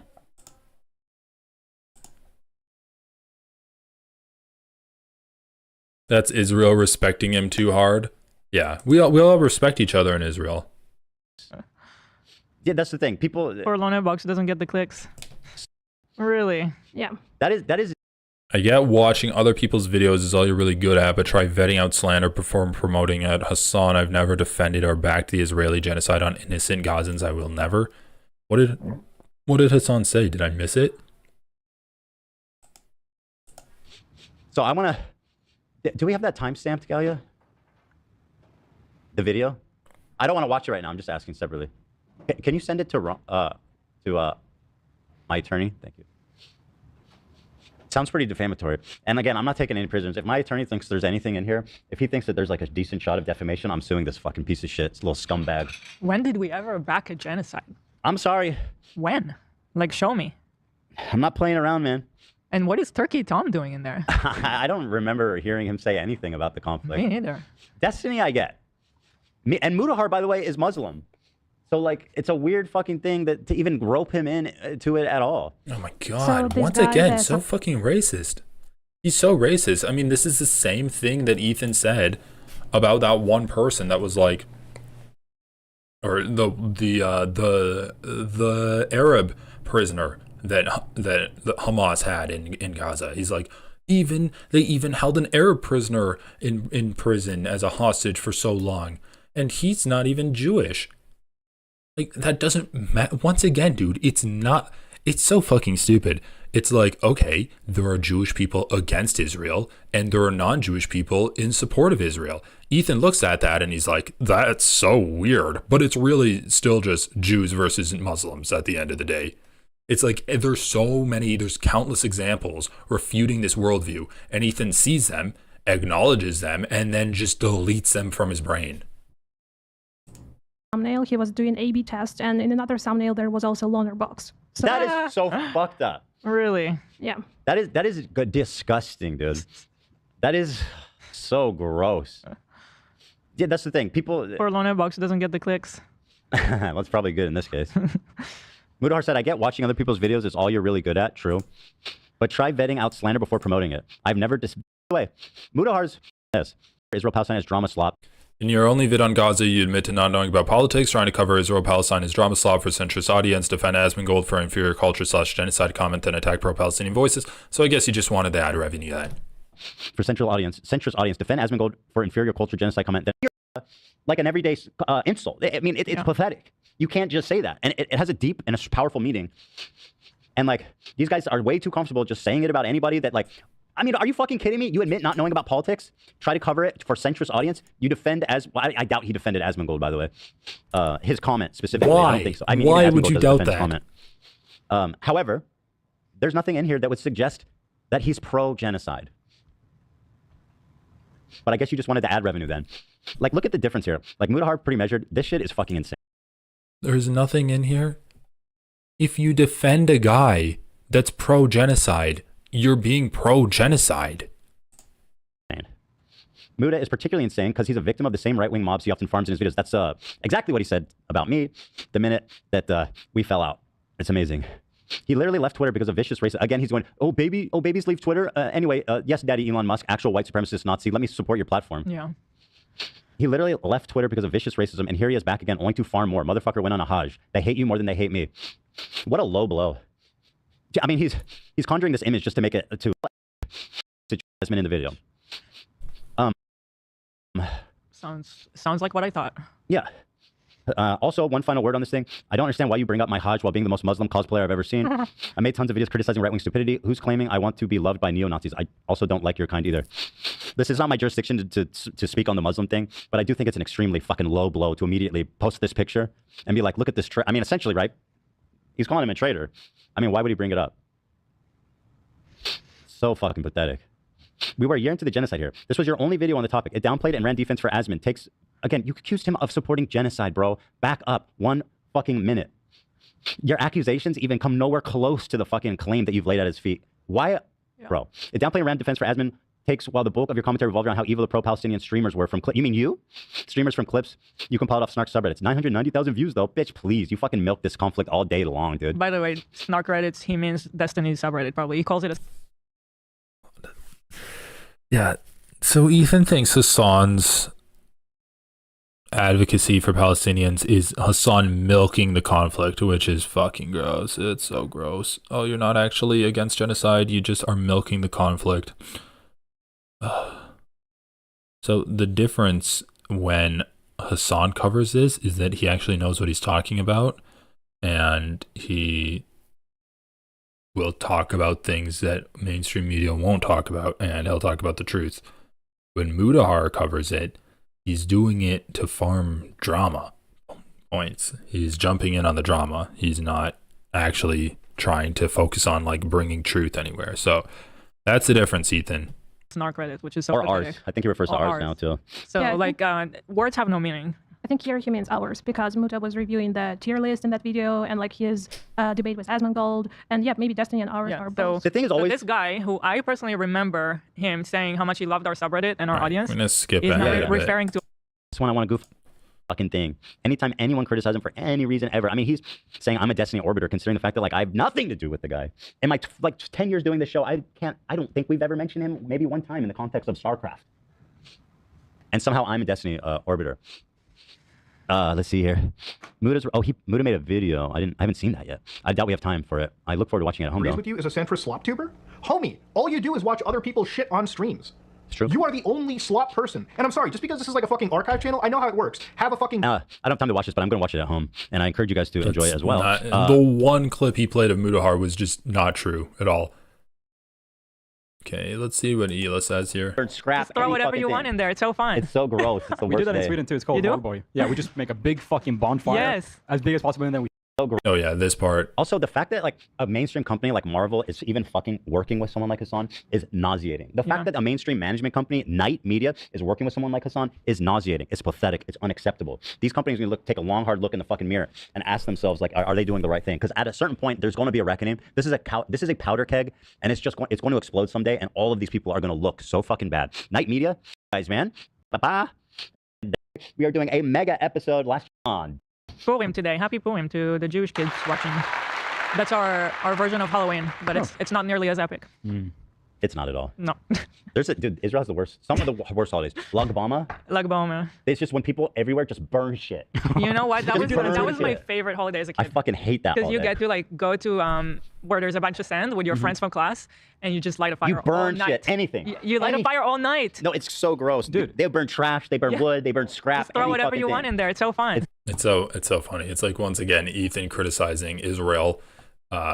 Israeli culture is like being gross and stuff, and Ela like, no, it's cool. Anyway, guys, this is ridiculous. I mean, Ethan's turned his entire show into a snark against Hassan, defending Hassan's enemies, attacking Hassan and people that are defending Hassan, criticizing Israel. Like, he's criticizing Jewish culture while being like, if you criticize Israel, you're anti-Semitic.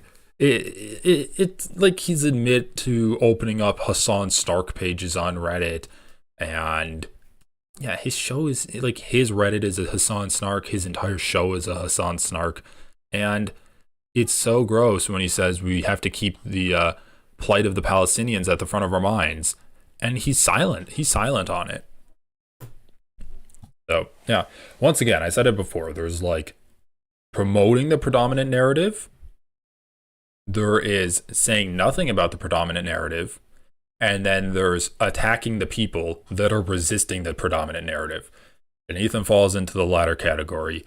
He is a propagandist, he is supporting genocide, he is supporting Israel, he is supporting US foreign policy, and that's the end of it. So anyway, guys, I'm going to be done streaming today. This was a long one, not as chill as I wanted it to be,